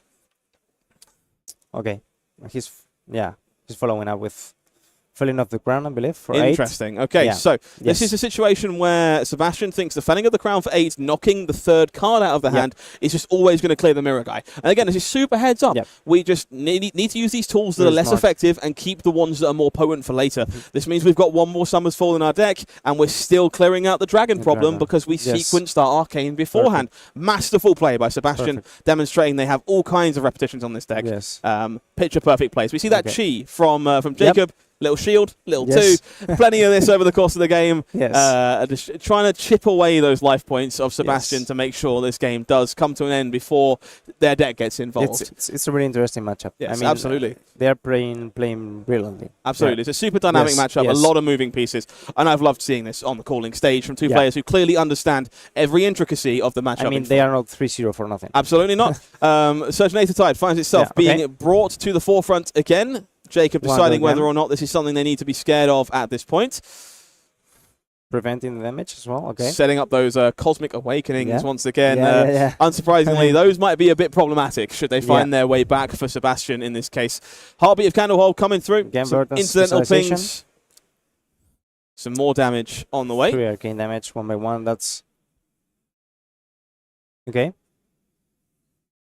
Stripping a card. Okay. Plow under coming through as the last one. This is interesting. This is both players' arsenals. And that might not be as much a downside as you think. Something that isn't necessarily discussed too much in this situation. If you want the card in your arsenal in your pitch stack somewhere, well, there's a really good way to put it there. Slide it in with your plow under. Absolutely. So there should be both players' arsenals going to the bottom. Jakub does the same. And 6 points of physical damage coming across the line. Jakub now going to take this moment to just consider what's left. At this point, you've seen the entire deck. We are firmly back into second cycle territory. Understanding what is remaining is the most important part of the follow-up turns. Yeah, and you also have to sequence quite well the Spectre Shield creation, because you can create it later in your turn after the attack. So you need to keep the Spectre Shields maybe for later. So you don't want to prevent it now, the damage. You take 5, and then you create the Spectre Shield. And we see that from Jakub here, choosing to make a shield at the end of Sebastian's turn, sheepishly poke with it, having ticked up the tunic, and then almost certainly making another shield with that other chi that is in their hand during their own turn. It's maximizing the ability to use Enigma in both players' turns and get the most resources out of the Spectral Shield generation that you can. That damage does find its mark. Going to have Sebastian falling down to 17. Shield being generated, and off we go back into Sebastian's turn. It is time, of course, for that Surgeon Tide ping. Shields out the way. I do not want to see you. Please. Kodachis time, right? Absolutely. It's Kodachis, but it does 1 and costs 2. That's not, maybe not the best of exchanges. Summer's Fall is going to be coming through here as the follow-up attack. We will decompose a little. Eat one of those shields, of course. Doesn't go to the bottom because it's a token. Not coming back. And 6 physical damage coming through. We see these final defense reactions lining up well with these final few attacks. Drawing up for Sebastian. Jakub taking the time to take account. As you can see, we are definitely 15, 16, somewhere in that kind of ballpark for their deck. Last few cycles of cards coming up to fruition for Jakub here. Sebastian taking the time to consider what is going on.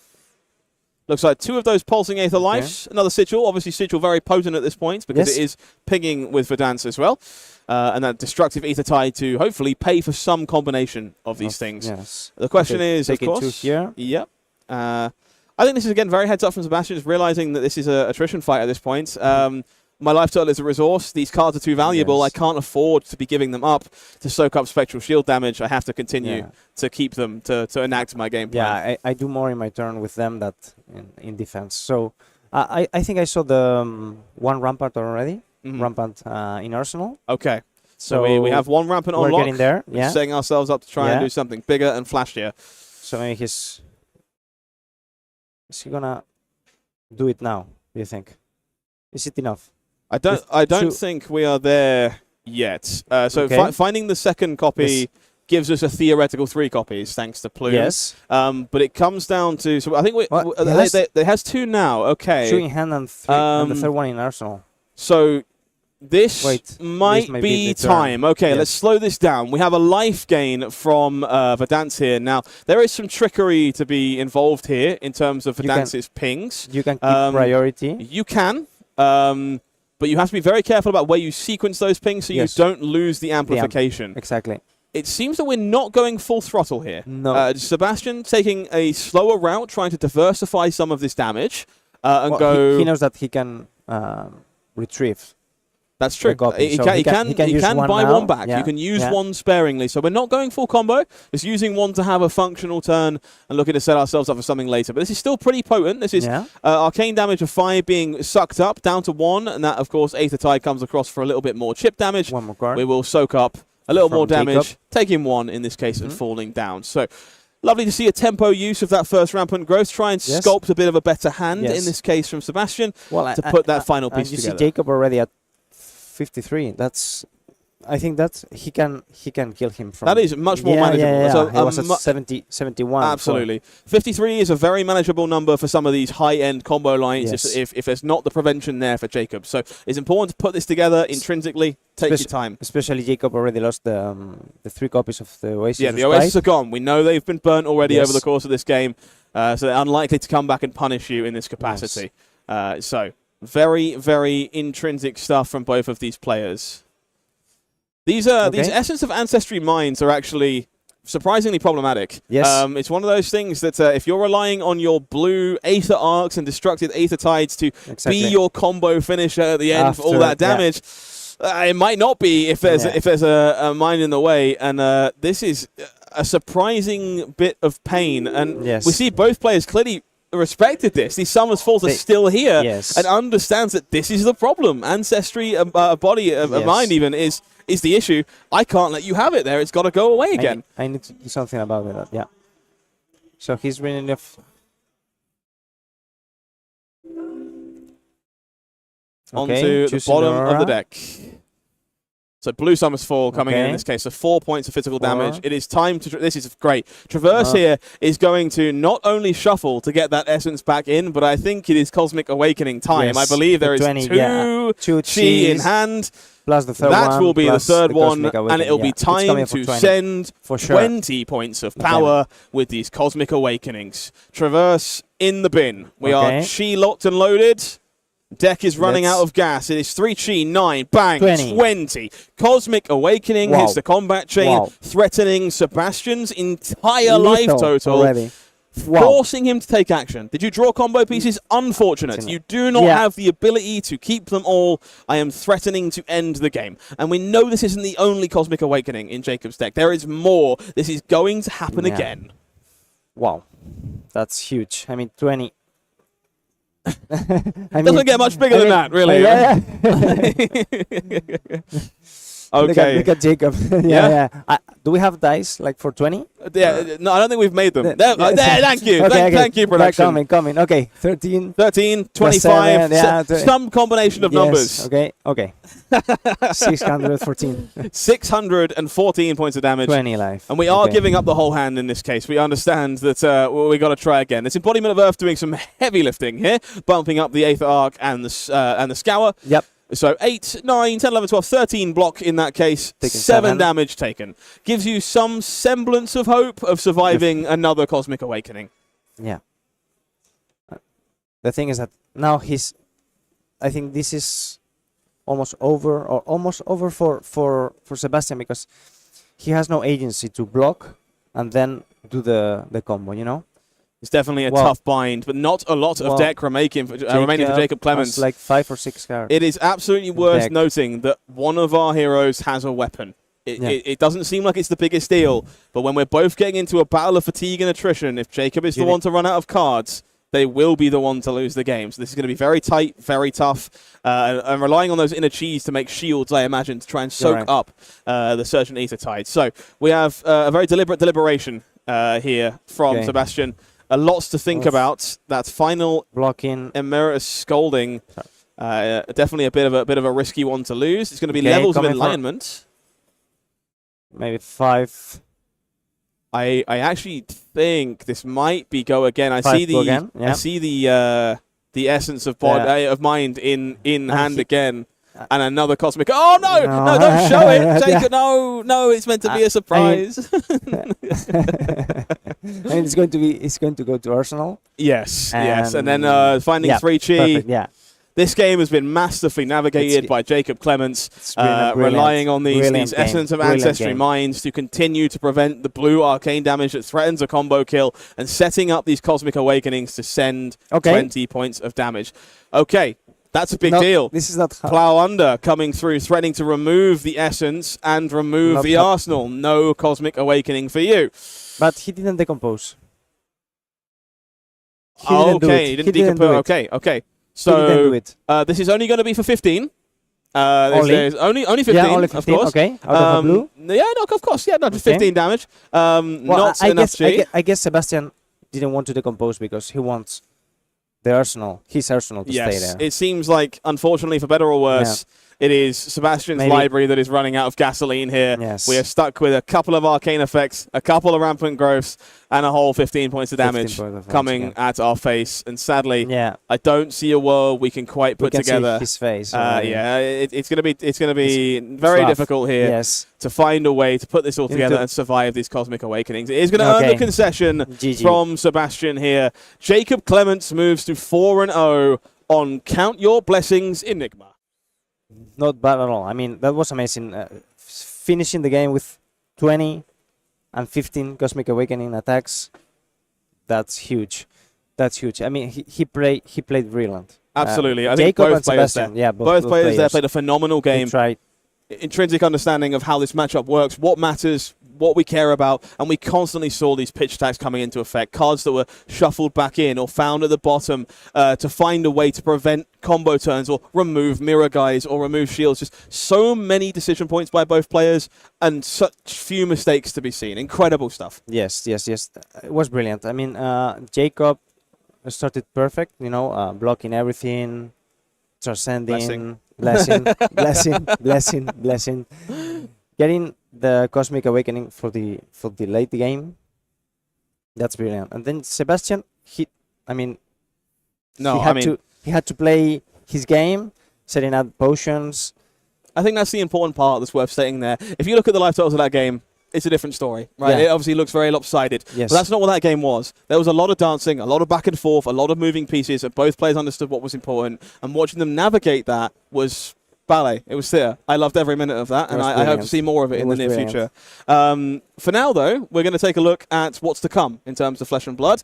We've been talking about it all weekend because it's hard not to be excited. We have a World Championship in Osaka, Japan on the way. There's plenty to talk about, so let's let you all take a look at home. Yep. And it's going to get the fist bump. The Phoenix rises. What an incredible display by. Listen to this room right now. The room is erupting, celebrating our Flesh and Blood World Championship.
Back in the booth in Lyon for the calling. I am Romain Nicolas and this is Scott Mines. This was a very exciting one and I was tweeting like crazy. Like I'm devastated that I couldn't cast this one. I would have loved to be with you for this one, but that wasn't to be. A game and a half. There's no other way to put that.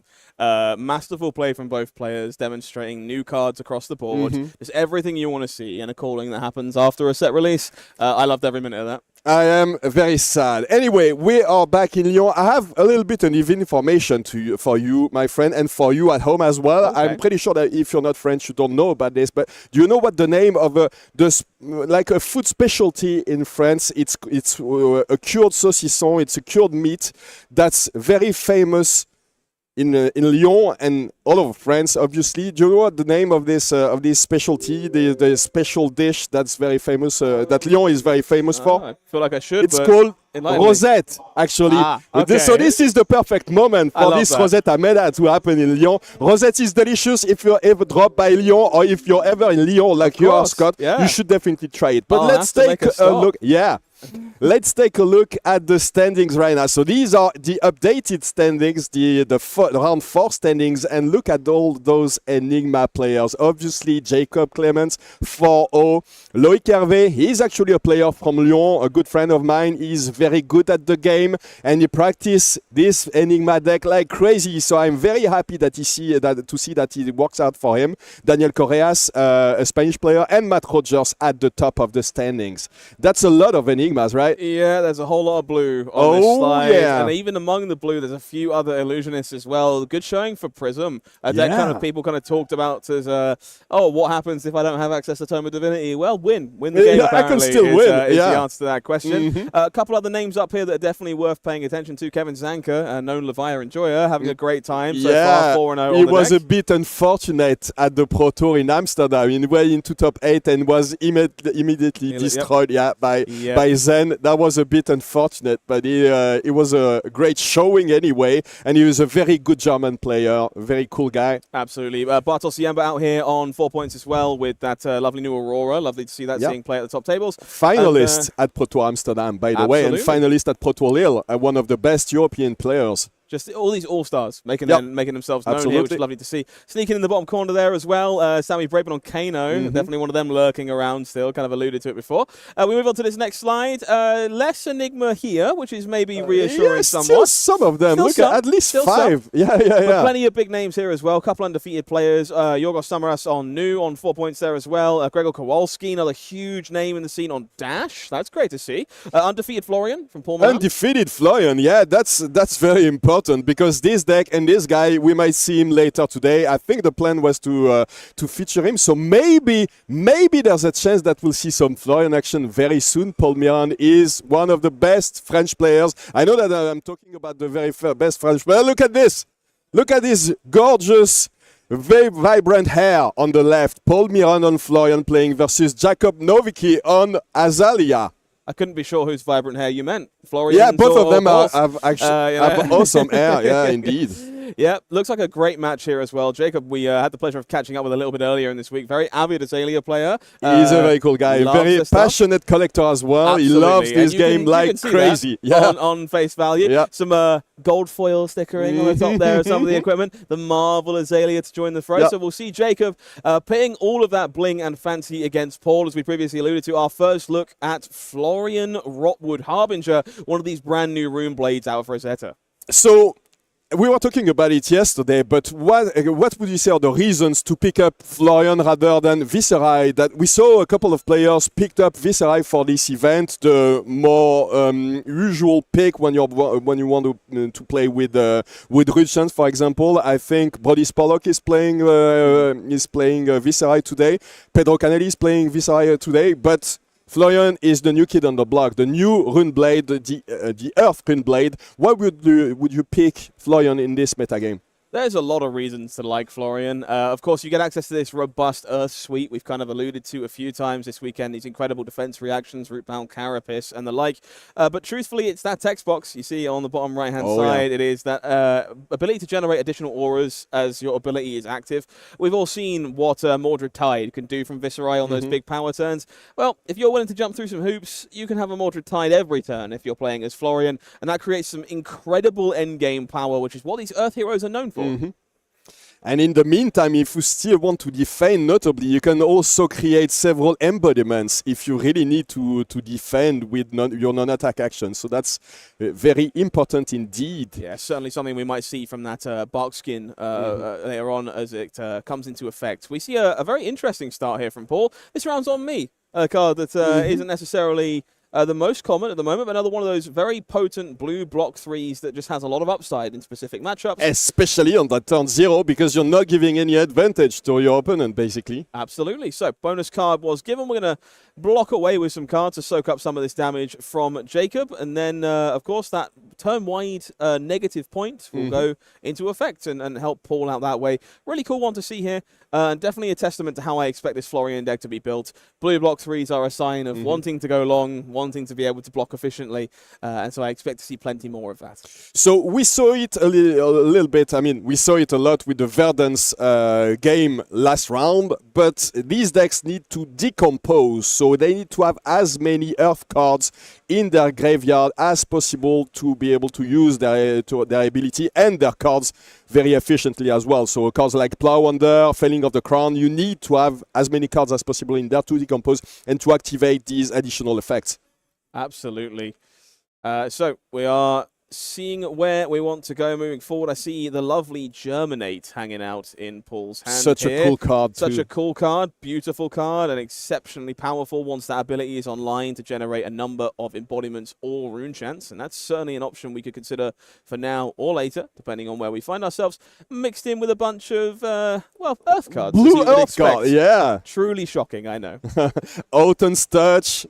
You can see Fruits of the Forest. Are we supposed to say yum yum every time, or just when they're used to gain life? I don't know the exact way it's supposed to be used in that situation. I don't want to say on LSS's behalf. That might get me in danger, but I will aggressively yum when it gains life. If you attack with it, I'm happy. Yeah, that's probably not the way to go. Yeah.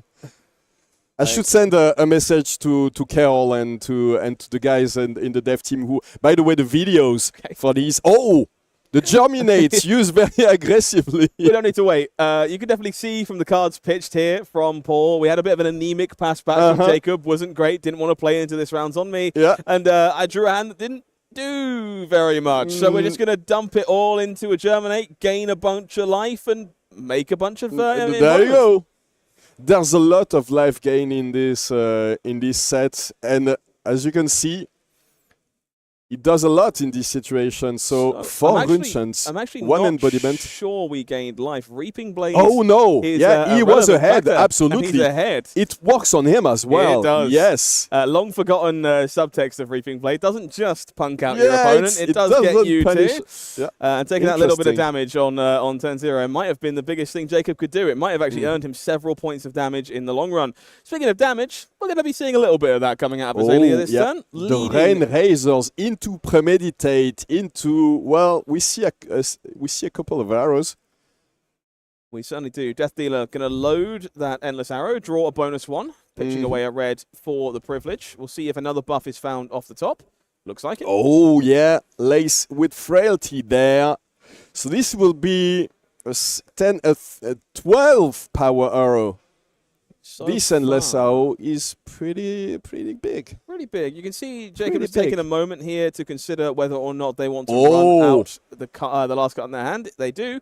It is a knock the death whistle, which means that if we're willing to grab something we can play, we will have a big heaping load of Dominate. It will have to be a 0-cost attack because there's there's only 2 counters on that unique. Oh, and Amplifying Arrow. This is perfect. So how much? Let's see how fast you can calculate this one. Scott. 2, 3, 5. So 5 plus 4, 9. Plus 4, 13. 13, I think. Help, maybe. Yeah, it looks. Yeah. It's. I think that's it. Lots of extra bonus damage being racked up along these This buffs. is Thanks to 13 Amplifying damage Arrow. with Dominate. Obviously, it will be used with Azalea's ability. You can't see the text on that card because it's the gorgeous Marvel version of Azalea, but it's... Oh, did it choose another one? Looks like it shows... Yeah, Drill it's shot. a drill shot, so you'll Okay. be able to... The less damage, but we're going to be nicking away at some of that armor. Yeah. And I like this. I think this is very clever from Jakub here. The armor suite, as you can see for Florian, is quite robust. There is an awful lot of equipment over there. All of it with very potent abilities as well. The Face Purgatory, the boxing skin of the Millennium Tree, if you put a -1 counter on it, it starts to be a little bit less efficient, right? Absolutely. So leveraging this dominated drill shot for 12 in order to take away some of that efficiency on some of that equipment moving forward. I think this is a fantastic use of your resources in the early game to benefit you late game. It's a very heads-up play from Jakub, as appealing as that Amplifying Arrow might have been. So, Paul, considering what he wants to block with, it would be great if he had access to a root-bound carapace, but it doesn't look like he can decompose anyway, so it will only be a block for 3 at best if he had the red version of this great defense reaction. Of course. We do have an embodiment of Earth in play here, so there is a good chance to block 4, get a little bit of value from that token generated from Germinate, but not the easiest to block for much more than that if we don't have a defense reaction tucked in that arsenal. Paul rightfully taking the time to kind of think this through. I don't like staring down 12 power arrows, and I'm sure Paul doesn't either. So it takes a little bit of time to navigate this decision from his impending doom.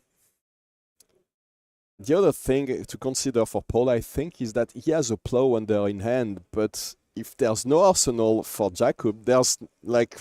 This is pretty much useless. It's only going to be an attack for 2. It won't get the +4. You can still decompose, but you won't be able to do much with it.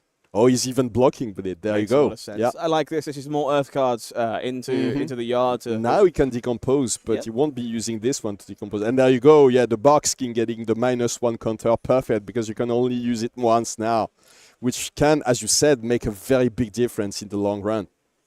Great heads-up play there from Jakub.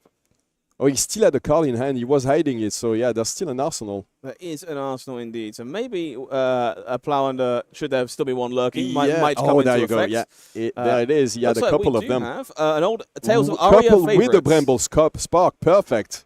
I've missed Bramble Spark. What a beautiful card. Yeah, it is a beautiful card. I played it a lot recently because I tried my hand at playing Briar in Blitz. It was amazing, I have to tell you, which is why I'm very happy since now she went to Living Legend that I get to play with a kind of similar hero in Aurora in Blitz. But absolutely. Yeah, this is a very cool card. So Bramble Spark coming for 1 arcane damage on that plow under, and the +3 is active, so it's still an attack for 5. Yes, not quite fully decomposed to get all those bonuses. No, you need to consider if you want to prevent some of the arcane damage on that one, and then you can decompose. So, Jakub, considering if he wants to prevent some of that damage, I mean, that point of damage. Yeah, there's those 4 rune chants lurking there as well, so plenty of decisions for Jakub to take here. Azalea, typically a deck not happy giving you cards out of its hand if it can help it, and that's exactly where decks like Florian thrive. The split damage becomes a bit of a headache to be able to prevent in any meaningful manner. It's been so long since we saw those big stacks of rune chants, in a competitive game. I'm very excited to watch this Florian deck again. Absolutely. I wasn't excited about Florian when it was revealed, I have to be honest, and then during pre-release I played it. And I went crazy about the deck. I tried to look at all the deck lists and all the deck text from the best players in the world online. It's a very interesting deck. Sure, lots of ways to build it, lots of customization at the moment. As we yeah, figure out still what lots of room to explore with these with the deck building for these decks. Very cool. Absolutely. So we do see a Rain Razors lurking in Jakub's Another arsenal. That's the second one already. not always a bad thing. Obviously, pairing them with Bolt and Shot does tend to be the most efficient way to get value out of your Rain Razors, but you're not going to argue with a board full of damage if it happens to find itself in your hand. But definitely looks like a complex turn. We kind of saw Jakub counting out their resources as they were trying to figure out if I can stop any Arcane, if I need to block any of his Plow Under. And it seems like they are maybe a little resource tight, or maybe not exactly sure the best way to sequence things. And I find that's a sign with Knock the Death Whistle. It does kind of put your whole deck in your hand and open up a lot of options. It is very difficult indeed. You can get... oh yeah, there you go. So you can either use the Knock the Death Whistle, or he could have just played the Bolt and Shot and see how it went, if it hit. But I don't think he has a second arrow in hand, actually, so it probably makes sense just to use the Knock the Death Whistle to get one of these very strong arrow, like Red in the Ledger, maybe. There you go. It is indeed Red in the Ledger coming out of the deck to go on top. Red, of course, the most infamous card in all of Azalea's kit. It has Azalea on the artwork, so it means that it's a good card, you know, that's the rule. Yeah, I go with Azalea specialization normally. If it's a specialization, it should probably be in the deck. The artwork is more relevant, in my opinion. Okay. It's all about the flavor on the art. Of course, we love to see it. But of course, this one, exceptionally potent, shutting down multiple actions. Not necessarily the most dangerous thing for Florian, who typically blocks quite well, sends a large attack, but can cause some hiccups if you were intending on playing Bramble Sparks and cards to go a bit bigger and a bit wider. So definitely a relevant on-hit you've got to respect. But yeah, most of the time, Florian is very happy just playing one card and getting to decompose and be done with his turn that way. But in this situation, you only get to block with one card. Yeah, and the Seek and Destroy on top of that. So that would be a big 10 power attack, Red in the Ledger. Is he using the Codex of Frailty before the attack? Yeah, looks like it. So I think this is a case of not wanting to give up Snapdragon Scalers, so we don't want to have any go again this turn, but wanting not a Codex in the arsenal. Oh, or just playing around the Face Purgatory, I guess. Yeah, you give yourself the ability to make a Ponder token. Of course, Afflict a Frailty on the way back as well. Interesting. You still get an arsenal, but lets you have a fresh one, take a better look at things. So very interesting play. Very interesting timing, yeah. Yeah. I could definitely see it, but it is a Red in the Ledger for 10. We see coming across the red zone here. A little bit of Dominate, going to make this one a bit difficult, but I like the idea of maybe hedging a bit around Face Purgatory. You try to present as many attacks with Dominate and make sure that every single one of these blocks with Face Purgatory will be basically useless, and that's how you play around it. This very powerful equipment from Rosetta. By the way, the artist for Face Purgatory is in the house. Wow. Tomasz Jedrzejek, one of the very best in this great lineup of artists for Flesh and Blood. Absolutely. I think if I'm Paul, I'm pretty happy to see one of those codexes gone for later on, worth keeping in mind. Sink below here, going to soak up a little bit of this dominated damage alongside Grasp of the Arcanine. Looks like we're considering some additional damage. And the Carapace, there you go. Soak up that damage, get that. That's a full block. Yep, Decompose begins. We are starting to work our way towards activating Florian and that all-powerful hero ability.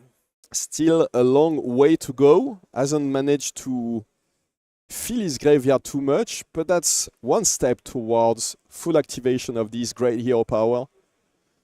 So that's a clean block for 10, yeah. So the Rootbound Carapace gets +1 when you decompose. That's 4 on the Sink below and 2 on the Grasp of the Arcanine. So perfect. Very impressive Jakub seems a bit disappointed there, but yeah, I think in a world where you give up so much to make a very heads-up play, to find yourself on the receiving end of 2 defense reactions could be a bit disappointing, especially as Azalea. But we do find ourselves moving back towards Paul's turn. It's going to be an Enlightened Strike. We've seen plenty of these today. Again, some more shiny bright enlightenment coming across the table for Florian here, representing 7 damage, I imagine, and an arsenal. But that's 5 go again with the Warmonger's Diplomacy on top, which is definitely the card that Azalea players don't want to see. Usually, Azalea decks try to play around that by playing the Longbow Half Glove, the new equipment from the... where was it released? I think it was the Misvel expansion slot. It's definitely in the expansion slot, yeah. But Jakub isn't playing it. He's playing with the bracers. No half glove in sight bracers, here. so So this is going to be a particularly devastating Warmonger's diplomacy. Yeah. If you're not familiar with the card, choose war or peace. Pick your lane if you want to send weapons and attack actions or non-weapons and non-attack actions. Unfortunately, that leaves Azalea in a spot where playing buffs to buff up those arrows means you can't then fire an arrow, which gets a little bit sticky. So definitely not what Jakub's hoping to see in this spot. And you can see it kind of all over their face as they're considering how to go about their next turn.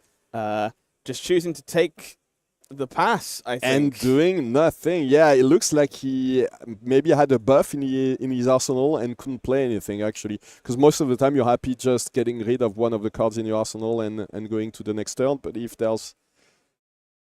This is pretty devastating. This is tough, Felling of the Crown, the follow-up for Paul in this case. We are going to be seeing the full 8 power coming across here, courtesy of the 4th Earth card making its way into the Banished Zone. Of course, that does mean one of those cards that Jakub tried desperately to keep to have this big turn is going to be sunk right down to the bottom of the deck. Yeah, so hasn't decomposed enough. Oh no, he's getting 4 cards now, so it gets the +4. Yeah, so it's going to be a big 8 attack. And then when you decompose, you're forced your opponent to choose a card from their hand and put it on the bottom of their deck. They're not losing it forever, but they're losing it for the next turn, which in Jakub's case is devastating enough. This is one of these new haymakers that really defines these Earth heroes from Rosetta, and it's been great seeing it on full display so far this weekend. Felling of the Crown is an exceptionally powerful card at interacting with your opponent's hand and just presenting huge numbers. You have some hoops to go through to make full use of it, so it's usually not online right at the beginning of the game, but once you get to that mid-game, and especially in the late game, it can be huge. Absolutely. We see the Arsenal pass from Paul in this case, drawing themselves back up to a full hand of 4. Let's see what Jakub can do now they are carefully unlocked from Warmonger's diplomacy. It'll be Skullbone Cross Wrap flipping over now that it can. Taking a peek at what's on top of the deck. It looks like an amplifying arrow. Okay. And I think he has at least 2 buffs in hand and a 0 cost, so it could be a huge turn, actually. It's certainly worth exploring in this case. Amplifying Arrow doesn't necessarily threaten any potent on-hits, but it is usually a pretty significant amount of damage. Looks like we are still debating whether or not we're keeping that on top, and that's a fair debate. We're definitely in a spot where the life totals have quite a sizable gap, and Jakub might feel like they need something a little more interactive to be able to find a way to get back into this. Does look like we're keeping it on top in the end. And so reloading playing the take aim, the lace with Blood Rot and lace with Inertia, and then activating Azalea for that big amplifying arrow. AC will be coming in for 5, 7. So this is +4 across each buff, right? So we're 4, 8, 12, so 14 dominate, I believe is where we are. Threatening an Inertia and a Blood Rot, which are obviously Inertia. lovely diseases. Inertia can be very annoying in this situation when you're trying to assemble a very big turn for Paul.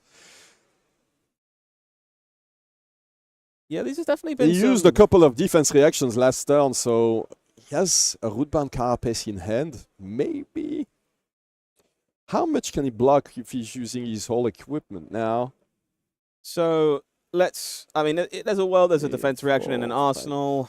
But a non-attack from the hand, making an embodiment of Earth. We have access to well-grounded. He could actually block it fully, yeah. Yeah, there's definitely worlds where this doesn't have to connect, but... I think in this situation, you can afford to let a couple of... I think so. I think the armor is mostly going to be required for those on-hits that are particularly problematic, maybe shut down a turn. Typically, your Red in the Ledgers, sometimes Judge, Jury, Executioner style cards. Amplifying Arrow, yeah, it's really big, but it's just really big. I can live with that. It's an amplifying frailty, inertia, blood out arrow, but it's still just damage basically. Really if big, you can get rid of your arsenal and attack with it, or play it somehow, you can always play around it. Indeed. Careful consideration here for Paul. Looks like a mixed bag on the side. Some fruits, yum in there as well. Another this round's on me, perhaps. A couple of blues, couple of block 3s. Definitely a bit of an awkward situation to be in. There's not a great offensive option by the looks of things, and that kind of leaves you unsure whether your turn is supposed to go.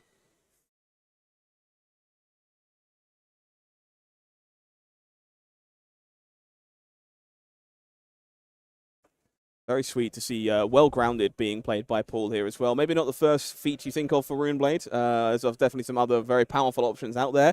But lovely to see the kind of draft-defining common making its way onto a calling feature match table at 4-0. A lot of implications for that one. Blocking out arcane damage, blocking out little bits of damage from multiple sources over the course of the turn. Love to see that making an appearance in Paul's equipment suite.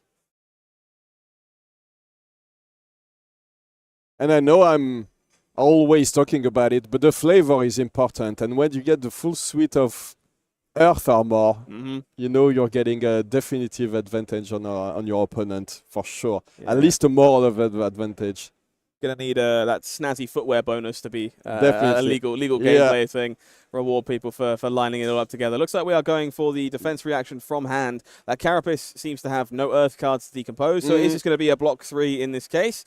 Blood Rot box coming across, whack, 11 damage. And the inertia as well, wow. All of a sudden, those life totals are much closer than they were before. Yeah, but he kept the fruit of the forest at least, so he'll be able, he'll create a rune chant with the Grasp of the Arknight, probably discard the fruit of the forest to gain some health, and then attack with the card from the arsenal, probably.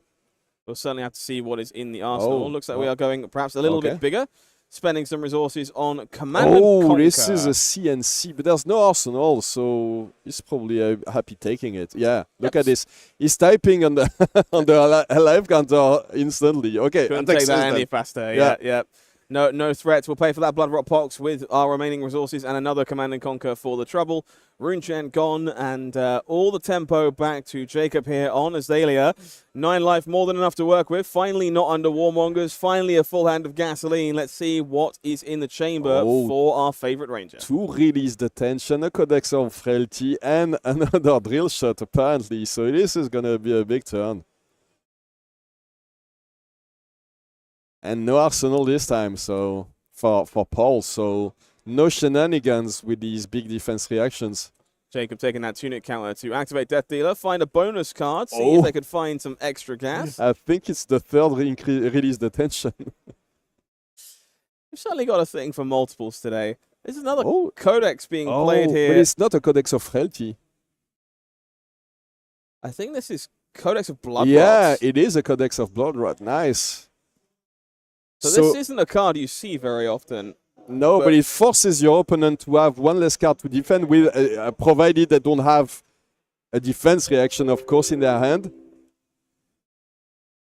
This is great. I think this is a fantastic choice against a room full of Enigma. Absolutely. Worth noting the Codex of Blood Rot, these Blood Rot Pox tokens are a fantastic way of breaking through those wards on Enigma's own turn. So lovely to see the book coming out to party and showing what it's got to offer in Jakub's list.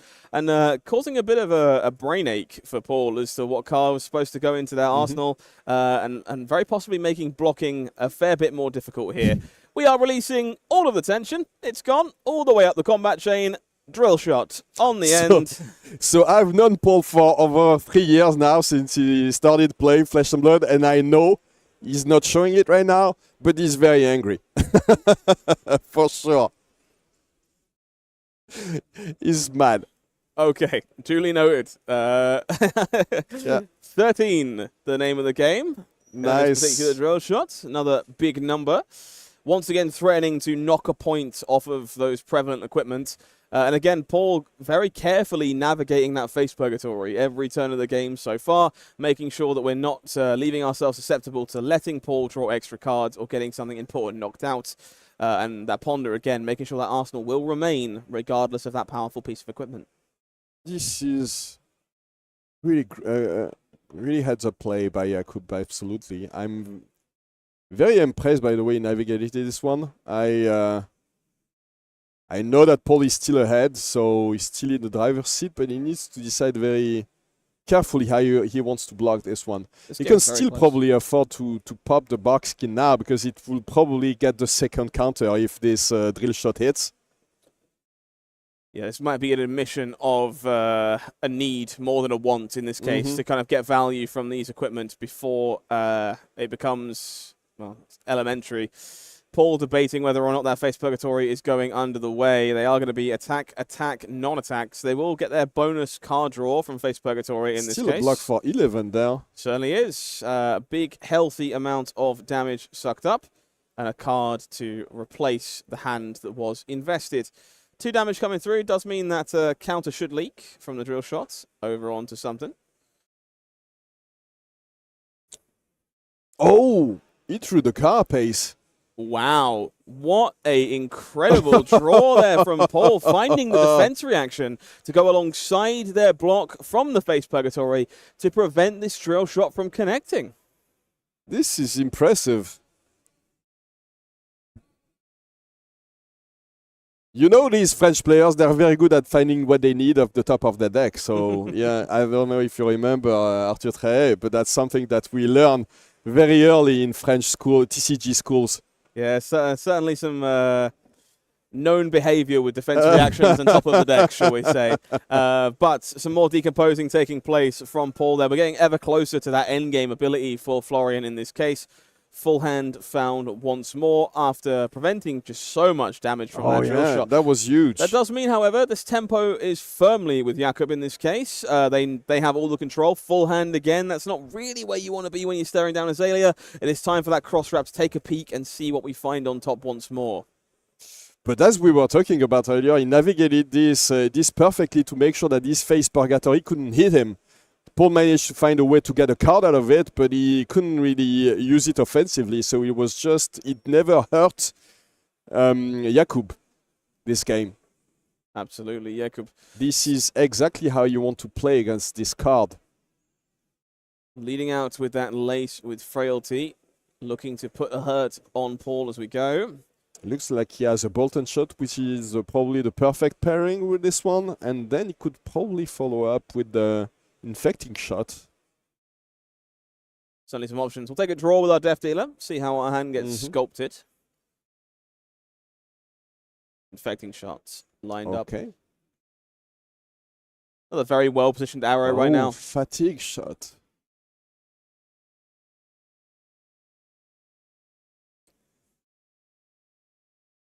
Committing to this infecting shot here. I like this. This is a very reasonable amount of damage. It's easy to forget how much these blood rot pots. Yeah. Only 8, maybe a little bit of 10 if you're 8 plus 2, yeah. Yeah.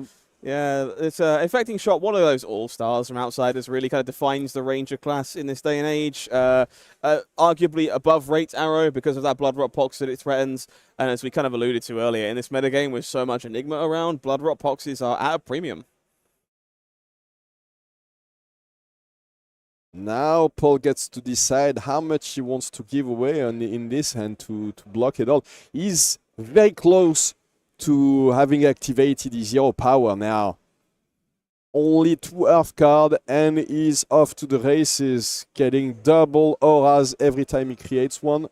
Block, clean block for 8. The scaler, Snapdragon scalers activated to give go again to the infecting shot, and I'm pretty sure that Jakub has at least a couple of arrows to play. He can play the bolt and shot with the bullseye bracers and follow it up with the endless arrow probably. That would be incredibly potent. Snapdragon Scaler is obviously an incredible one-time tool for a deck like Azalea. It lets you line up turns like this, that you can load these bolt-in shots, and suddenly, and there if you're you go. Not willing to commit armor, you might be staring down 2 more arrows, and you thought, having given up 3 cards to stop that first assault. This is a very... He's taking it, yes. 4 life down, the bolt-in shot does connect. That on-hit will be available for Jakub in this case, deciding which arrow they want to pluck down there. If the endless arrow hits, which it presumably will, it would stick. It would mean that he keeps a card in hand. He would probably, he wouldn't have any way to play the fatigue shot, so maybe he wants to play it actually. This is a very interesting decision. He wouldn't have an arsenal, but he can still play this arrow. He knows that Paul doesn't really want to block with the last card. Yes, yeah. The pain here of fatigue shot is that you kind of have to assume that there's maybe not a lot coming back your way, given how many cards have already been invested on defense. So the on hit probably not going to achieve very much pitching away that extra card, not having an arsenal. There's definitely some very serious costs to sending the higher amount of damage in this spot, but Paul has made it very clear they don't really want to block, so damage is certainly worth paying attention to. That Endless Arrow will be the choice, straight back into the hand, parked in the arsenal. So the only reason I see why Paul would want to keep his hand now is he can finally finish activating his hero power. And there you go, felling of the crown. Once again, getting this big decompose effect. So it's an attack for 8. Jakub is at 9. So it's not only disruption, it's a lot of damage. I think this might be the perfect retort in this situation for Paul. 2-card hand to play, felling of the crown, just incredible numbers. Interacting with Azalea, knock one of those cards away, less pressure on the way back, and also threatening almost Jakub's entire life total here. You really couldn't ask for much more on a 2-card hand. Such a cool card. Look at the artwork as well. Yeah, felling of the crown is definitely one of the all-stars of Rosetta.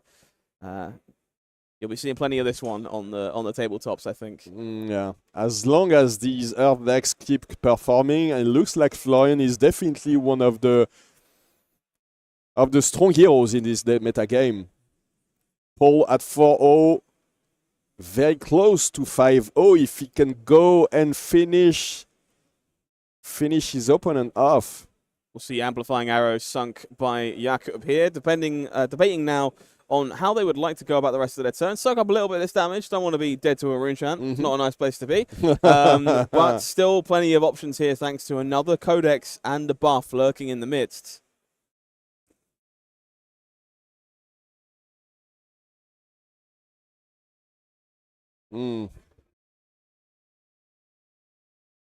Players having a great time by the looks of it. Yeah, I mean, I know that Jakub likes to play. Likes to talk when he's playing, but I know for a fact that Paul is not really receptive to that kind of mental pressure or that kind of disruption from his opponents. He doesn't really. He's in the tank. You can't, like, he's replying, he's talking to his opponent, but nothing can affect him. Yeah, in this situation, he's somewhere else. He's in a different place. He's not the same person. He's totally different when you meet him off the game. Very deliberate thinking there from the Skullbone cross wrap. We will flip into a second copy of Fatigue Shot. This one lit up with a little bit of domination for good measure.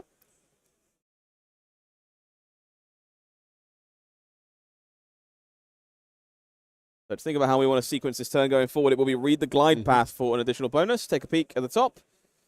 And almost certainly pitching to pay for this Fatigue Shot to go across the line. No choice. So this is still a Nate dominate attack with a very annoying on-hit effect when your hero power has finally been activated. This is definitely a little bit more potent than it would have been last turn, threatening to half the attack value of the first attack through.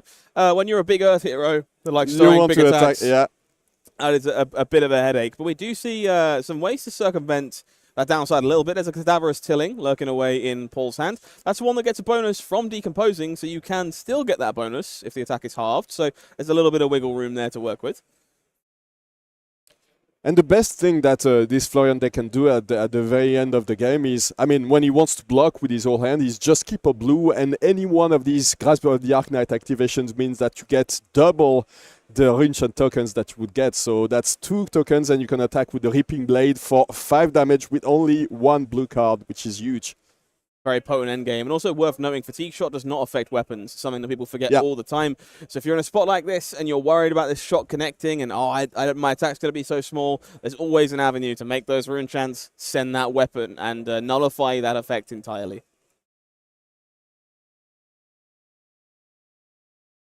Paul taking the time to think this through. Plenty of permutations for this turn. I think he has a CNC, but he won't really be able to attack. I mean, still a decent attack, but 2 for 3 damage.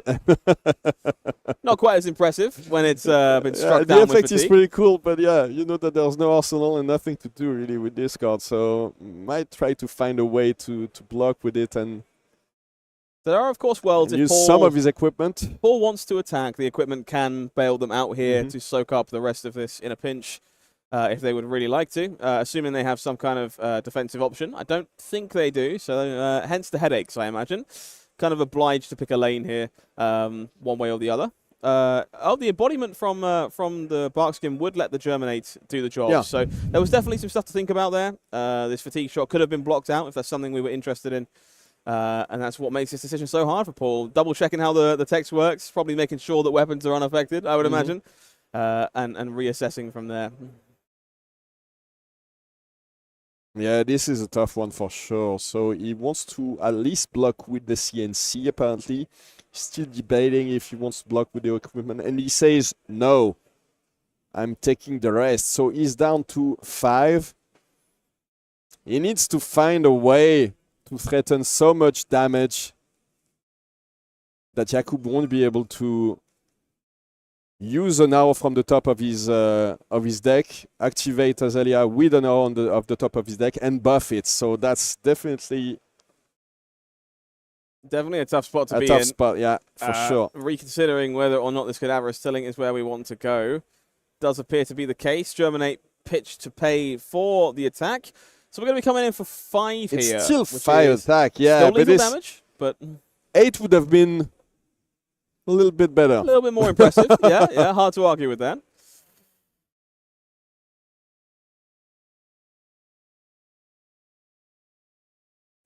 A little bit more deep coding taking place there. Love to see this just abundance of codexes in Jakub's hand, by the way. You weren't kidding about the bigger collector. Another blood rot. Yeah, and all of these. So if you don't understand why the card that we're showing when we're talking about codex is definitely not the same as the one that Jakub is playing with, these are the Marvel versions of the codexes.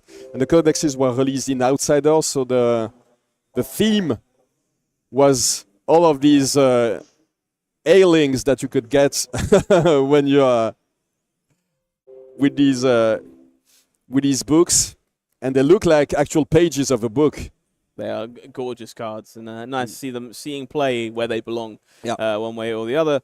So there's 5 damage coming across. Jakub taking the moment to assess their own graveyards, no doubt on account of Codex, I would think. See what's up, see what their options are before seeing how they choose to stay alive in this situation. Yeah. A block is required in this case. The Codex of Blood Rot used to block, and he's down to 1.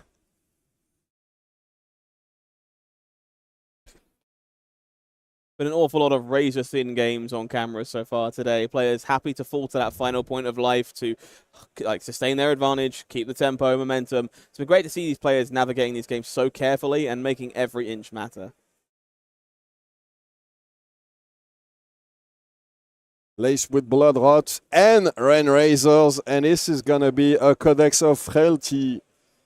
Has to use... Oh, he has the Tunic Resource, so he can play any arrow that's in his graveyard, and that will be, obviously, the Fatigue Shot coming back. Time to offer the same problem once again. Fatigue Shot threatening all kinds of painful on-hits. Of course, we get a free peek first. We'll take a look. Cross-wrap. Do we find an arrow? We do. It's time to flip. Fatigue Shot goes away. I think it's an amplifier. Oh, endless arrow. It's endless arrow. This is the perfect one with Dominate. This is 9 with Dominate. Yeah. This is not necessarily job done. Of course, the floating embodiment of Earth can be created from that bark skin. Well-grounded, available. 1 more point on that grasp. 3, 4, 5, 6.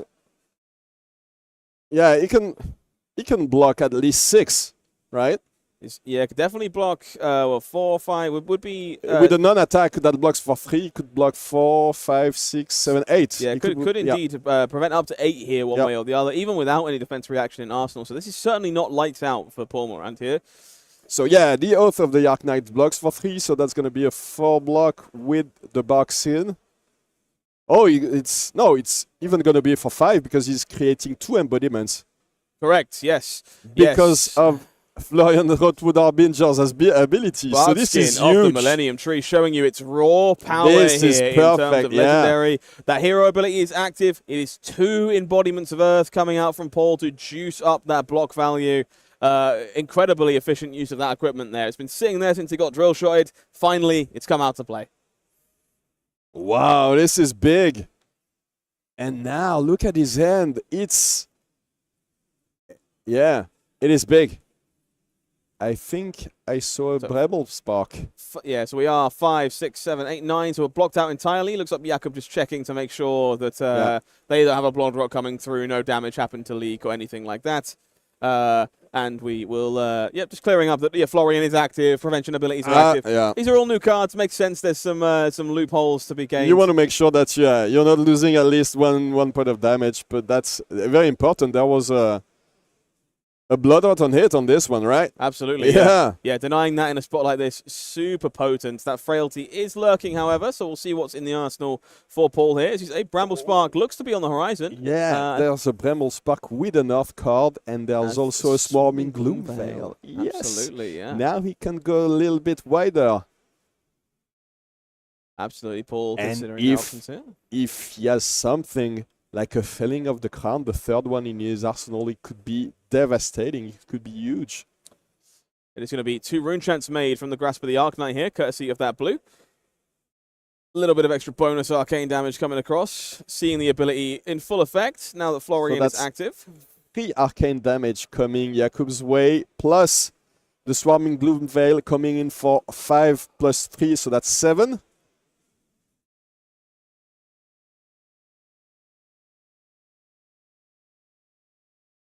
Ten points of damage, not exactly a bad place to be when your opponent is on 1. I think Jakub agrees with you. Yeah, it's a lot.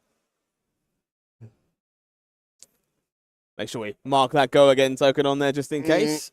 There is a Reaping Blade swing after this. Just in case you forgot that Swarming Gloom Veil does a lot of things. No, this card's got a myriad of text on it, including preventing arcane damage should you manage to enable all of its abilities. Definitely one of the all-stars of the Runeblade class as time has gone on. So, arcane damage soaked up. We are going to stick our tunic and some cards in the way of the Gloom Veil. The blade will come across for 2. It is blocking for 2. And it's only a block for 2. Yeah. Yeah, we're okay with the frailty. Frailty means the Reaping Blade is small. We're not done yet. Wow. Jakub, this is going to be a tough one. Yeah. Hanging on by the skin of their teeth. But it's a known fact. Runeblade draws these hands that don't work sometimes. All Azalea need is one window to be able to put together a dominated arrow. So, not over by any stretch, but the pressure definitely on Jakub here to try and survive this repeatable Grasp of the Arknight. I mean, look at this power in full effect thanks to Florian's hero ability. Every turn, we pitch a blue, we make 2 rune chants. That's the thing, right? When you compare it to Viscido, there's well less chances that that Paul won't find a function in hand in this situation. There's also a Swarming Gloom Veil coming in for 4 again. We'd go again, obviously. I think is that the second Warmonger's Diplomacy? It looks like it to me, yeah. So it will. And what's in his arsenal now? I really wonder what's in there. This is some real rock and a hard place territory for Jakub here. Desperately trying to stay alive, prevent these rune chants, not get caught out by the break points from Swarming Gloom Veil. But not the most pleasant place to be. If we have to give up our headpiece, we would be out of our game barrier. That's definitely not where we want to be. So. Extra card gone. Last attack is a Summer's Fall from the arsenal. Summer's Fall for... Not enough. Is it 5? The red is for 6. It's 6 damage. More than enough to clear that 1 card in hand from Jakub. Well played, Paul Mirande. That was a very nice one. And there you go. This is what Florian Rothwood Harbinger does. And does best. Better than most of the heroes in this game. At the end of this one, you always get your 2 rune chants and attack with them, and attack with your force this arcane damage and absolutely. And the attack on top of it. It is huge. I think that's a huge testament to Florian as a hero there. We kind of see the inevitability offered by a card like Grasp of the Arknight. We didn't even get to see a late game Germinate or any of these arcane seed style effects. No need. But you can understand very quickly how that hero can get out of control if you let it get to an end game. And we see that just from the raw power of Grasp of the Arknight there doing the heavy lifting. So. And all those very important defense reactions that let you decompose at the same time. So you go progressively towards your end game when you're fully online, and you can defend at the same time. Defend with 4 block defense reactions like Rootbound Carapace. So that's very big. Absolutely, yeah. Definitely a masterclass there of all the things you can expect from Florian. very much looking forward to seeing more of that over the course of the coming weekend, I hope. This is going to be a very exciting one. I want to see more of that Florian attack. There's still one hero from Rosetta that we haven't seen in Auxilio. Maybe we'll get a chance. I saw that there was maybe one Auxilio that was at 2-2 before this round. Okay. So maybe there's a chance. I know that you love the deck and that you would, I assume that you'd be very happy to commentate this one. Yeah, So let's see what we can do. We'll take a short break. I'll be right back with an interview with Paul. And then, well, we'll see what happens next, but maybe some more Rosetta action. We'll be right back.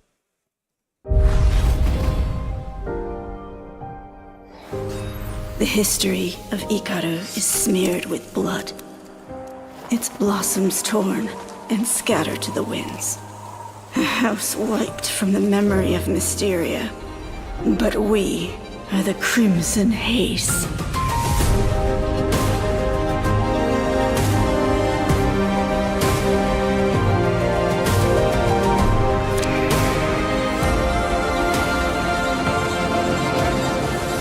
And we remember.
Back in calling Lyon. I'm back with my friend Paul Mirande, who won. He's at 5-0 now. So I know that you tend to be stressed out when you lose early in these big events. How does it feel to be 5-0 in this new beta game with this new hero? How comfortable are you in this tournament? It feels very good. It feels very good, even though I'm not quite sure yet about the meta game and everything. I'm happy with my deck. I'm having fun with it, so that's the main point. And like so many people are playing so many different decks, so for now I'm just having fun, enjoying games by games. And yeah, it feels good to start this way, but I know that it is still a long way to go. So to go to the top 8, yeah.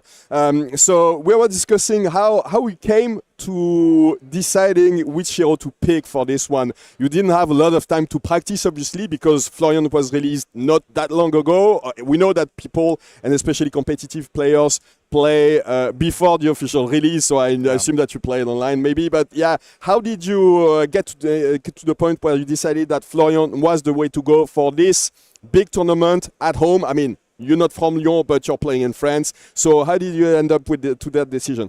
So from the start, I was really hyped by Florian. Like they revealed Failing of the Crown first, then Florian, and everything was telling me that it would be a good mid-rangey deck, and that's a playstyle that I usually like. Like 2 weeks before the event, I kind of felt that Florian was probably not the best pick, but I was already really committed, and it appeared to me that some decks like Aurora, for example, can just outspeed Florian because before he's online. And but I was not ready to make the switch because I had committed a lot of time to Florian. And on the other hand, I also found that some matchup that I felt would not be winnable, like New or even Azalea, can actually be played if you are very careful with your equipment.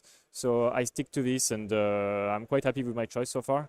Have you taken a look at the metagame for this one? Yeah, I took a look. It's honestly not that surprising. Maybe Kayo seems a bit high from what I heard, but he's still Kayo. He's still a very good deck. And maybe I thought Aurora would be higher because I think she's just having a good matchups into most of the metagames. Yeah, so. And she's probably the best aggro deck in this one. Yeah, I would say she's the best. Well, Levaya and Kayo can sometimes outmatch her space, but I would say that just because she has a spread of damage, it matches better the metagame, like, for example, against Enigma, or even against the Count Your Blessing decks. So, yeah, I would say she's the best aggro deck, though I'm not sure because it's still very early in the metagame. Yeah. For people at home who want to try their hand at Florian, what would you say are the best and worst matchups? Let's start with the best matchup. Which decks are basically unlosable in your opinion? So, are there any? No, I don't think there are any very unfavored or very favored matchups. I would say that the deck has game into anything, even though if it's not positive. I would say maybe its best matched up in the current metagame is New. I think you have the opportunity to just take away your good blue and just grind her out with your rune chance. But I would say that he's slightly unfavored into Enigma, slightly unfavored into Aurora, but you still have game. So it's just about playing these games and being very focused on getting quickly to your activation of Florian. And then it's really playable. So I've known you for over 3 years now since you started the game. I've seen you progress from a beginner player. You started playing Levaya when she wasn't really strong in the metagame, and you progressively became one of the very best French players. What is your objective for this one? What's your goal? Is that top 8, or like you'll be disappointed in yourself, or is that like do you just still want to practice for the next big events in the season? So really, my relationship to the game has been a bit shaky these last few months. I've not been enjoying myself as much as I used to. Like I felt like playtesting was always like putting aside friends, families, and I felt like I needed something a bit fresh. So really, I'm not having any big goal right now. I know that there are guys here that are way better and way more prepared than I am. So my goal right now is to play game by game. Do the best, have fun, really, because when you're traveling to these events, if you are not enjoying yourself and if you are feeling a bit tired and not a bit disappointed about yourself, I don't feel like it's worth going. So right now, that's what I'm doing. You are enjoying yourself, to be clear, right now. Right now, I am. This is fun. You know, after Amsterdam, I had quite a difficult weekend in Amsterdam. And I felt like 1 month completely off the game was needed. And I'm happy that I'm back right now for Rosetta release. Well, thank you for taking the time to talk to us. Hopefully, we'll see more of you in day 2 and maybe in top 8. I'd be very happy to cast another one of your games, my friend. It was a very nice display of Florian's power. We'll take a short break right now, and we'll be right back with more action at Calling Lyon. Thank you. Thanks, man.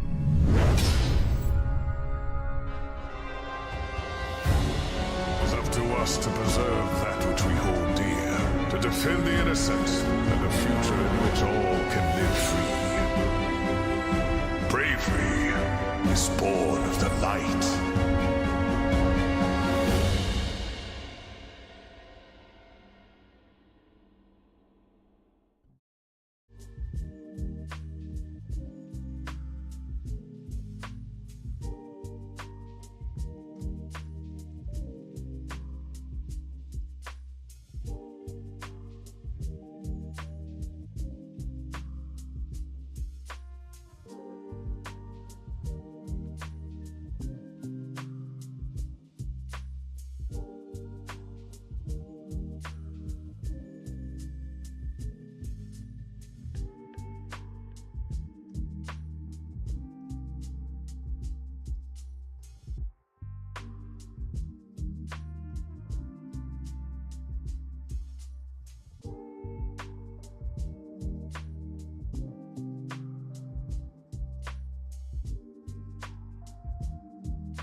Back at Calling Lyon, I'm Romain Nicolas, this is Scott Mines, and we just watched one of the best games of the day, in my opinion. I don't know what you thought about it, but it was a very exciting one. I talked about it. He was my friend, so obviously I was a bit biased, but I was very happy to see Paul win this one. Of course. I think it's just good to see all of these new flavors of heroes in action, to be honest. I can't say no to a Florian game at a Calling. I haven't seen that before. That's something exciting. That's something new. And we just see these powerful synergies coming through and how they work against heroes that are very well established. Azalea is clearly a top contender, definitely in our top row for meta turnout today. So seeing how Florian plays into that is a fantastic viewing experience. And that's exactly what Paul was telling me, because I interviewed him and then we talked a little bit of the record, I mean behind the scenes, and he was talking about to me about how this particular game taught him a lot about how Florian clicked, and especially about this matchup. So we're still watching how these players are better. Get to a better understanding of this metagame and some of these very important matchups. So it's very exciting to see how everything clicks, everything starts to make more sense in their heads. Yeah, nothing beats learning in real time, and we're seeing a lot of that today. I think we're going to be seeing a lot more of it throughout tomorrow as players kind of see which lists are coming out on top, more established. We've seen all kinds of innovation this weekend, not just from new heroes from Rosetta, but new tools throughout. Absolutely. Through. Obviously, counting our blessings, we're doing things with Viscerai, we're doing things with Finset, and just seeing how these lists now look going forward is going to be very impactful heading into Osaka. Yeah. And it is going to be a very different metagame maybe for tomorrow. We don't know how many of these, there were 76 maybe Enigma decks in this tournament. We don't know how many of them will be able to qualify for day 2. So it will be interesting to see how the matchups evolve and how the metagame develops over the second day. I am very excited to see how things evolve going forward. I hear that we've got a new hero in the feature match area, hopefully this round, fingers crossed. New hero, maybe one of the older heroes. A hero that we haven't seen in a long time. Been a hot second, but one with a lot of infamy at this point, and arguably on their way towards reaching Living Legend. Dash Inventor Extraordinaire in the hands of Gregor Kowalski, another player of great renown from across the TCG space. Already made a huge name for themselves in Flesh and Blood as well, and known to be a bit of a mechanologist enjoyer. And we see Tommaso Viscido on the other side, championing new Alluring Desire, a hero we've seen a little bit of today, but definitely a fan favorite all around. Yeah, Tommaso is part of the Emperor's team. They are based in Roma, Italy, and there were some of the players that explored fatigue bolting actually at Calling War. So it was very exciting to talk to them about this particular build of my favorite hero. So these guys are very good at the game. They're trying new things all the time. So I'm pretty sure that for new, there's not a lot of innovation to make. Maybe they're playing some of these versions, with Count Your Blessings, these versions that are very prepared for the fatigue and for the long games.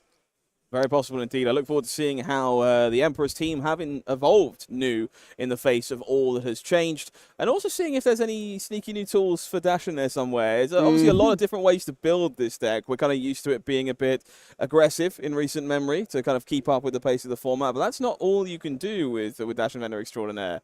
Is there any way that Trifrog Dash can add cards like Count Your Blessings to their deck to make sure that they're the most... Well, doesn't seem like it could be completely unfeasible. You never know. It shouldn't be bad, right? You would think.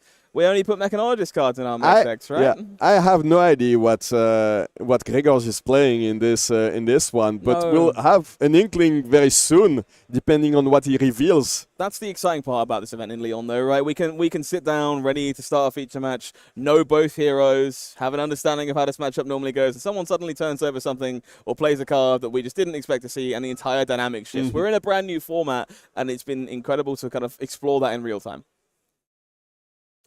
So there's a small update on the records of most of these players. Obviously, Tommaso is at 5-1 as well, and Gregor is at 5-1. As long as you keep all of the 5-2 will go into day 2, right? Yes, yeah, it should be the case. Normally, looking at an event of this size, we do see some Evo-centric equipment. Yeah, and there is also a Funeral Spring Tunic, so there's a pretty good chance that he's not a boost, pew, dash, right? There's definitely some there might be just that we might be playing a little bit of a long, grindy game if we're in the hands of Grzegorz Kowalski. And that's a game that New is more than happy to play. We can see it in full force already. There's some firewalls, there's some fate some weakest links. That's not the cards that you want to boost with. So there's a pretty strong chance that this will be a very long one. And this is what we're here for, Scott, right? Absolutely. Exactly. I'll take long games all day. Settle in, grab your popcorn, ladies and gents. It's time to buckle up. Yeah. We're charging our equipment, making ourselves ready for a little bit of pistol action, filtering our hand, and refilling to a handful of defense reactions and other good noise for Grzeforz. Over to Tommaso, who, of course, has a vague idea at this point that this is not exactly an aggressive task. Yeah. If they've sideboarded as such, they might be a little upset at this point. We'll see as the game goes on, of course.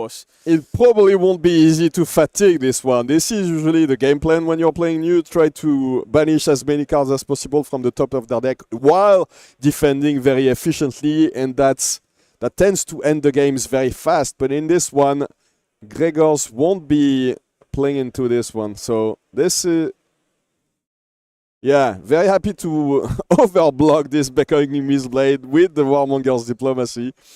The fact that the Warmonger's Diplomacy is in there probably means also that he brought his whole sideboard maybe and came very prepared for the fatigue plan. There's probably a very reasonable chance that the deck is a bit thicker for Grzeforz this time around.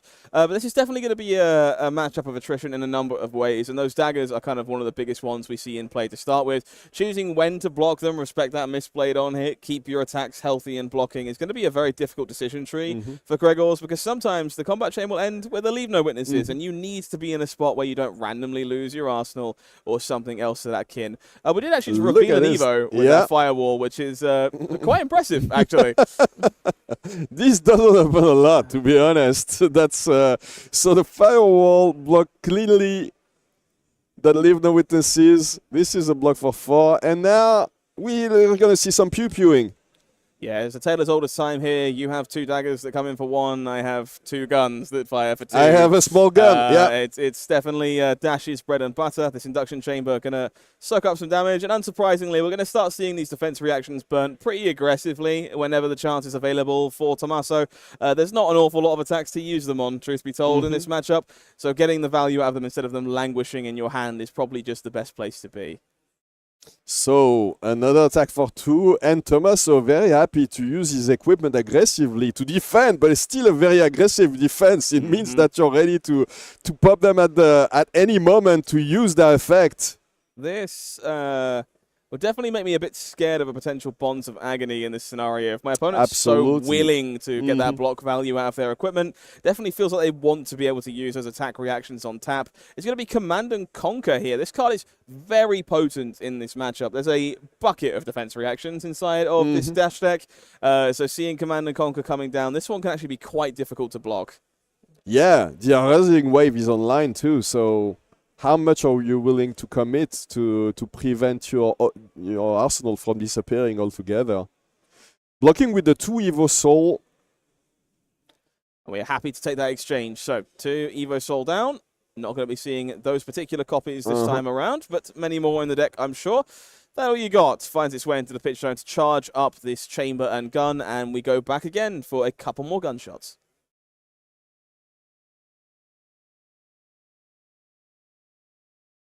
Yeah, another thing below used to overblock this Tecloplasma pistol. Oh, it feels so bad to be in the scenarios where you have to use these. But you have to do it. It's just very clever. I think it's very important to kind of make a declaration that so many players would hold these, try and get better value from them when something happens down the line, maybe even pitch them and put them back into the deck. Tommaso understands that's not what this game is about. I don't really want these defense reactions now that I know you're not that aggressive. Let's just use them as and when I'm able. And keep your best cards to attack. So, the Leave No Witnesses with 3 cards in hand still? 2 cards. 2 cards, I think. Oh, yes. that was only 1 actually. Well, it's technically 2. We make a Fang strike on the way down as well. Venomous Bite here, knocking this up to 8 points of defense, which is Sadly, a bit of an awkward number in this particular matchup. We're often looking at 4s. Like 4 block is kind of the de facto in a lot of scenarios, as often as possible. Anyway, so 2 D-Racks can cover this up, and that's exactly what we see. Yeah, he's got the Fate Foreseen and the Sink below. He knew what was on top, decided not to sink. Oh, and look at this. Well, that's a real testament to how we expect this game to go. Last-ditch effort. Not a card you see all that much unless you're intending to go down to those final few Unless you're that kind of player. You said it, not me. I don't want to... I am that kind of player, so I'm allowed to say it. All right, this is actually a very big deal here as well. Grzeforz establishing their second item of the game, and this is a lot of what we're going to be looking for going over the course of these next few turns. We're just going to be trying to make this Technoplasma Pistol bigger and more potent and more powerful, and that is exactly what Plasma Purifier and more induction chambers potentially will do for us as the game goes on. For now, another Command & Conquer finds its way across. That is a hold the line in the arsenal, I think. So if we're looking to keep that safe, going to need to dedicate some cards from hand. But so far, Grzeforz has been very happy, just giving away 2 cards every single turn. And sometimes when he has some surplus of resources, just charging his equipment, charging his items, and then attacking with a gun once or twice. And that's it. Very much the Tommaso hasn't lost any health, but he's used a lot of cards already, and Grzeforz is at 38, so he has to feel bad. He's up to 39 now with the Oasis Respite. We kind of see one of the main perks of that Fiendel Spring Tunic here, not having to pitch any resources to be able to enable that Oasis Respite. This is big indeed. Absolutely. So, charging up the Plasma Purifier, we'll activate it, fire our gun for 3. And that's a bigger pew, My friend always manages to get a stronger pew every time it's charged with the Plasma Purifier, but she's better at this than I am, so I can't do it. I'll wait for her to come back to casting to respectable. Very, very respectable. So we keep ourselves nice and protected on Grzeforz's side. We are once again sending a misplate in from Tommaso. I assume we'll be seeing a lot of this as the game goes on. These weapons are kind of your biggest tool. Yeah. And this is one that I love. I love Siren's Call. We kind of alluded to this earlier on. We saw it earlier today, yeah. On the dagger, such a heads-up play. Helps to get some of these cards out of the way, blocking inefficiently, and just replacing itself in a lot of scenarios. And in this situation, look at this. It does a very big job because it manages to get rid of one of those last-ditch efforts, which might be relevant in the long run. Yeah, could certainly be relevant both ways. Yeah, you never want to use it to block because you need them to. You'd rather pitch with them to get them later during the game. So if you had to block with them, that's one less. Oh, the last thing you want is them to end up in your banish zone. If they end up there and Nu gains access to playing your own last-ditch efforts against you, that could be a really dangerous place to be. So definitely not looking to block with last-ditch effort. And now one is in the graveyard, so it could find its way into the banish zone a little bit later on. Censor, a really cool card here. I love this one. Great to see it seeing more play over the course of the event. Picking up any particular problems, playing very well with Siren's Call because you know all the cards in your opponent's hand. And now he can name either of the other cards. The thing is, he couldn't play them. I think they were unlikely to be And he's very played. happy to pitch them anyway. So, So Tommaso taking a moment to kind of think it through, make sure there's not a card maybe that would be lurking in the arsenal you would care about naming. Maybe one of the items, perhaps, if they were looking to continue to extend onto the board. Instead, it'll be pitching away, charge up that stuff as Mech tends to do. And off we go with more gunshots for 3.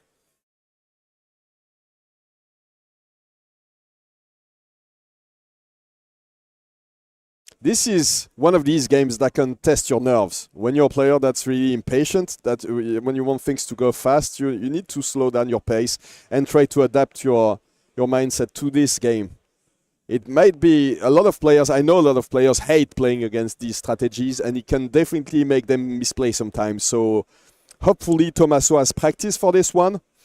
It's fair to expect a lot of these fatigue strategies anyway, so it's...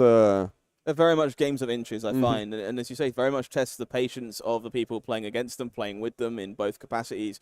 It just highlights a lot of the aspects of Flesh and Blood that require you to be very deliberate with what you're pitching and keeping control over those things. And those are skills that I'm happy to see getting used by players on the calling stage this weekend. So Persuasive Prognosis. one of the most kind of potent attacks you can find in the attack suite for new. One that is a prime target for multiple copies of Justinic. Weirdly enough. A couple of Nicks. So what was Not one? just a Nick. Yeah. What was 1 is now 11. That is slightly larger than it was before, and not the easiest to get value from with defense reactions. That all you got? Less promising. Less cards being drawn. Absolutely. From that one in this case. And this is exactly the kind of turn sequence you're looking for as Tommaso in this matchup. Just kind of commit to an attack that looks a bit anemic. A defense reaction can always cover, and then just dump a silo of damage over the top and make Grzeforz panic. How much can he defend though? So he has 4 prevent with the Oasis Respite. He won't gain health because he's already at 37 above his opponent. So this is 7 being prevented in this case. So he'll take 4 on this one. Indeed, and all these triggers do come into effect. We've got Justinic, of course, applied some extra banishing to There's the going to be a lot of banishing, and of course Prognosis itself. So well worth keeping track of what banishes what here. We've got some life to be gained from Persuasive Prognosis in a lot of cases as well. Players just taking the time to resolve these triggers in the correct order. Oh, the Sigil. A Protocol. And I think we've got one more, perhaps? No? Yeah, there should be one from the Prognosis. Yeah, players just confirming exactly what's banishing what, why, and where in this case. And it will Oh, be the a command CNC. and conquer. CNC, yeah. Alongside that Evo Steel Soul, of course, that we knew was in the hand from before. Very, very impactful turn there for Tommaso. That's exactly what you're looking for early here. Lining up multiple Justinics together creates some really devastating turns. Yeah. But look at Gregor. He still has a blue. Very happy. So he can charge the gun and pew-pew again. Yeah. Activation of the Purifier. Attack once with the pistol. Give it go again with the induction chamber. And then attack again. And again. And again. It's just such good, efficient value for money in this scenario, using Technoplasma Pistol this way. There's very few ways to get better use of your resources than continuing to assign them to items and just presenting serious damage every gunshot that comes through.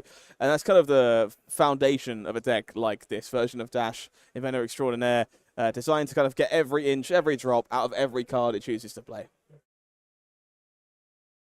Start the game with a CNC, the turn with a CNC for Tommaso. Met by a firewall, in this case off the Enlightened Strike here. Choosing to not reveal an Evo this time, so we'll correctly put something on the bottom. It's a follow-up by a Weakest Link. Okay, so this one, unlikely to have too much splash damage, but there is a few cards to worry about. Oasis Respite, maybe Sigil of Solace, a few other things. Some of the items as well, the Purifier, yeah. There are a few things that could cause this one to leak on through and be a bit of a problem. In any case, it demands an answer, so that's one of the... Oh, is there... Oh, that's the unmovable from the hand, but that's still a block for 7. That will indeed take care of it. Tunic once again coming in clutch there, letting us use a yellow to facilitate that nonsense. Meaning we can keep our blue to recharge all our stuff. Another blue! Squeaks Look in at a this! bonus gunshot as a result. And very well navigated there by Gregor Kowalski. Technoplasma Pistol for 3. Tommaso, of course, back in the blender. These weapons really showing they are kind of the focus in this matchup and where a lot of the incremental value will come from. Interestingly, we haven't seen Tommaso manage to transcend in any way yet. I have to wonder if maybe they're on one of the lists with a slightly lighter count of chi. But I'm very interested to see how that mechanic in general will affect this matchup going forward when both players are interested in going to the very, very late game. Yeah, so Tommaso choosing to take it all to the face. Must have a pretty strong hand there, so... We're going to see, the Bones of Agony to start the game is there. So usually when you play like that, it means that there might be a way to give it go again, maybe with Path Well Traveled, or just so many attack reactions that there's no way that it won't hit. I would say this counts as a strong start. A lot of the element of surprise is Bonds of Agony's biggest strength. In a matchup like this, there's so many defense reactions that you don't really know how many attack reactions you might need to get this to squeak over the top and have some kind of impact. And so we see a lot of what was expected here, forcing the issue from Gregor by blocking with a card. Oh yeah, he's using everything, so that's the Rising Wave and the Under Stilettos as well. It is that last copy of Justinik being committed to this one as well, in order to try and jump this thing up to a really significant size. We're looking at 9 points of power currently. This would require some serious unmovable size D-React to take care of. And this card in Gregor's arsenal has been sitting there for a long time, so is there any chance that he kept a big defense reaction in his arsenal for that precise moment? Very when possible. you need to defend the Bonds of Agony, because you know that it's going to make you lose so many cards. No, it is damage coming through Wow. in this case. Taking 6 from Gregor Kowalski. Going to reveal that hand. This might be one of the turning points of this game, actually, if he manages to get rid of This is crucial cards. very indicative of a hand that Gregors wasn't massively concerned about. You're pretty happy to let this through, not Yeah. pick a fight. Because none of these cards are the end of the world if you lose all your copies of them. I'm not sure what Gregors will do without their blue sifs. It's just not going to be the same matchup, is it? So definitely an interesting deliberation the blue point here. throttle, The yeah. blue throttle does seem like a if good Tommaso choice. wants to play blue throttle at any point, he's fine to play it, right? Yep, absolutely. It might be an attack that comes up later over the course of the game thanks to New's hero ability. But more than anything else, I guess, you prevent Gregors from getting a bit chancy if they fancy a boost later on somewhere down the line. I think this may be the most important part of this bond connecting is that Tommaso, of course, gets the chance to look in detail at the contents of What's Gregor Kowalski's coming, deck. yeah. You can understand exactly how many of each defense reaction there are. Notice there is a Heart of Biendel in the list there. A few other quirky one-offs that are worth being aware of as you progress the game with New Alluring Desire. That information, pretty invaluable, honestly. And also how many cards he has left, because if you assume that maybe he took his whole sideboard and put it in his deck, then you want to know how many cards he has left. Absolutely. Very valuable information all around there for Tommaso. Damage connecting nice and So early. this leader gave go again to that Bonds of Agony. This turn is not over yet. We'll certainly see what the follow-up is in Lion Strike. It is going to be an E-Strike for 7. Pretty good. Definitely one of the upsides. It Taking a is card pretty- out of your opponent's hand. Looks like this might be 5 go 5 again. go again even. then, yeah. Could we maybe be seeing a Codex even following on from the end of yeah, this turn? there you go. We are. Codex of Frailty, the big haymaker for the Assassin and Ranger classes. We've stripped so many And cards here. That will probably be a CNC as the Tunic resource available, one floating. This would definitely be a nice one. This has been an exceptionally well-navigated turn from Tommaso. That CNC being found. It's time to threaten that arsenal once again. Crown of Providence might need to do us a favor here to keep things in line. Yeah. No, there you go. The crown is used, so we won't see what is in the arsenal. Unfortunately. Gone for the rest of time. But no card lost. This thankfully. will haunt me forever, by the way. I hate this, not knowing these things. I should have been more careful, so now I'll be mad at myself for the rest of the day. Okay, so didn't want to play into that frailty, obviously. Never want to use your precious counters on that pistol if it attacks only for 2. Gregor's choosing to keep all his counters on this one. And Tommaso able to come back with the beckoning Mistblade attack. It hits. Absolutely. This is good stuff. Mistblade connecting here. Benefit of having a full hand, courtesy of Gregor's passing straight back. Means we can hopefully give an impactful blue go again. So we're looking for something like Persuasive Prognosis, maybe Surgical Extraction to really leverage that on-hit of beckoning Mistblade as a potential follow-up. Oh, is that maybe a levels? Oh, the Persuasive Prognosis, you called it. That so is certainly there you what we're go. looking for. 2 points. Plus go again on this one. Little bonus from that Mistblade, easy to forget, but this is a very potent on hit, again, threatening the hand of Gregor Kowalski as we go. Not something we can let happen if we can help it. Which is why he's blocking with the Evo Steel Soul Controller, but Tommaso will force him to block with an additional card. This will be a severe overblock on this one. This is maybe my favorite dynamic in this matchup. Pretty clearly interested in being defensive and ripping away cards to draw cards in this case. And taking these cards away in an aspect with Siren's Call, you just get perfect information. You force overblocks. You can sneak damage through with your other attacks because there's less cards in the way. It's just a great thing to watch play out. So he gained 2 health on that one and knows that one of the 2 cards left is a Heart of Fiendal, so that doesn't block. There is, however, that sink below. Maybe we could turn that heart into something a little more profitable. And the levels with two blue cards in the pitch zone, which means 2 activations. He chose to get draw and go again, apparently. This is a pretty wide turn, right? Certainly this is not something that we're very used to seeing from these new Alluring Desire decks. These are exactly the type of hands you're trying to put together into a match like this. There were so many profitable defensive tools. Going wide with small attacks is so powerful. You just blunt the potential of Sink Below, Fate Foreseen, Firewall, all these defensive tools that offer 4 block. Well, if I keep attacking for less than 4, and going wide, what are you going to do? Like, what value are you going to give up? And we've seen it time and time again. This game just really benefits Tommaso. Another prognosis. Yeah, that's very persuasive at this point. The thing is, we've seen a lot of these very important tools used now. So how much of these strong turns can he do? Because at the end of the day, if you manage to make sure that your opponent is very low but don't kill him, it's useless. Yep, that's certainly the question. A lot of damage done here from Tommaso. 16 life remaining for Gregor Kowalski, but 16 is not 0. As you say before, a lot of these powerful tools gone. And the Justinics are gone. Yep. Some of these powerful tools are gone forever in this game, at least. So this is by no means over, as you say. Definitely all kinds of potential for Gregor to stabilize here and kind of catch Tommaso this offline. Heart of Yandel will definitely help as well. That's +1 every single time it will be used, as long as he's below his opponent. Absolutely. Look forward to seeing if Tommaso can put together the tools required to continue this onslaught. They've had a great showing so far in the early turns of this game, debating whether or not it's the cards in their hand the better used on offense or whether it's time to soak up a few of these 3 power pistol shots. Since this game has slowed down a little bit, I can ask you a question. This is a question I ask everybody that's involved in the game. What do you think Fiendal is? Who do you think Fiendal is?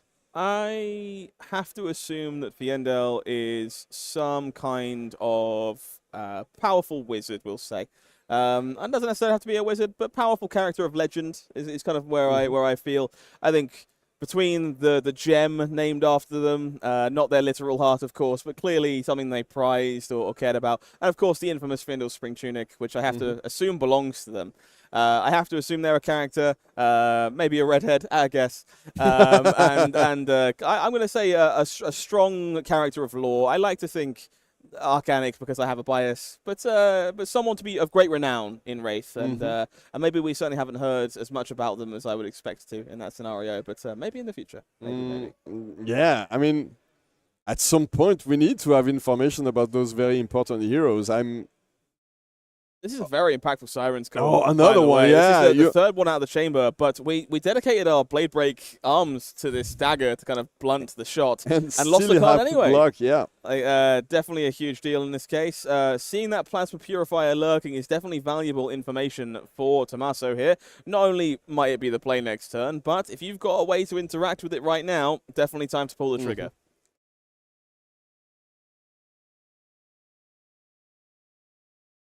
Yeah, getting another attack with the Spider's bad now. These daggers proving to be a pain for Dash in this case. Again, not surprising. Just going wants to take a look how many, which of these the cards in his hand it affects. In this case, it's all attack actions. Absolutely. The follow-up coming from the Arsenal, perhaps, for Tommaso. Oh, he pitched 2 infects, apparently. Indeed. And the surgical extraction He used another surgical extraction to pitch, by the way. Yeah, there's some potent blues going away into the bottom of the deck there. All drawn in the same hand. It was weird, like 2 blues, 4 blues, but 2 of the same. Yeah, every now and then 2 pair is not the hand we're looking for, and it is time to. That's to a have lot of blues. Absolutely in this case. So surgical extraction coming through probably earns a block here from that extra point of Blade Break to cover up that pesky break point if we don't have a D-React to cover it up. Seems to be what Gregor's considering right now, and does indeed commit to that block. We'll see if there is a attack reaction to juice this over, knock another card out, or whether we would prefer to save it for a more impactful turn. The latter does seem to be the choice in this case. Not a lot of damage on this turn, and that's what we were talking about earlier. He needs to kill him. At some point in these long games, Trifrog Dash is Queen. I was about to say. He's always, very interesting there's no element, way to beat it if you were trying to go to a very long game. So you need to find a way to push some damage now. Grzeforz was very happy just to play the second Purifier there. So this means that Tommaso can attack with the Beckoning Mistblade and do that dagger dance again. Absolutely. That's all you got perfect in that situation, by the way. It will let Grzeforz draw a card at the end of the combat chain. Yeah. Now it's an E-Strike. Bonus card to draw with, certainly not going to go amiss. E-Strike coming across. Looking forward to seeing if this is 7. I think it's a 5 go again. 5 go again. Well, that's fairly indicative of a turn not over, so Grzeforz has some choices to make. He's got 3 cards left in hand, plenty of fuel to block with in this case. Knows they'll be getting that bonus card back from that you got a little bit later on to hopefully charge up those items again. Does commit to preventing 3 of this damage from Enlightened Strike.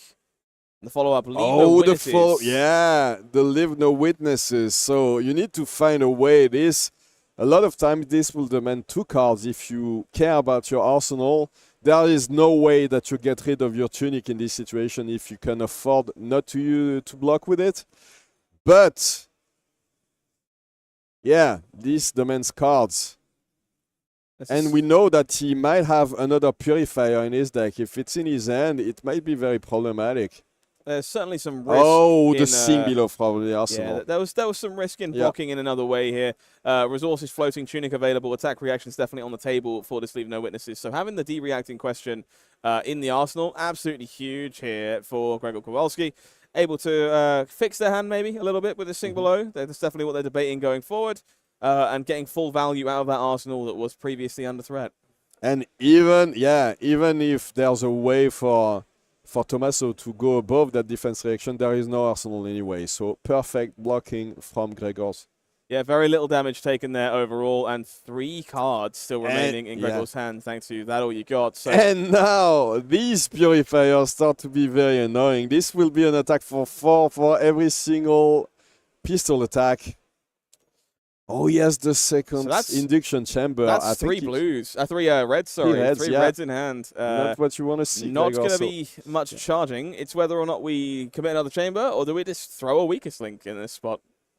I mean, he could still attack. He could attack for 6 and play the sigil, get rid of it, and keep the induction chamber for later. Maybe, yeah, he wants to play it now, get rid of these items, don't want to keep them in your deck, and have them when you need to block towards the end of the game, maybe. Absolutely, no need to get risk getting caught out later on in the game, courtesy of an item stuck in your hand.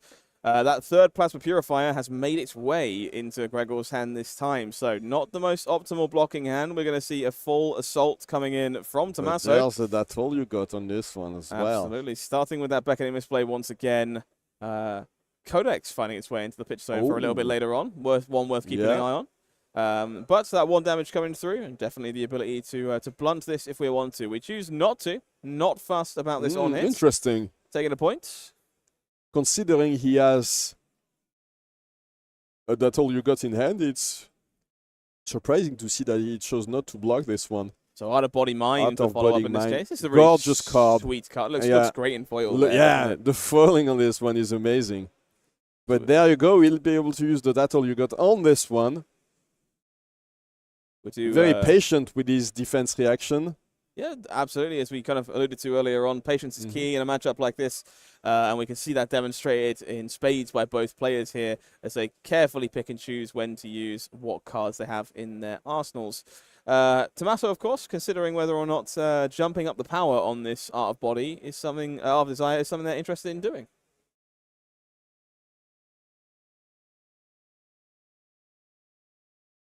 A tough choice, depending on how many attacks they may have remaining. Of course, Go Again was granted to the Art of Desire Mind, courtesy of the Beckoning Mistblade, which means we have a Spider's Bite following it, with another resource floating. Again, trying to chip away at those remaining defenses with lots of go-wide small attacks. It's a dagger that connects once again, falling down to 12 for Grzeforz. The follow-up.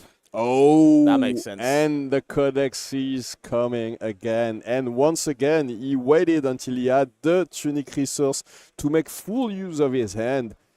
And he'll be able to come back with a CNC. Very important interaction there. Chain does have to close in order to play this codex, so that all you got will draw a card. Means the Grzeforz has some more information about what they want to discard before having to choose what's going away in order to refill their arsenal, courtesy of the codex. Lots of choices for him to make here going forward as to what attack they want to pick up and what card they're willing to lose. A Spider's Bite is currently active, so keeping attacks definitely a little bit risky in this spot if you're hoping to defend whatever you choose to get back. The question is, does he have any attack? Good question. And there might be at least last ditch effort, I guess. Yeah, I think there's probably some weakest links, some command and conquers, and there's some command and some other things lurking around, and these are all eligible targets. You might not want them, but they are there, and do offer you the ability to consider defending it and throwing it back, or just letting the CNC hit. But with only 12 life left to work with, taking that on the chin is maybe not the most appealing choice right now. Grzeforz does choose a command and conquer of their own. At the very least, you can just attack with the pistol and then follow up with a CNC on your turn with just a single blue, so that's pretty nice. His last effort being discussed. That's a very interesting choice. That leads me to believe maybe Grzeforz doesn't believe that we are getting to that point. Yeah. And that makes a lot of sense. Both players' life totals slowly dwindling here, especially Grzeforz on the side of Dash. So very heads up to let it go and not try and get it back into the pitch stack if we don't think it's something that's going to matter. Oh, he's taking it, so losing. He's very happy losing that CNC. Yeah, it's that Plasma Purifier we talked about earlier on. Stuck in the hand here means that defending and keeping a blue it was really difficult. Yeah. And it is going to be a quick load and play of the Purifier. So, good news. We are completely online. This is Voltron assembled, if you like. Exodia available for this here on the table for Kowalski. We're all items online, but we are on 9 life, which is a little bit of a sketchy situation. That Mistblade coming in once again. Yeah, but if you look like to read the body language of players, it doesn't look like Grzeforz is too worried about his situation there. So it looks pretty comfortable in that spot. He's got, as you said, everything is online. So Dash has managed to assemble a pretty strong suit of equipment. I mean, of items. She's coming to battle with everything.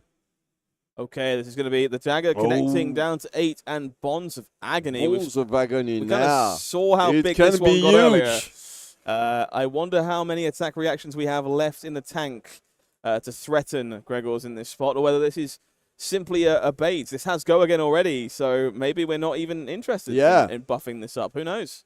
And Grzeforz doesn't take the bait, just blocking with the firewall. I mean, blocking...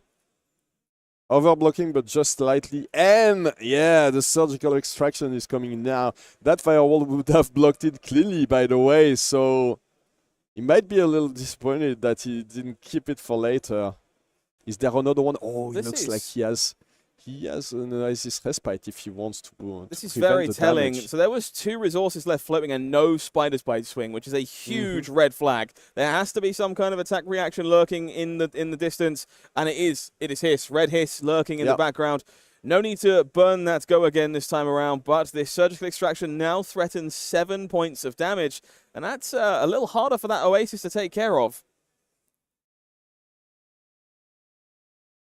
Very well navigated. Doesn't there have by Tommaso. any other defense reaction apparently. So now he has to decide which card he wants to lose. Maybe he can just, because he doesn't have 2 blue cards left, right? Oh, he does. Okay, so regardless of what happens, he'll still get to keep a blue. I think so. Oasis coming in does gain that life. A little bit of bonus there. And we'll see what's inside the hand. I think, well, one of them is a Meganetic Protocol, but I haven't seen the other one. Yeah, that's the third last ditch effort is in there. So we're back you're to losing that, back to that pitch stack from earlier on at this point. Yeah. Silver Maid, important to not forget that. Yeah. All kinds of value from levels of enlightenment can be caused by your silver tokens. So well kept in mind by Tommaso there. Does choose to wrap things up, arsenal that slither to go wide again on yet another turn. Down to 6 here for Grzeforz, but again, blue in hand, we can start firing for a lot of damage here. So does he want to attack now? Yeah, he has a blue, so he can definitely do it. He can activate 2 plasma purifiers, maybe charge them back up, or choose to use them all to attack. All the resources to attack, so he could attack 3 times. Certainly a number of for options 4, here. which is like 12 damage at this time during in the game is pretty good. You know, you don't want to have a blue card linger in your arsenal, maybe. So it looks like that's what he wants to do. Yeah, this is kind of close, I think, here. Choosing whether or not we stockpile these resources for a future turn, charge up all of our stuff, and kind of stay patient, or what Grzeforz is choosing to go with here. It is Purifier activation time, gunshot for 4, and I expect us to see a couple more of these as this turn goes on. 12 damage for 1 card is a heck of a rate, and that's exactly what you get if you're willing to assemble this entire menagerie of items. Grzeforz has managed to do so and is now threatening some serious punch. Yeah, down to 12, and I assume that he's not blocking the third one. bit of shortcutting from our players there. No, I'm good. Just I'll block with my face. Let me see what I can do with my hand on the way back. And this is quite telling. We know about that slither. We're leading with Command and Conquer. This one is definitely going to earn some respect, especially if there happens to be some defense reactions left lurking in that pitch stack. We saw a few of the that'll you gots and stuff finding their way back in there earlier, and this is not the time you want to see them. Definitely not. In any case, you can't really afford to let it hit cleanly, regardless of your arsenal situation. Yeah, so the Slither is coming in to go again to the CNC. And what's the follow-up? Oh, Sensor. Lovely stuff. Nerves of Steel here from Grzeforz, willing to fall down to 3 life. Sensor coming through, does get the respect it deserves. Blocks 6, prevents any more damage. And he has another. Oh, no. No blue. No blue, apparently. No charging. We have to Arsenal. It would have been, it would have been definitely very important to charge there to be able to threaten lethal on the next turn. But full hand, full Arsenal here for Tommaso on the way back. New looking very impressive in this game so far. Let's see what they can put together. We know there is quite a lot of blues down there, and that's not a surprise. We're going to start by looking for something a bit more impactful. Warmonger's Diplomacy, cashing in that silver. What can we find? I'm really surprised because looking at the sizes of their decks, it doesn't look like Tommaso's deck is that much smaller than Grzeforz's, actually. Grzeforz's blocked a lot, so it makes sense that he went through a lot of his decks very fast, but still, I'm pretty surprised that this happened. In any case, he doesn't need that many cards to finish his opponent off, so just getting some blues and be able to cycle them every single turn is enough to finish your opponent off if they're out of gas, but he needs to get to that point, and he's not there yet. Both of these players kind of navigating all these moving game pieces at the same time. The amount of cards in deck matters. You know, how many cards in hand do we have? Any on hits left? Are there blues in the hand of Dash? There's just so many things that have to be taken into consideration in this spot, and this start is definitely suspect. We see that silver broken. Of course, the Art of Desire Mind coming in as the follow-up. No obvious go again on this, but you have a full hand of stuff, and there's no way you wouldn't have swung with your Spider's Bites if you didn't have something else to do. Sure. So you've got to be super respectful of this Art of Desire if you are in Grzeforz's seat, and it's really hard to tell how big it's going to go. You can see here, very, very heads-up play. How many hisses have I seen? How many are gone? How many of the other defense reactions and attack reactions that I've seen you play are available still as the turns continue? And just double-checking all those details. Very heads-up before we give Findle's Spring Tunic here as our chess piece alongside additional cards. He's over-blocking that one, yeah. Just to make sure. Blocking with the Spark of Genius. So we've reached the point where every player will probably regularly check their opponent's graveyard and the number of cards in their decks and their opponent's deck.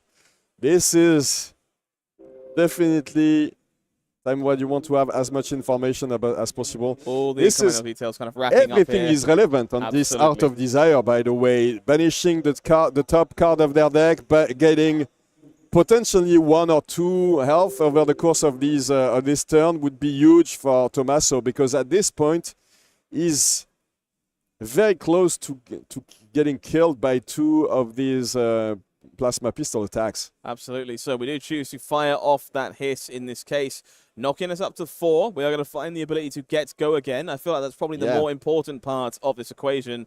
but it is a venomous bite in the Arsenal. Venomous bite for 4 extra points coming in here, all the way up to 8. Do we have the D-React? That's what Tommaso was checking. He looked through the graveyard, checked the Fate for Scenes, checked the Sync Belows, checked the rest, knows how many are left. It's Sigil. It's a Sigil coming in for the save there. Masterfully placed in the Arsenal by Grzeforz Kowalski. Oh, this is staying huge. alive. This on-hit, not enough. We are going to find ourselves down to 2. Go again. From the yes, go again with over. the leader now. Yeah. He needs to find a way. Oh, I think Grzeforz is he's saying that it's hit. So there's no way to give go again after the fact, right? Yeah. This banishes a blue. I see. Yeah, hold the line was a blue, so no way. So he gains 1 health, but he didn't get go again. He waited until the damage was done. Damage was dealt, so that's too late to use. Not burning the Slither React there does mean you're caught out a handful of cards you can't continue to use. He has 2 other cards. He can. All the purifiers are used, and now the Sift is blue as well, so that's gonna be. And if he has, does he have a 3rd blue? Maybe not, which is probably why he wants to make sure that he can attack 3 times with the plasma pistol.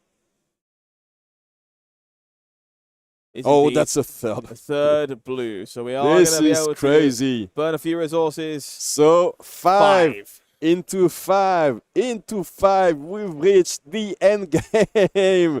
And this is where this very defensive dash deck thrives. This is a whole lot of damage for Tommaso to take care of. Does seem to be shortcutting a few of these gunshots here, just to understand where they are.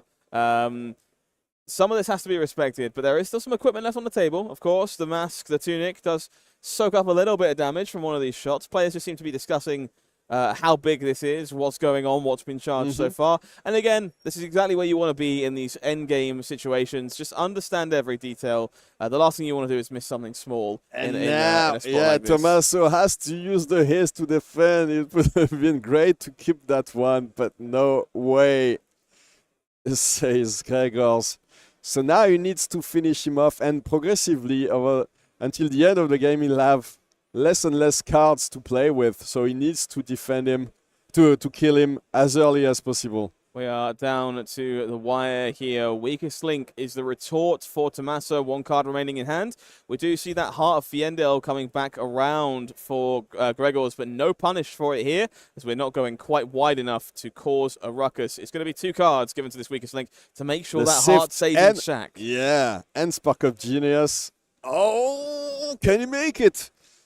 Yeah, that's 2 blues, right? Yeah, the protocol and the Heart of Fiendel. A pretty unrelenting amount of damage coming in from Grzeforz Kowalski, charging up these plasma purifiers one more time. He needs to charge everything, though. Does he need the 3 purifiers? It doesn't look like it. Only 2 will do the job. He can definitely... Yeah, attacking for 4 is probably enough. 3 times is the way to go. Yep, just securing some gunshot math in this case. Couldn't have blocked any quicker with that pick the pieces for Tommaso. Go again, given, and it is going to be charging up our things. Tommaso knows that the writing is on the wall. This is enough breakpoints to finish his opponent off. Very well played by Grzeforz Kowalski. We were talking about it at the beginning of the game. He's a master at his very long, grindy game, so very impressive there. It didn't look like too flustered, you know. It didn't look like that it was in any danger. If you only looked at this guy and not at the board and his health, you could definitely think that he was ahead for most of the game. This was insane. Reactions there. You can tell it's something that Grzeforz is familiar with. It's a game he's played time and time again. And that Sigil of Solace is going to go down in history again. You love to see these games. Sigils just stealing away games that are nearly impossible to win otherwise, and you love to see it on the biggest What a stages. great card, though, right? Absolutely. It's been it's been there forever, and it's still helping people win games. So there you go. Iconic Put stuff. sigils in your decks, guys. Absolutely. Especially if you're playing Verdance, but you can play it in other decks, Good, obviously. Yeah. Plenty of sigils to be seen all around this weekend. But congratulations to both of our players there. That was phenomenal. Gregor's, of course, moving to 6-0. They are guaranteed to be joining us at some point tomorrow. So if you enjoyed a little bit of Fatigue Dash, then maybe there might be another taste for you tomorrow. This is going to be a nice one. And if you love playing these mechanologist heroes, there's a product coming very soon. And I know all of my mech player friends are very excited for this one. We might see the end of Dash, the OG Dash, soon, because she might be going to Living Legends. She's very, very close. But a new deck, a new Armory deck is coming, and it will make Dash.io very relevant and very strong. So we're going to take a look at this deck very soon, very shortly, and we'll be right back with more action from Calling Lyon. Don't go too far. We'll be right back.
Back in the booth at Calling Lyon, I'm Romain Nicolas. This is Scott Mines. This was another very exciting one. I mean, it was a long one, but it was very exciting for us. I don't know about you guys watching us, but it was very nice. I love these games. Long, grindy flesh and blood. Like, I think there's something a bit magic, really, to watching a format move and be fluid. And we've obviously just come out of a format that's very aggressive, very combo-centric in nature. And so coming into something that feels quite blocky, quite stalwart, these long, grindy games that require a second cycle pitch stack management, it's just really refreshing compared to where we were before. And I've been having a blast. So let's take a look at what these players are playing for, actually, this weekend. Grzegorz Kowalski very well placed to get one of these very cool Balance of Justice goal-fall cards that are the prizes for the calling. Of course, there's some cash prize involved as well. We're talking about how cool these were and how much better than an actual trophy they are, right? Yeah, these are beautiful. They're such a status symbol. They go alongside $5,000 of cash if you manage to win one of these. And if you like cash, if you like money, that's like pretty good. Money, that's not bad. A PTI certainly doesn't help. And so many of the players that are, don't hurt, I should say. And so many players in this room right now are just still live for all of this. We're into look that at this, last because round. up down to the 32nd place, you still get cash out of that event. So you need to play all the way as long as you're in day 2. Yeah, we've got all these players, and we're going to see some of them this round, hopefully, that are sitting on that edge, the precipice of success, the 2 losses bracket. If they win, they make day 2. They get to play for all this glory tomorrow. If they lose, side events, they're great and all, but it's going to be a tough pill to swallow when you were so close to reaching the Sunday stage. So incredible amounts of cash, gold foil legendaries, PTIs up for grabs, and this is exactly what we want to see on display for this event. We've also got many other events coming up in the near future. If you're not here because you're watching at home, look at this. There's a whole schedule of events. This weekend was Battle Hardened Milwaukee. Obviously, it's going on right now. I think it's probably started now. What time is it? Yeah, they're probably pretty close to starting this one. But next weekend, Battle Hardened in Washington, D.C. in Rosetta Shield. And then the next big event will be a huge one. Scott. The event. The event of the year. The event of the year. Definitely. The World Championships, of course, in Osaka, Japan. If you're already in Japan, well, if you're in there right now, there might be something else for you this week as well. Battle Hardened in Tokyo, nice preparation period for people that are already out there getting ready for that World Championship. Truly an incredible event. I can't wait to see it take the stage. Yeah. Importantly, if you're there after, you can stay one more week and then go into Hiroshima and play a Battle Hardened in Classic Constructed. I have heard that the area, the region around Hiroshima is the most gorgeous in all of Japan. So if there's any chance that you can prolong your stay in Japan after the World Championship, definitely try to go to that Hiroshima Battle Hardened in Classic Constructed. And then for the European players, the calling in Florence will be huge. It will be a very big one. It's most of the players are already talking about this one because they know that if they can't go to World Championship in Osaka, they want to get ready for that sealed deck calling in Florence. There's an unrivaled buzz to the event in Florence. You can kind of feel it in the room today when you walk around. People have had such a good time. There's so much energy for Flesh and Blood right now that the question on the lips of these European players is, well, when do I get to do this again? And the answer is not far from now. Couple of weeks, make your way to Florence, you get to party all over again and play for all these incredible prizes once more. Yeah, and one of the events that's not on this schedule, on this page, is the Battle Hardened in Geneva. There's going to be another one very close from here, by the way, and this is going to be a big one. By the way, the Battle Hardened in Geneva, there you go, in November. The registration just opened today for the Battle Hardened in Geneva. Wow. For all of you European players, if you couldn't join us today, but still want to get your fix of Classic Constructed action, there you go. This will be at the end of November, and it's going to be a nice one as well. But in the meantime, another Battle Hardened in Living Legend in Columbus, Ohio, on November 15th. Then a Battle Hardened in Stockholm, one of the nicest regions. I went to Stockholm in the winter. It's absolutely gorgeous. You need to be there if you can afford to take some time off at this time of the year. And then the calling in Portland on the same weekend in Classic Constructed as well. Lots of Classic Constructed to look forward to, but not just Classic Constructed. We've got Kuala Lumpur in the start of December there. I think it's the first time we've ever made our way over that way as well. Haven't had the pleasure, but I hear fantastic things about Kuala Lumpur, and you should definitely make the trip if you can. Wellington shortly afterwards on my birthday. birthday weekend, so everyone can have some fun for me. That would be great. Yeah. I sadly don't get to come and join you, but hopefully you can win an event on my behalf. Much the same in Houston, if you'd like your Fixer Classic constructed that way. If you're looking for something a little bit more legendary, however, we're wrapping up the year with a very special calling in Chicago. That Living Legend format on full display once again. The first ever calling Absolutely. in the Living Legend format. It's going to be a very exciting one. There might be a couple of additions to the Living Legend list at that moment, so it will be a nice one to watch out heroes for. Lurking on the outside, lots of talking points this weekend about the Rosetta heroes in that format as well. So plenty to look forward to. Calling level Living Legend is something I'm so excited to see, and it seems like a fantastic way to wrap up the end of our year. Yeah, one of the heroes that's the most talked about in the Living Legend is the one on the right, right? Absolutely. Yeah. Verdance in Living Legend is a pretty strong deck, apparently. Keep your eyes I haven't on that played it Earth myself, Wizard but I know you have. Oh, yeah, well, it's a wizard deck. Of course I've played it. It's my bread and butter. And I would definitely be playing it in Chicago myself if I had the luxury. So yeah, very much looking forward to all of this. An entire calendar full of events to look forward to. And I can't wait to see what's coming in 2025. Yeah, we haven't had that many events. And I know that it's going to ramp up even more in 2025. It's going to be huge for you Flesh and Blood players all around the world. But the Battle Harden in Geneva, I can't wait for this one. It's very close to my place. I mean, I live very close to Lyon. This calling is basically in my backyard, but Geneva will be in my living room. Most of my friends are TOs in this event. It's going to be a very cool one. So yeah, let's go now to the standings and take a look at who's all right. Looking to get this last point to get qualified for day 2 of this calling in Lyon. We know that most of the guys on the left side are a lock, but some of these, I mean, most of them are on this page are locked, right? Yeah, so I believe all the players on this page are locked, but they should be guaranteed to be joining us tomorrow. That makes for a lot of illusionists. We kind of alluded to this a few times over the weekend. These Enigmas are finding great success. Undefeated players, 3 of them. 3 undefeated Enigmas among there.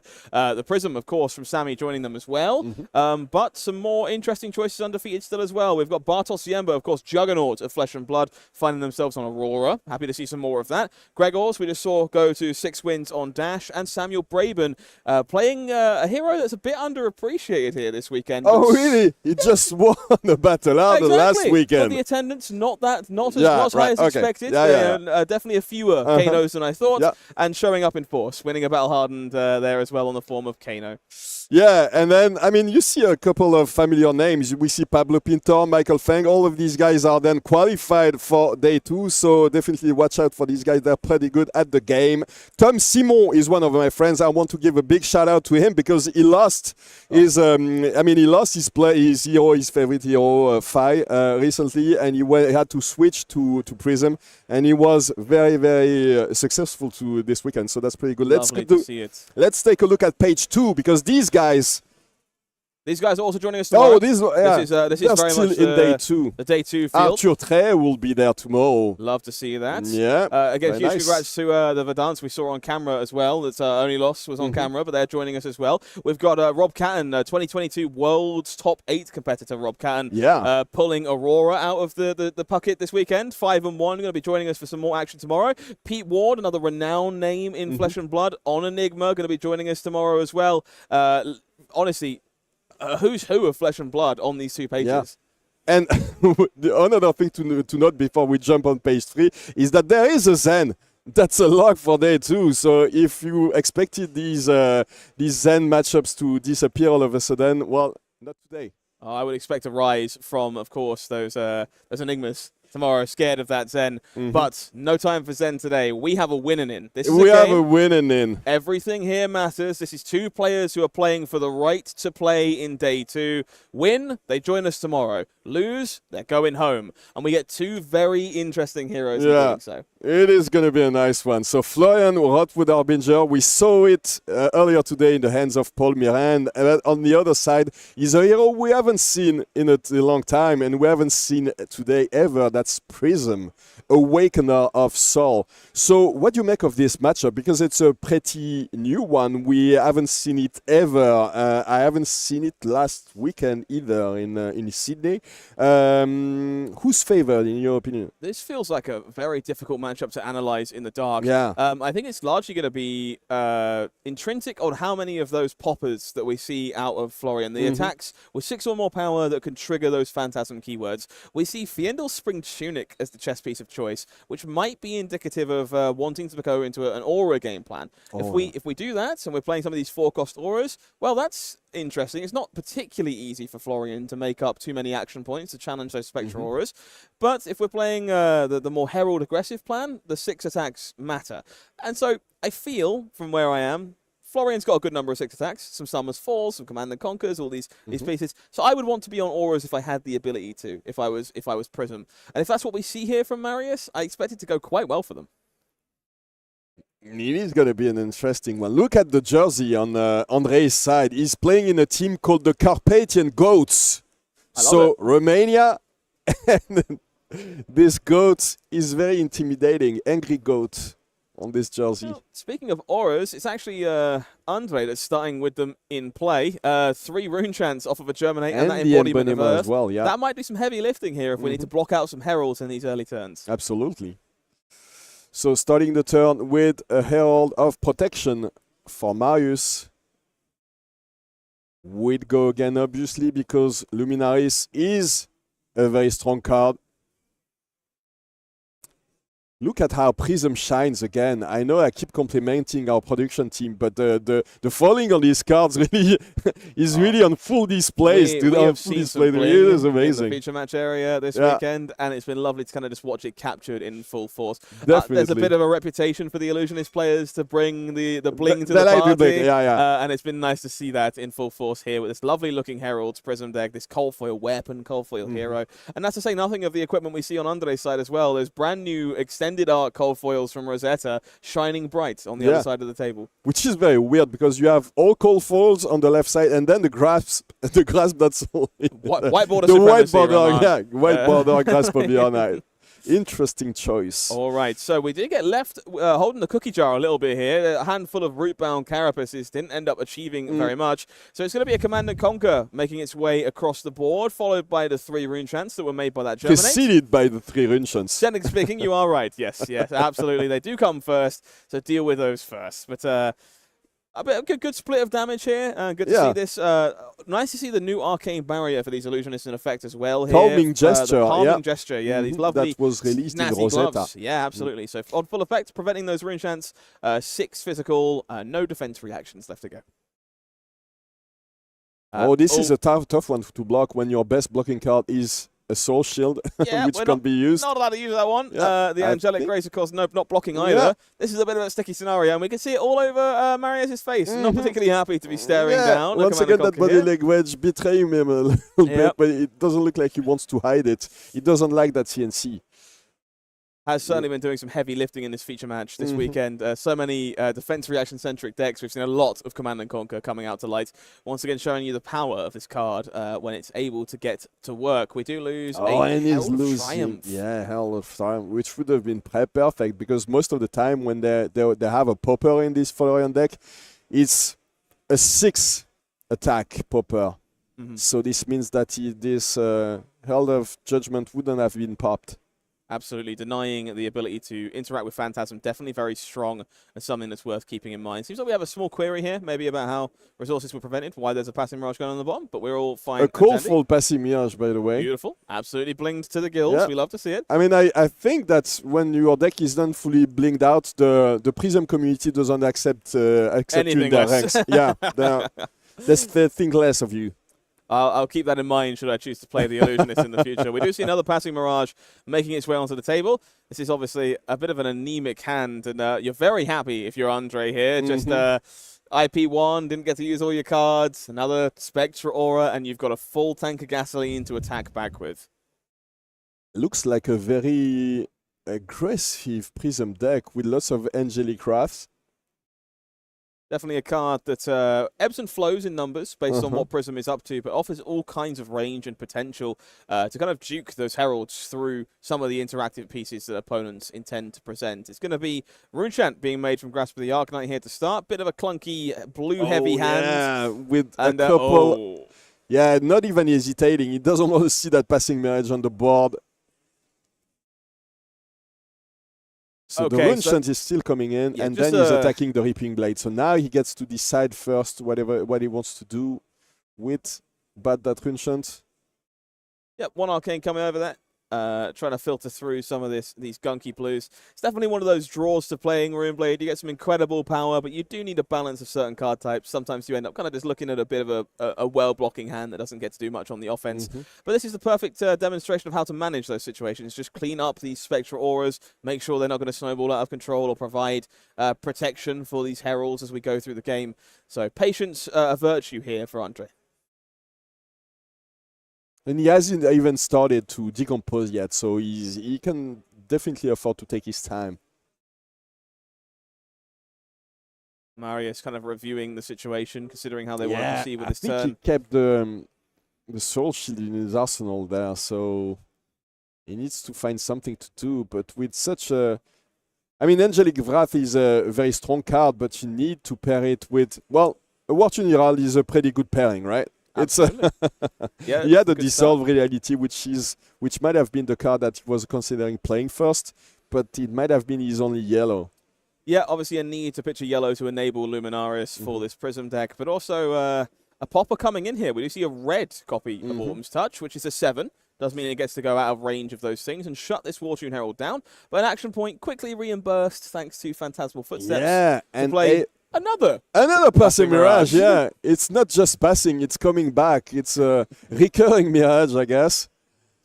Look out for that expansion slot card coming soon, I imagine. Drawing back up. Those Rootbound Carapace is kind of, again, just sitting around, not getting opportunity. I think we're going to see the same dance. Yeah, exactly. Andrei is very happy to do it all over again.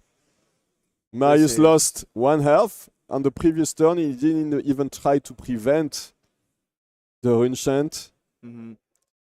One of the things now, I mean, when you're used to playing the OG Prism gameplay, when your opponent is trying to attack one of your auras, you're very happy to play another one as an instant. It looks like that's what he wants to do. And maybe he can get, look like a merciful retribution is the one. Hitting the board, and if you can pair it with another one, that's when it gets very tricky for these decks that don't have a lot of go again. You definitely want to try to at least clear one of them, but if everything you do is clear an aura and not attack your opponent at the same time, you're losing a lot of momentum. So that's when it tends to get very tricky. It's a fine balance and to manage these auras and present some real damage as the game goes on. It is going to be that Merciful making its way into play, and that Wrath going to be cashed in as well, just to clear through the hand. Of course, the Mirage gone, Arcane prevented, and it looks like we get to at least start our next turn with an Aura in play, but it is only 1 Spectral Aura, so there's a good chance we see the same dance again, just trying to keep this board clear from these auras, don't let them out of control. But at this point, every time, I mean, if he wants to clear the Merciful Retribution, at least it will deal 1 damage, like this Passing Mirage dealt 1 damage as well when it was cleared, so that's always something to consider. Does he have another aura in his arsenal, is the thing. Apparently not. It looks like it's still the Soul Shield. Yeah, been sitting there. Won't be able to use it a lot if Andrei decides to attack the Merciful Retribution and activate the Spectra again. And it looks like, that's exactly what he wants to do. We are certainly getting a feel for how Andrei feels they need to navigate this matchup. It just needs to be slow. It needs to be methodic. We can't afford to allow these auras to break out of control. And we're not going to. We're going to do it the hard way. We're going to remove Runechants with Condemn to slaughter. Yeah, in order even to remove easier. Without attacking and present damage as we go on. Condemned is sort of one of these fantastic new tools from Rosetta. A huge upgrade to these Runeblade decks. Blue, block 3, a little bit of bonus damage, and a way to remove these Spectral Auras without losing your action point. This is very big in this situation. You're losing a card that's worth, well, basically 4 resources with a card that only costs 1 and gives +1 to your next Runeblade attack. This is big. You're just losing a Runechant in the process. And he'll be able to attack with the Felling of the Crown as well. Can he? Yeah, it looks like he can also decompose that one. So that's going to be a big one. Only attacking for 4, but forcing your opponent to lose a card from hand. They need to put it on the bottom of their deck, so they're not losing it forever, but they're still...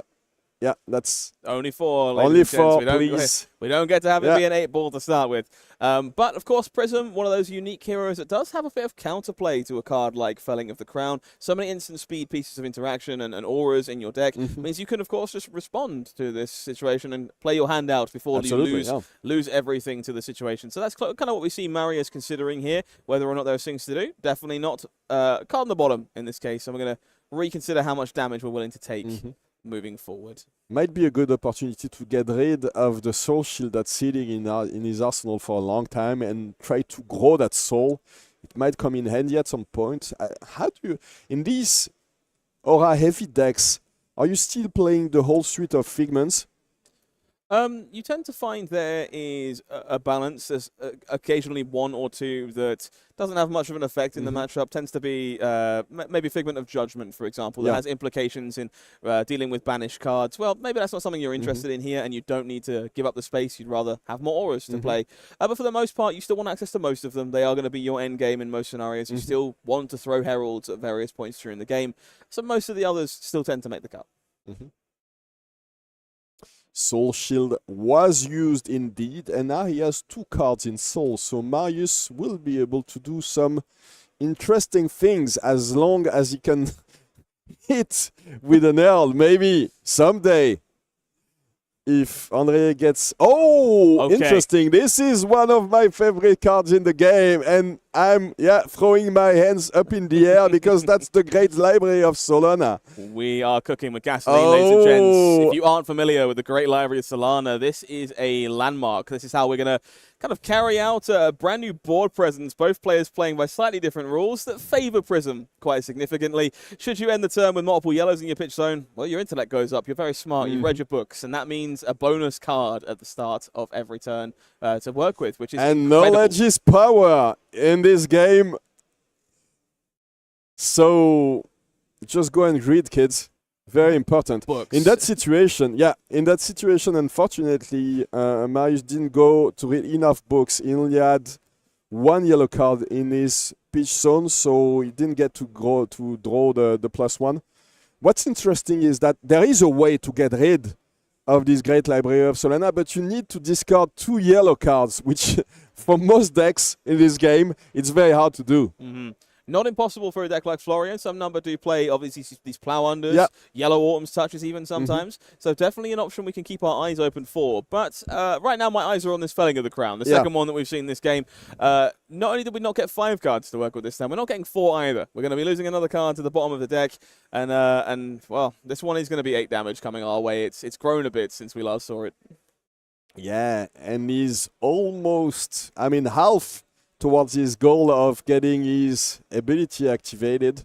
But that's still an 8 damage. It's very difficult to make sure that you can have 2 yellow cards in your pitch zone when you have to commit at least 1 card to blocking these Felling of the Crown. You're going to lose 1.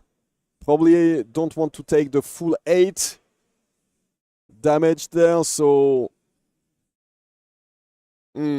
Players seem to just be discussing the rune chant in this situation, deciding how they wanted to navigate this situation before the decompose takes effect. Oh, okay. Time for us to click a button. If you're not familiar, Halo of Illumination offers all kinds of options to this Prism deck. Slotting a Herald, as we see, into your soul means that Prism will trigger. You can go fetch any figment of your choice, put it into play for a number of reasons. You might want to deal Arcane. You might want to make a Ponder or a Spectral Shield. And it seems that we do have a reason to be breaking it here. Halo are very powerful one-time tools. You've got to be very careful when you commit to using it. Marius here does go digging. It is going to be that the figment of judgment. Now this is exceptionally heads up. If we turn one of those Earth cards face down, all of a sudden this Felling of the Crown is only attacking for 4 because there aren't 4 Earth cards in the banished zone anymore. So this is a very snazzy play from Marius here. I love it. We're going to shrink down that Felling of the Crown and get one of our Figments ready and rolling. Very interesting. I love that. I'm in love with that play. That's Nice. so clever. You can see how Andrea hates it. Andrea hates this. I'm sorry, Andrei. I will enjoy it on your behalf, I promise. Very snazzy, and of course the cold foil Figment does have to come out from the sideboard there to go on top of the regular one. But when it's time to flip our Angel, got to show off that bling a little further, obviously. So, Rune Chant and 4 physical damage, likely to be the aftermath of this once we've turned our Earth card face down. And now, all of a sudden, your banished zone looks way less impressive. There's still 1 damage from the Rune Chant coming in, though, so you need to decide what he wants to do with it. Absolutely. It looks like maybe we're having a small discussion with the judge. This is obviously quite an intricate interaction. So making sure that everything is timed correctly and can be done when it's supposed to be. It's better safe than sorry in these scenarios. Both players kind of gesturing to this Rune Chant, thinking about how they want to navigate this going forward. Does seem to be connecting with Marius in this case, leaving us with a crown to take care of, which can now decompose as previously planned. Back to 3 cards in that banished zone, and a 4 power attack coming in when all is said and done.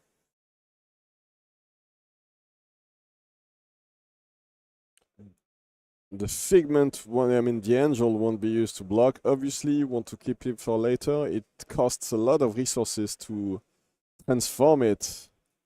It's one of the small downsides of choosing playing a chess piece like Tunic. Yeah. Choosing not to play something like Empyrean Rapture instead does mean these Angels require quite substantial investment to flip over, get online, start doing their thing. But there's definitely a world where you want to, like the one that we're in. We're going to want to put yellow cards into that pitch zone to keep our library humming and active. So it is time to flip over that Angel, that Figment of Judgment, straight into our lovely Archangel of Judgment, Themis, I believe. Yep. Coming in for 4 with Go Again, courtesy of our lovely friend Luminaris. And of course, a very relevant attacking ability on this Angel as well. It's not just a one-time thing. We can keep turning those Earth cards face down. Forever. So that's 4 with Go Again. And look at this. Look at his pitch zone now. 2 yellow cards in there, which means that the Great Library of Solana is active. So he will be slightly more intelligent at the end of this turn. This has been a pretty exhilarating sequence here from Marius. Pretty clearly familiar with the intricacies of the Earth Heroes this early on in the format. And it shows. This Figment of Judgment doing some heavy lifting in this game so far.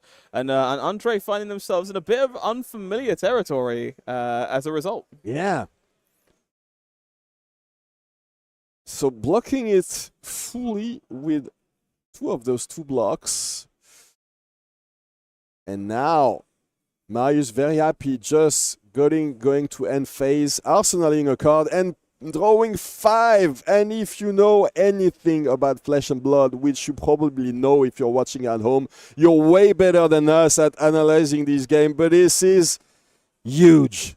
This is even 1 card at the end of the turn is we saw it. Crazy. The yellows we did being it pitched to break the library. We find yellow Crazy. Orms Touch and Plow Under to remove the Great Library of Solana from play. I don't remember the last time I saw that happen. I never saw that happen. Especially not in a streamed game. Love it. Absolutely love it. Andrei deciding, no, 5 cards once is more than enough. We want none of that business. Get your library out of here.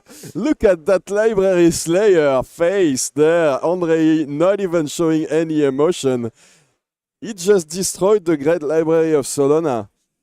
This does, however, of course, mean Marius with a full hand to work with in this scenario. And that Angel is still looming, of course. With a very full hand, a 5-card hand. And we're starting on a Red Herald of Triumph, which is about as good as it gets. Going to shrink down those potential poppers and threaten to find more Figments as the game goes on. Does earn our first piece of equipment, in this case, to try and stem that Figment from appearing. Yeah, this is definitely the time where Marius can turn the corner and take the momentum back on his side. Does he have an Angelic Wrath, maybe? It looks like he's trying. Yeah. Oh. Kind of lingering, not sure. Yeah, definitely an argument to try and go over the top of this. You do know there are some root-bound carapaces and similar pieces of interaction that might make that a bit of a pain. So debating whether or not this is time to send the Angel or not. It is. We're going to go a little bit wider. Get Themis on her way once again. Paying to do so. I'll be interested to see whether or not we cash in our soul this time. Of course, the soul, a very finite resource in Prism. And choosing to use it to turn Earth cards face down is very powerful, but we are now on an empty soul at this moment in time. Yeah, and look at this. Only one Earth card in his banished zone there.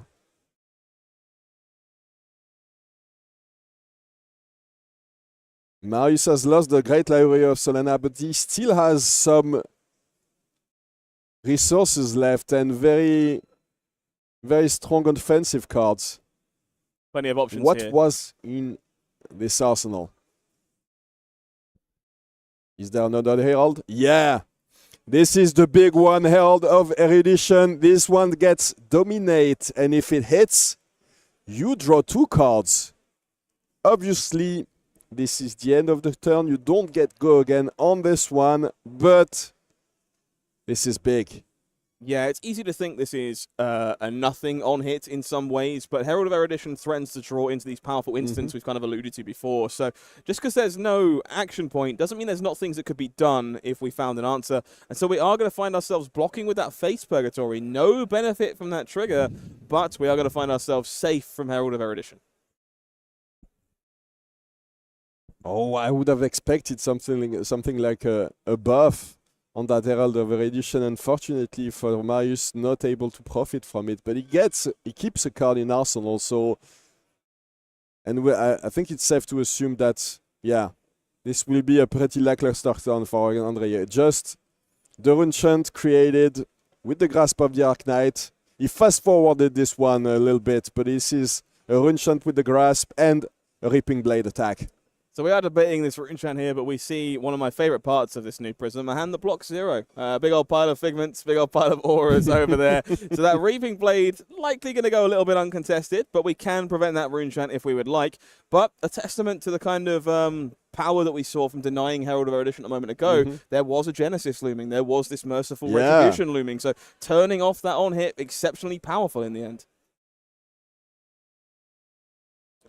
This Rune Chant is really annoying. Themis can definitely get destroyed out of it. So how much do you want to commit? This is definitely an element of this matchup I hadn't considered. These Rune Chants are pesky. It is very difficult to kind of keep your Angels alive through Grasp of the Arc Knight, just doing what it is designed to do. I imagine there's going to be some amount of being very temperamentalist when you flip those Angels, defending them for as long as possible. And I think this Themis has done its work. We've clearly used our soul, turned over a chunk of Earth cards to slow down Florian's endgame. So losing it to a Rune Chant, not ideal, but it did its work. That's okay. We just got to make sure we avoid losing an Angel for next to no value in the future.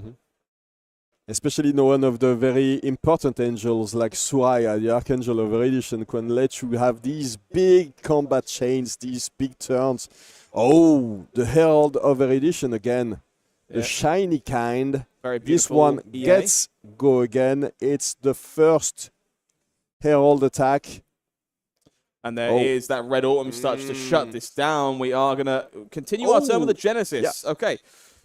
So not the end of the world. We do find ourselves not able to draw cards from Herald of Erudition, but Genesis established and on the board, ready to go. We'll see how long it stays there. Well, we've seen how Andrei deals with these auras, so I'm pretty sure that it's not long for this world. It doesn't even hesitate usually, so let's see what it does to that Callful Genesis. This is one of the cards that I need to invest in. Yes, another one of I haven't done it yet. I haven't pulled the trigger, but I need to do it. This one is amazing. Yeah, it's one of the most beautiful store tournament play promos that we ever saw. Genesis, just astounding if you've never seen one of those in real life. The cold foils are beautiful, but much as you expected here, make a Rune Chant, send the Reaping Blade and over at the Aura. We in the Genesis. Can't afford to let these Spectral Auras stick in any capacity. That's how this game snowballs out of control. So when we've got the ability to take care of them, there's no need to get greedy. We don't need to try and go wide. Just patience, calm, take care of the Aura, move on, next turn cycle. So Marius here, kind of doing that quick flick through the graveyard just to see how many Earth cards are there, what could be active and online before ticking up their tunic. I'm very impressed by the patience on Andrea's side because he was very happy to get rid of the Plunder, some of these cards that can help him decompose, but he's not even thinking about it right now. He just wants to clear the auras, make sure that there's nothing staying on this board, and then maybe he'll think about decomposing. Absolutely. Been a joy to watch that library go up in smoke for the first time there. Come on, Scott. A joy. Yes. When was Don't the last be time that you guy. saw a landmark removed? Okay. That was historic in a way, yeah. Truly spectacular. Dissolve Reality going to remove the Arsenals in much a similar way here for Andrei, creating that Ponder token in the process. But getting rid of Andrei's Arsenal for now. This is one of the coolest designs as well, Dissolve Reality. It affects everybody, but when you play it pretty well, when you play it in the right way, it can be very interesting. It's lovely to see this Herald coming in. Herald of Protection, one of my personal favorites in Prism's toolkit. On hit, making a Spectral Shield, definitely very threatening as to what that could imply going forward. So no need to let that hit, no need for Figments if we can help it. But Angelic Wrath going to make the most of that being the case. Juicing it over, making sure we're going to score a Figment for our trouble. Oh, there was a Singlio in hand. Perfect timing there, Andrei. And he also sinks this one away. The last card away.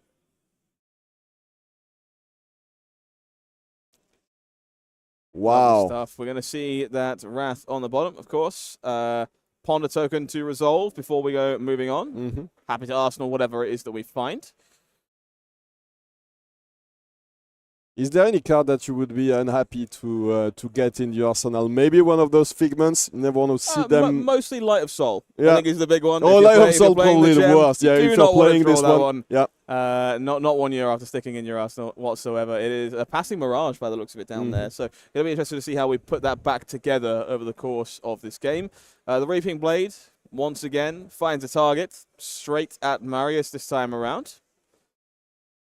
Debating if it's worth us giving up any cards in this particular case. Both of these players have been to rethink the way they play these games. I mean, there hasn't been a very strong aura board for Marius, and as we said, Andrei very happy to play very slowly, very meticulously, and getting rid of every single aura without decomposing. So far, it's been a very slow game.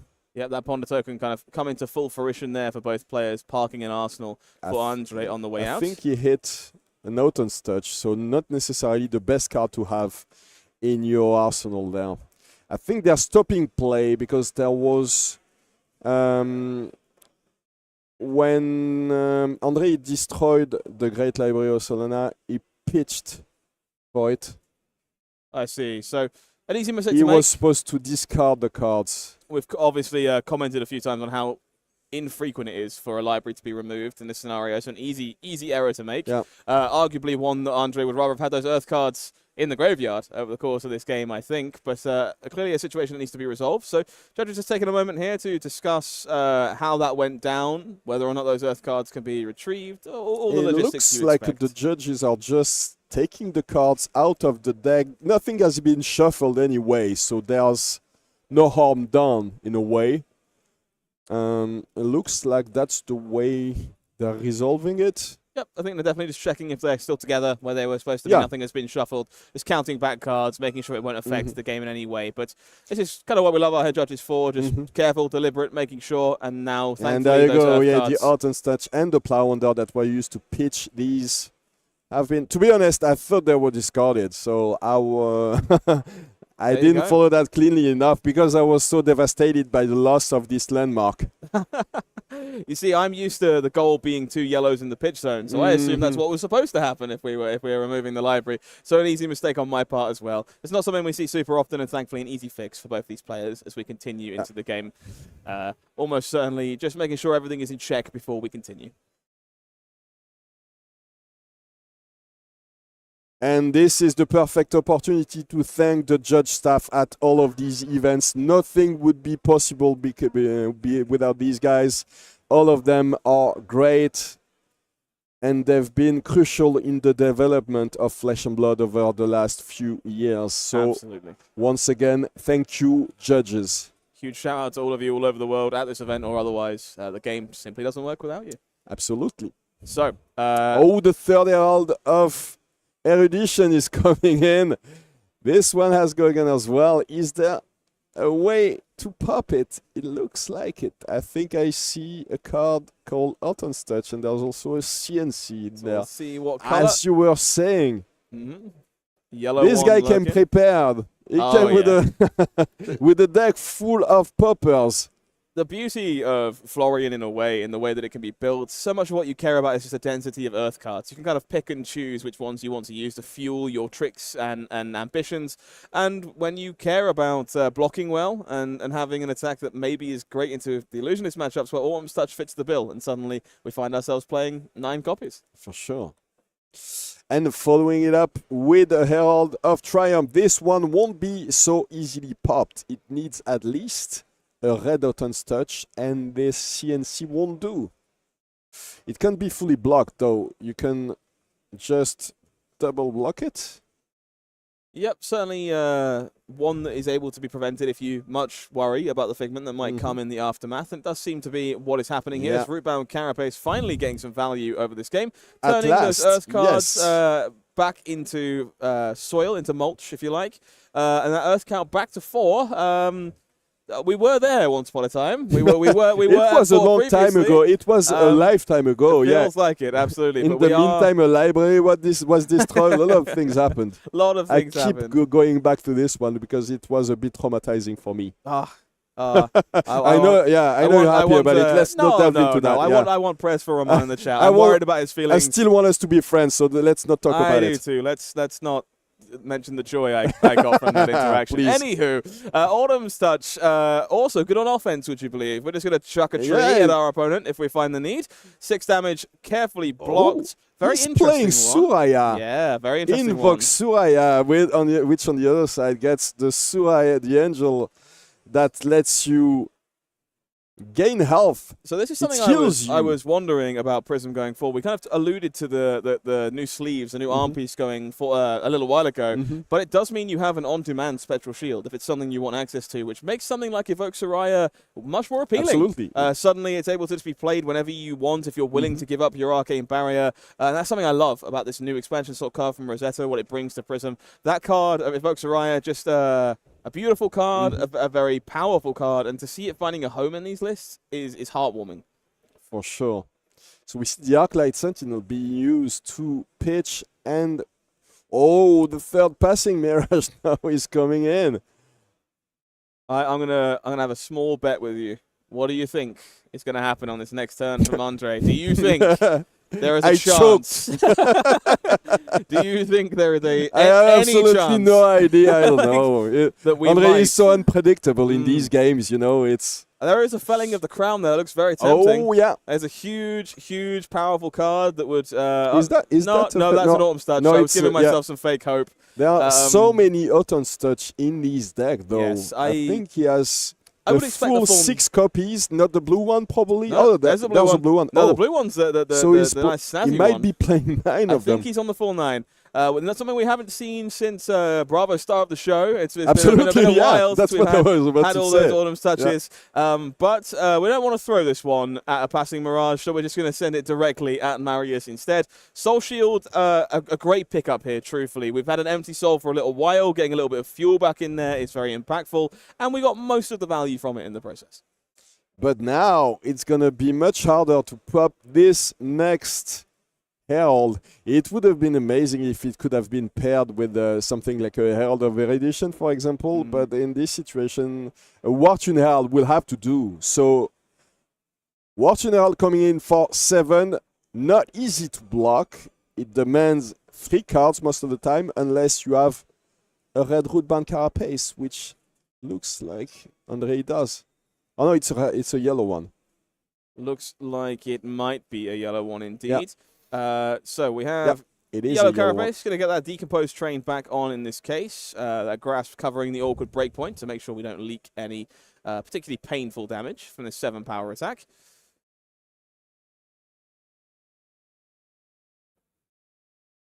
I find the choice not to clear this passing mirage super interesting. I wonder if Andrei's taken a close look at how many of those poppers he might have left. And whether now or not something has to care about. Angelic Wrath is going to be very, very big there. So this goes to the soul. 2 cards in soul. He doesn't have any resources left, but he can have access. Well, basically, he gains 4 health there.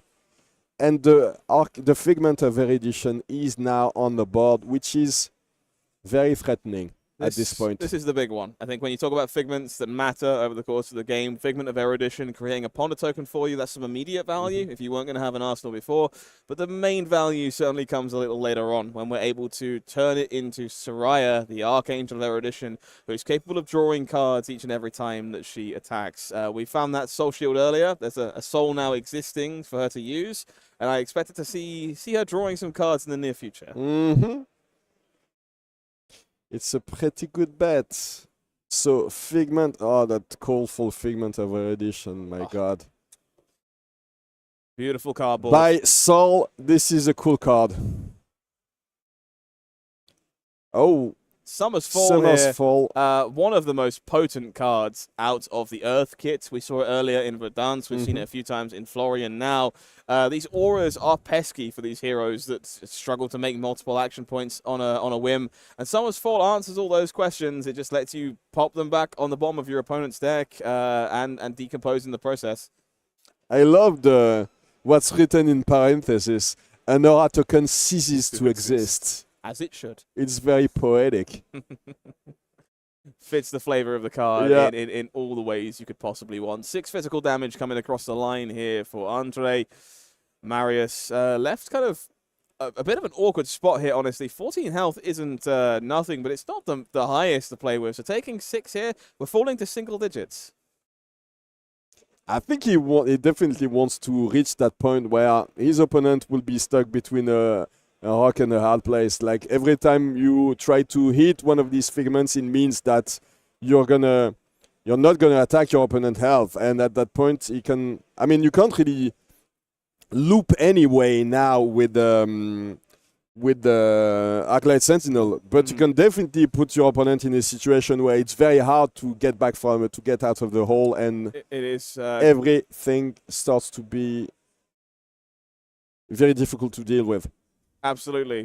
Go time here for Marius. Has decided that we're taking the hit to flip the big, most impactful angel over. Soraya going to draw some cards courtesy of that soul. It is time to cash in the bark skin in this case, making that embodiment of Earth. Of course, Florian now active, so we get a second one for our troubles.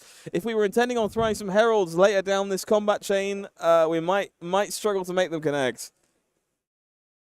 Yeah, look at these 2 embodiments of Earth. Oh, another Merciful Retribution on the board now.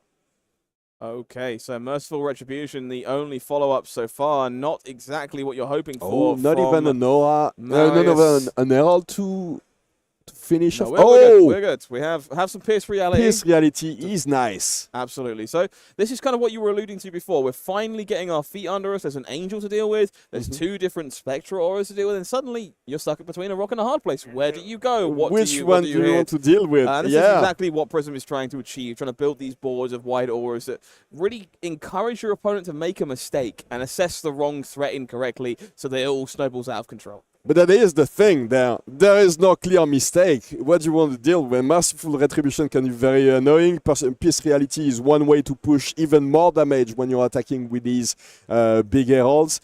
And you definitely don't want to leave Soraya on the board for too long. So nothing is clear there. Absolutely. That's kind of the magic of this deck, all in all. It knows as a pilot what it wants to achieve, what you're hoping the opponent will do, but the opponent never knows. They never know which of these is actually the correct thing to remove. That creates a lot of interesting dilemmas, like the one that Andrei finds himself in now, kind of reassessing that whole hand. I think I see another Condemned to Slaughter lurking in there, which is definitely potent in the near future.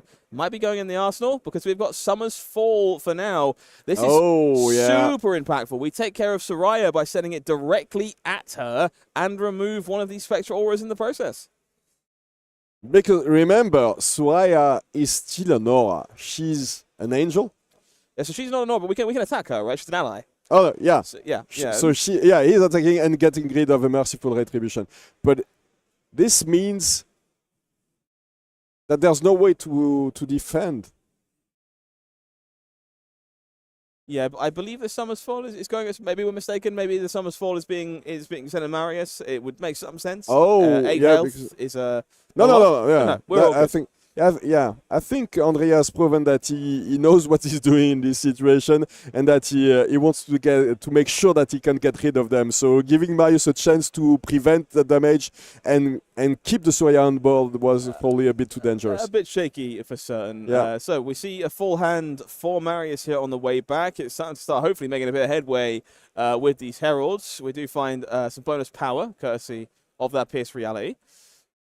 And now Andrei needs to make sure that he has a way to pop these attacks, because this will be a very big War Tunnel. Oh, it's the blue one, so that's just an attack for 7.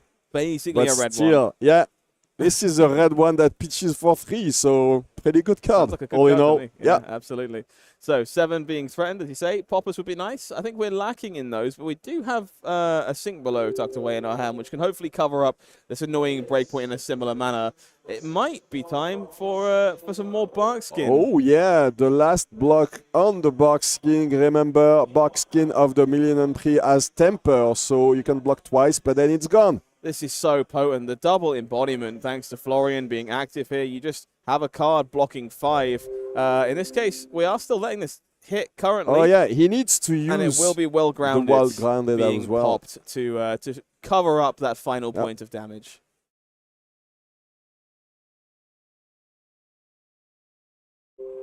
Five, 6, 7, 8 blocked with the well-grounded. I mean, 2 prevented from the well-grounded and 6 from the cards on the board there. And another Wrath. Yeah.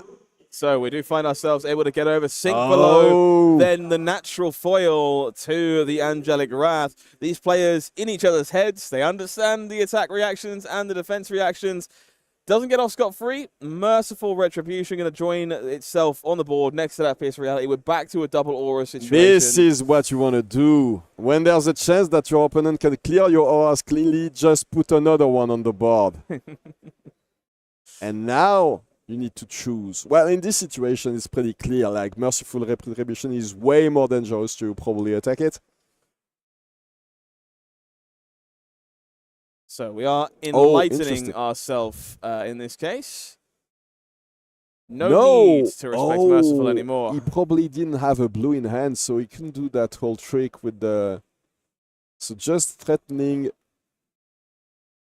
his opponent's health. I like this a lot. With no blue available, pitching to Reaping Blade can be awfully inefficient.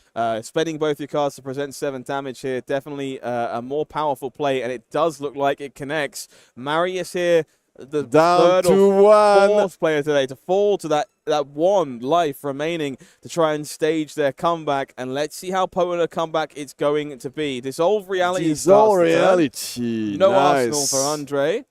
Not Arsenal for you. That's a big one. That Condemned to Slaughter was parked there a little while ago, ready to take care of one of those auras. No longer, no more.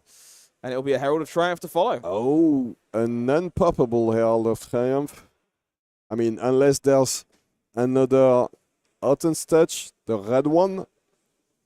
It doesn't look like it is. No, yeah. A little bit of gunk here. The CNC not serving the purpose we'd maybe hoped it would in the face of Herald of Triumph. No. Meaning this is a very pressing on-hit. As much as 1 health might be all Marius has, those Angels do represent a significant buffer going forward throughout the rest of these turns. Should you be able to flip them over as the game progresses. We are going to cover this up with that red copy of Rootbound Carapace. Again, these defense reactions doing a bit of overtime in the face of these Heralds, covering up those nasty breakpoints. Is there a third aura? 0 cost aura again?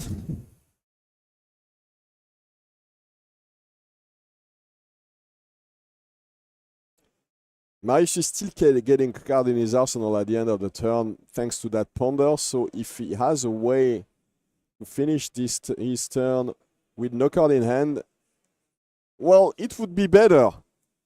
This is one of my favorite little tricks with Merciful Retribution. Your ponders count as the diseases that were given to you by Azalea or anything like this. They're all auras. They all get removed. They're going to trigger for a little bit of arcane. So Dissolve Reality is secretly a damage spell, if you think about it. Very nice.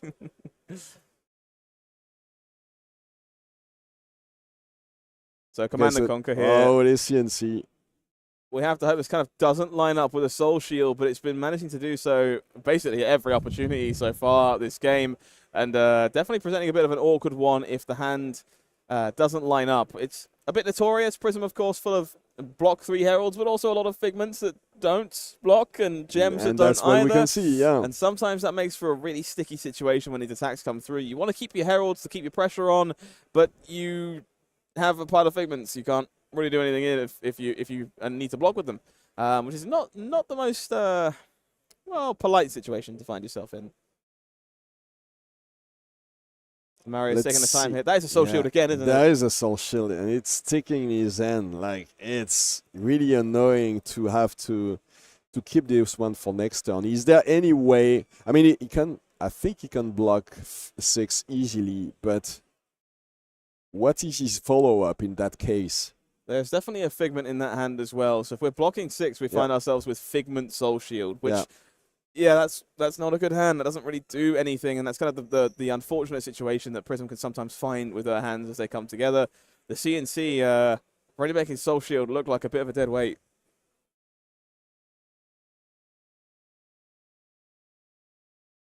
We see the frustration on Marius's face.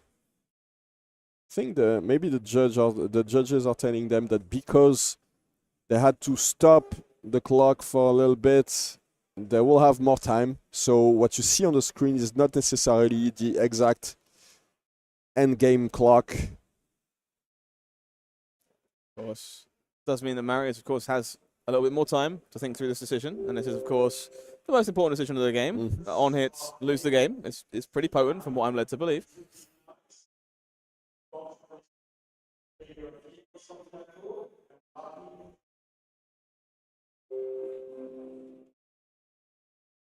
And remember, this is a win and in, so you have to fight until the end. There's no way that you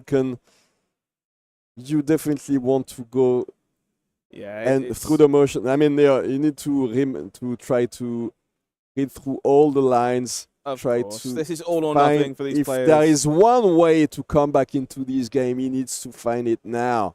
Absolutely. Both these players, tournament's lives on the line in this round. If they want to progress to day 2, they've got to find a win. And so it makes sense to kind of really take your time to deliberate these pressing on hits. We are going to be removing a resource from our tunic here to get a little funky with some of our options. Mostly because we intend on blocking with it would appear. So, using the resource to block with the Phantasmal Footsteps. So that would mean 5 block. So this is okay if we make a spectral shield with our arms. So this is actually very clever from Marius. Unsurprisingly, took a bit of time to find.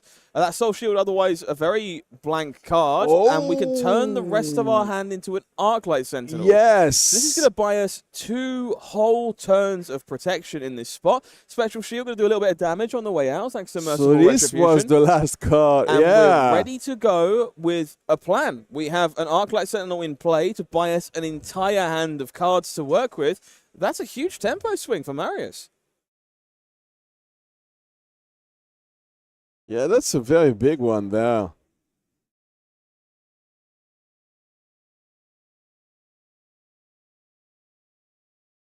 So we're just making sure that everyone who has a ponder is supposed to have one, by the looks of it, and we're all okay. Arclight now firmly in play. Loving to see the new arm piece there again from Rosetta. Really did some heavy lifting in this matchup. That Spectral Shield, super clutch in that scenario to make use of that Spectral Shield. But we are in Florian Town, USA. We're making 2 rune chants at a time.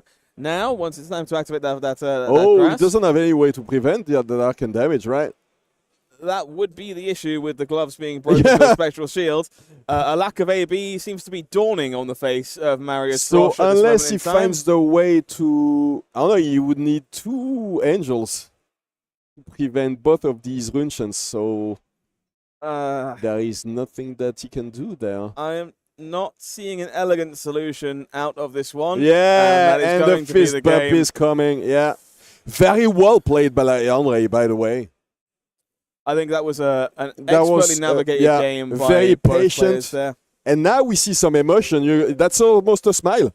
We'll take almost a smile. Almost a smile is acceptable. Both players clearly had a very intense game there. A lot of very close decisions. A lot of patience required from Andrei in order to continue to remove these Spectral Auras, use Reaping Blade, generate rune chants with those blues. And a lot of time required to find some snazzy lines there for Prism, because you've got to try and find a way to stay alive. And sadly, in the end, the lack of RPA barrier would be the thing to catch up with them. This is definitely this was a nice play, but getting rid of the only way to prevent this arcane damage was like what were you hoping for as Marius, that he would never get the blue until the end of the game to create some rune chance and attack you with it with a weapon that seemed impossible, right? A tough one for sure, and a pretty easy mistake to make there. New cards are new cards after all, and finding a way to establish that Arclight Sentinel seems very promising at face surface. You're looking for a way to buy tempo, to buy a window, to get back in, and sadly there's a small bit of oversight leading to Rune Chance taking the game away there. But it's fantastic from both players. I really enjoyed that. Yeah. Unfortunately for Marius, I mean, there might still be a chance that he goes into day 2, or is that only the 5-2s? I would be surprised. I expect it to be the 5-2s. Yeah. We think we're going to have more than the normal top cut break number of 5 and 2s. So not impossible. Weirder things have happened, but I think sadly it is going to be the end of the day there. But more Florian tomorrow, which certainly has me slightly excited. So obviously Paul Mirande that we saw earlier will be in day 2. He was at 5-1, and Andrei is at 5-2 now, so he goes straight into day 2. There was what's your first how would you sum up this first day of this new meta game of Rosetta that we saw in the calling in Lyon? I am impressed. I'm going to go with, if I had to give you a word, the word is impressed. Going into the weekend, I expected a lot of Enigma. It's kind of what I thought was going to happen. And we're right. There's a lot of Enigma in the room. A lot of Aurora. We've had the pleasure of seeing a little bit on camera, but not too much. But there's been so much variety in what people have been playing today, and some just expert play. I mean, there's plays that are going to stick with me forever. The library situation in that game just gone. We said that we wouldn't talk about it, but I see that you want to put it back on the table to annoy me. I can't keep that from the people, Roman. But the sigil, of course, from Gregor's Kowalski to stay alive, these kind of things. Seeing Verdance versus Count Your Blessings Enigma, an intrinsic matchup that was a very long one, a lot of moving details, one of the best games of Fab I've had the pleasure to watch. And these are not necessarily things I expected going into this weekend. So I think there's a lot of room in this metagame to explore.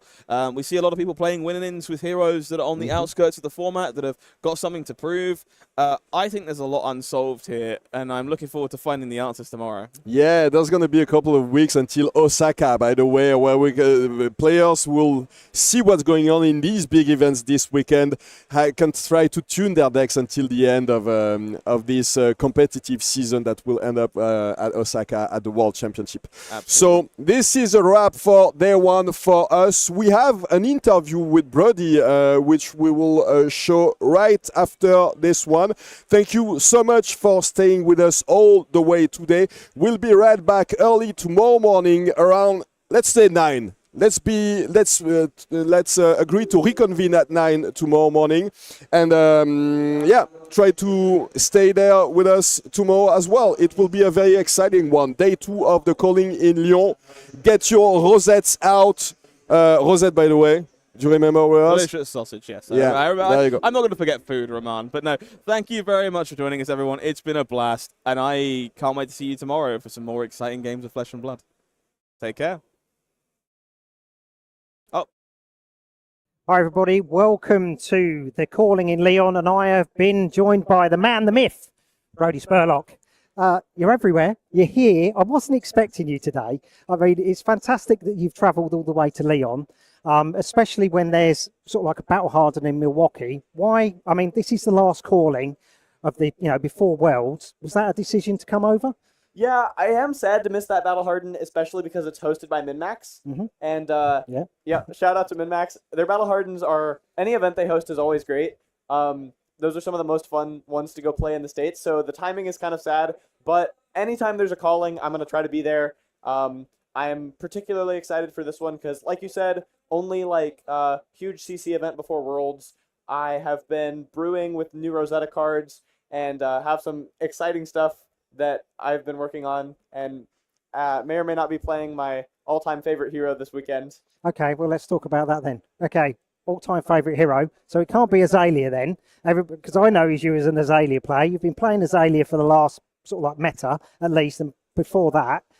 So new Rosetta cards, new hero, or back to a new hero. What have you got? Spill the beans. We've got finally returned from the land of living legend. Viscerai is back. I've been saying for a while that Viscerai is like, I don't know, soft living legend. Shout out to all the people who have continued to play him, the real ones, the real Viscerai fans out there. But he's just been kind of weak for a while, and I feel like he got the support he needed to be a top tier pick again. So I'm really, really excited to be back on Viscerai. Okay, so which cards are you putting in? Are you doing the cussing Deadwood Dirge combo, or which cards are you looking at? Temptation? Succumb to Temptation it is? Succumb is really good, especially like in fast aggro mirrors where people are, trying to keep a 5-card hand with one power card and you just rip it away. That card has an insane ceiling. And then, yeah, Dirge is strong. Malefic Incantation is really strong.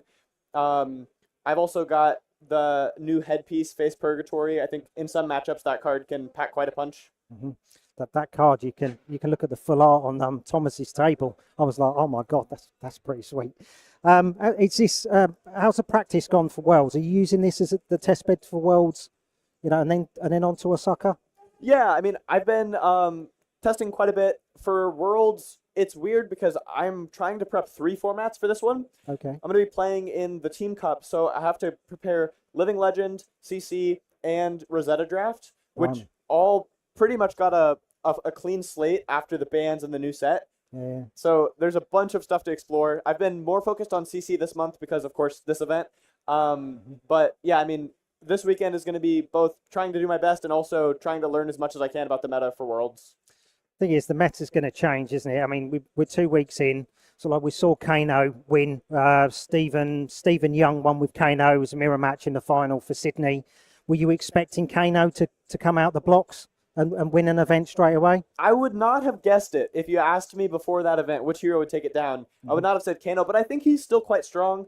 The bans hurt him, especially in like some particular matchups, but he can still do his Kano thing. Rosetta gave him some new support. I think that Kano is still very much a deck that is part of the meta and staying strong. So I wasn't shocked by it, but I also, especially on like release weekend, wouldn't have called it.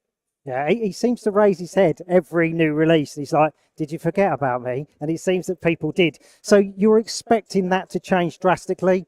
We've got Pro Tour Europe. We've got 4 weeks of Pro Tour. That's going to change what we know. Everyone's going to sort of like bed in their decks. Florian's going to, we're going to see him developing. Is it a CYB deck? Is it something else? Where do you expect it to be? Sort of like, are you able to sort of like to project that far to Osaka? Like the meta overall, I mean, I can make guesses. I'm not really sure. I think that several of the new heroes or like the new-ish heroes like Viscerai are going to be quite strong, and we're going to see like new faces at Osaka in terms of heroes.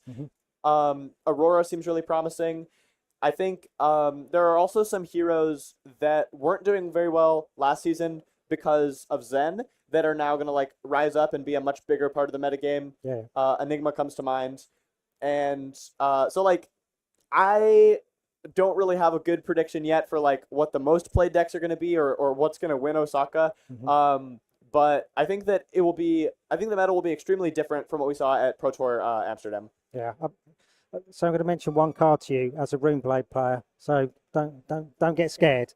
Warmonger's Diplomacy. How are you going to play against that? Because come back, Brady. Because it went away, but Warmonger's went away, but he's still around. And that is massively popular against your class. Any tips to get around it? So Warmongers is terrifying, and it can be really strong. But I've actually been feeling quite happy lately that I feel like some of the new cards are giving all of the, or at least the Warmongers, the Bull heroes I play, tools to deal with it. Okay. Like Azalea now has Long Draw Half Glove. Absolutely. Which that can help a lot. I think some of the new cards in Viscerai allow you to play hands a little bit better under Warmongers and not feel so just crushed and like the game almost ends on the spot when they play it. I really don't feel that way most of the time anymore. I feel like it's a strong card and it's normally above rate if you play it against Viscerai, but I feel like there's a lot you can do to play through it now. Right. Okay. Brilliant. Plans against CYB decks? Are you doing Reaping Blade? Poison the Well? Are you taking that tech? I will. Here's what I can say. I have a plan. Okay. Very good. Right. Hopefully that plan will take you to fruition, and we'll see you in the final. All the very best. Stay tuned. More games to come. So grab a drink and get back here.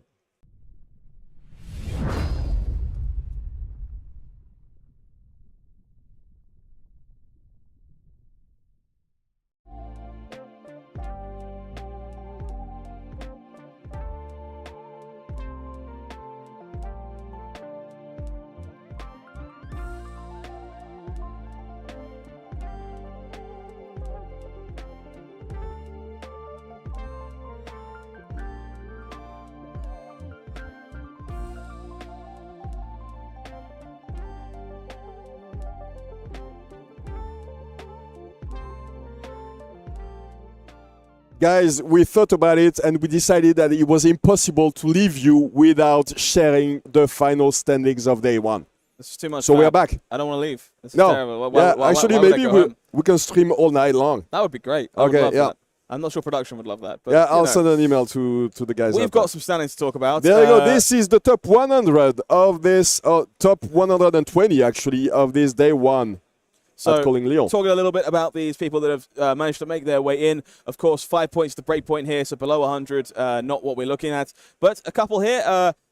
Daniel on Riptide. That's lovely to see. Daniel Riptide, top 8 competitor at the World Championship last year. Very, very skilled player. He's playing out of the Emperor's team in Roma. Absolutely. So a teammate of Tommaso that we saw also earlier. Down there, Lucas on Dorinthia. Not a deck you necessarily seeing too much play. Joining us in day 2 tomorrow. Very excited for that. Dorinthia likes Enigma, so I'm happy to see some of that matchup going on. I'm sure we can take a look at the rest of the standings coming up for you here. What else have we seen? Max. There we go. Cedric on Max joining us as well. That's great to see. Lots of new heroes here. A little bit of Aurora. Lots of Florian. Lots of Florian, actually, yes. Some Dash.io, which I'm certainly not going to complain about a little early. Armory deck on the way. Clearly good already. So plenty to look forward to here. And I saw a lot of familiar names. Look at this. So Simon Diaz, a player from Lyon, member of the Rosette team. Evan Tanguy, one of the very best French players. He won the Fiesta, the big event in France. 93 players. It was one of the biggest events, and we organized it with Lloydophilia.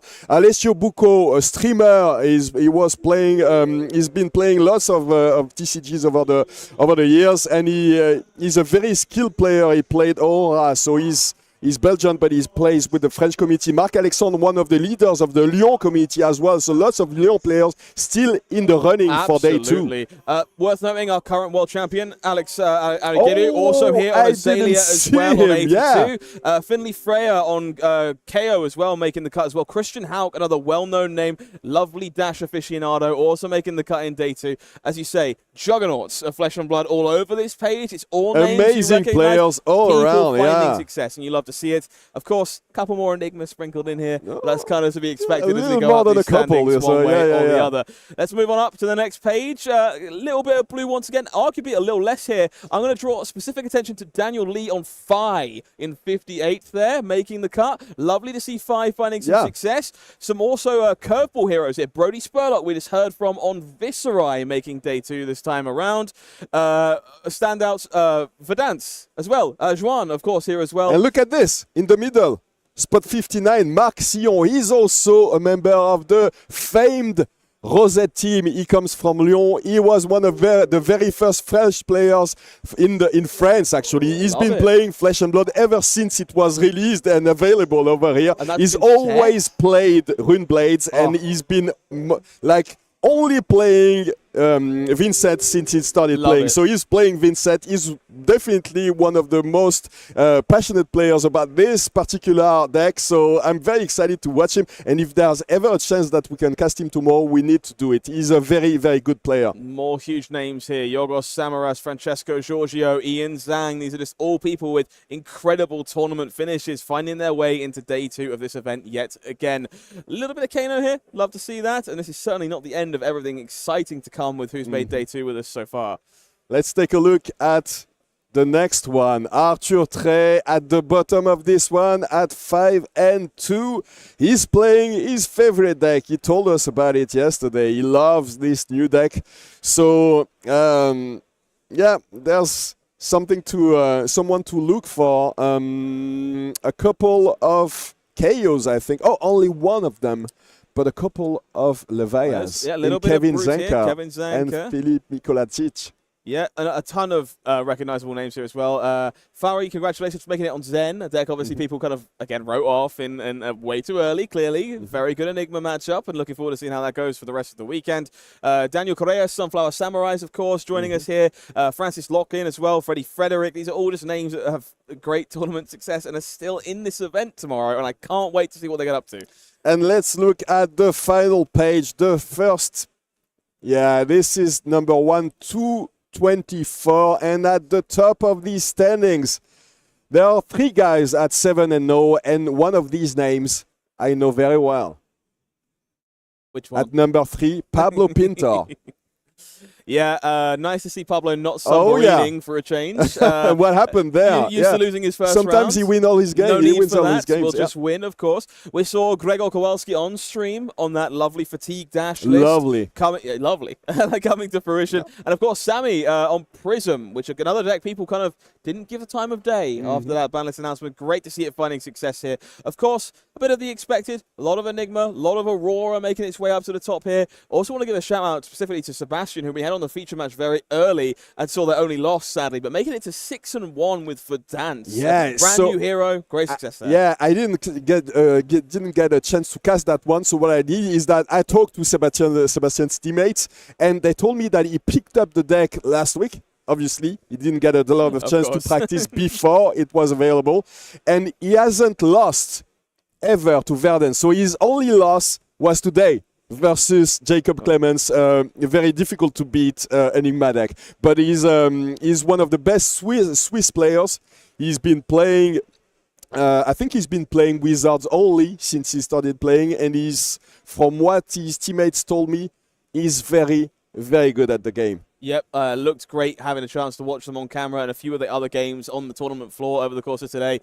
Beautiful deck, clearly very passionate about the Wizard class in general. Again, huge names here. We've kind of talked about Paul, had them on the feature match call, Michael Feng, Bartos Siemba, Viet Farm. These are all just household names of Flesh and Blood. Here to continue forging their legacy as we make our way towards Osaka. Yeah, and I want to take a look at the number 14, Tom Simon. He's actually, I was talking to you about it earlier, he's actually Arthur Trey's best friend. So they've practiced together forever. They started playing the game actually last year at the exact same time. They picked up their decks together. They picked up, so Arthur obviously picked up the Dromai Precon deck, and Tom picked up the Phi Precon deck. They started playing together every day, I mean every week at their armory, and obviously we know what happened with Arthur last at the beginning of this year at the Proto in Los Angeles. But Tom Simon is not a beginner of this game, so he picked up Prism recently when Phi became a very tough deck to pick in this environment, in this meta game. But now he's ready for the big leagues with Prism, apparently. Yeah, love to see this. And just such a variety here among the top tables. New heroes on display in full force. Members of the old meta game. Couple sneaky curveball picks trying to catch people off guard. I couldn't ask for anything else in this calling. Some of these household names like Pablo, like Michael, Feng, Pete Wall, Rob Catton. That's going to be an exciting day too. Let's take a look at the pricing now. What are these players fighting for? Obviously, the gold foil balance of justice. We haven't stopped talking about it since it was since the first screen when it was shown. Very exciting one, and 5,000 euros, US dollars, sorry, in prize money. If you love money, There you go. Pretty Just good. go win this one. If you're And a a fan- PTI on top of it, obviously. If you're a fan of cold hard cash, Lyon is the place to be. Plenty of prize money, $20,000 of it going Overall, out yeah. to our players tomorrow across the top 32. And all the names you've just seen are live for all of this. These gold foil legendaries, these prize money, these illustrious PTIs they might want to redeem as early as next month if they're looking to play the biggest event over in Japan, and many, many Pro Tours beyond. All to play for tomorrow, and I can't wait to see how this plays. Yeah, and this is very important to note, is that you're 5-2 at the end of day one, but day two is a different day. You can just start all over again, and as long as you don't lose, you're going to squeak into that top 8, and maybe you can win it all. So even if you're 5-2 and you're not sure about your deck choice, it doesn't matter ultimately. This is day two, you need to fight till the end. Incredible stuff, and I can't wait to see who manages to pick up that gold foil Balance of Justice at the end of this weekend. Yeah. With that being said, if you haven't had the pleasure of joining us here in Lyon, there are many more events Many for more you. options. Look Don't at this. panic. If you were in Sydney, just gone, they had a lovely time, lovely Battle Hardened down there. But we've got 3 events going on this weekend, all simultaneously. Ourselves here in Lyon, the Battle Hardened in Tokyo, and of course a Battle Hardened in Milwaukee as well, for all the classic constructed you could ask for. So now that our stream is over, basically almost over, in a couple of minutes we'll leave you, but you can just take a look at the Battle Harden in Milwaukee and go look at the stream for these guys. It's probably going to be a very nice and exciting one as well. Some of the strongest players in the US are here, but a lot of them didn't leave and are still over there. So, yeah. And next week, you have another Battle Harden in Rosetta City in Washington, D.C. Lovely place to be in the fall. Washington, D.C., if you ever get a chance to go there, I encourage you to go. And then in October, at the end of October, October 31st to November 2nd, there will be a very important event, World Championship in Osaka. You can meet Scott Mines there. You won't be able to meet me, but you can, if you want. If that's something that gets you to come along, then absolutely come and say hello. But of course, the road to Japan had to end eventually, and it ends in this massive crescendo. All of these incredible events we've been talking about all weekend, anime heroes, special events to celebrate, prize packages, everything you could possibly ask for. Incredible playmats with Ira and Adolf. That's too many things. Too many things. I cannot wait for Osaka, and I hope to see you there. Of course, if you want to just extend that journey a little bit, play a tourist while you're in Japan, see the sights. There is a Battle Harden waiting for you at the end of the following week as well. Hiroshima, classic constructed. Great chance to learn, use what you learn at the World Championships to greater effect. And then we come back further to your neck of the woods. It's calling in Florence for a little bit of Rosetta Seal deck shortly afterwards. There is definitely a chance that I'll go there just to enjoy the format and play some sealed and side events in Calling Florence. So definitely you should see me at this one. And then in November, another suite of events. So Battle Harden in Columbus in Living Legend, November 15th to 17th. Battle Harden in Stockholm at the end of November in Classic Constructed. Another calling in Classic Constructed in Portland on the same weekend, November 22nd to 24th. And then the big Battle Harden in Geneva. It's going to be a very nice one. Registrations are open right now. Go now. It is going to be a very exciting one. Geneva is a perfect city to go to. It's very close to France as well, so you can play tourist and go visit me at my place. I live 1 hour away from Geneva. I will show you the best cheese that you can get your hands on. It will be amazing. So Battle Harden Geneva. Best selling point you could ask for. I need to make my way to Geneva. Cheese. If I appeal to you for Osaka, hopefully Roman and cheese appeals to you for Geneva. Fingers crossed. We round out the year with a selection of lovely events to kind of say goodbye to 2024. Kuala Lumpur, going to be a great time there. Hoping to see more calling set in the future. Taste of Classic Constructed. Wellington and Houston shortly afterwards for a little bit more Battle Hardened action in Classic Constructed. And then we end on that first ever Living Legend calling in Chicago to showcase. I can't wait to see this one. Yeah, I might even go there. Chicago is a very nice city to go to and go as a tourist. So I went there when I was a kid. When I was 19, it was one of my favorite times. So I definitely, if there's any chance that I can go to Chicago, I'll find a way to do it. Anyway, this was it. This was for later. And for tomorrow, we have an amazing lineup for day 2. We might even have some guest casters to join us us in the booth as we had today. Thank you, by the way, to Carlos for helping us take Absolutely. a couple of rounds of break. That was very nice. But we'll be back tomorrow for day 2. So this is it for good for day 1. We're actually leaving now. We'll be right back tomorrow. Thank you so much, Scott. It was a pleasure to cast these games with you. It's been a pleasure. And we'll be right back tomorrow morning at 9. See you then.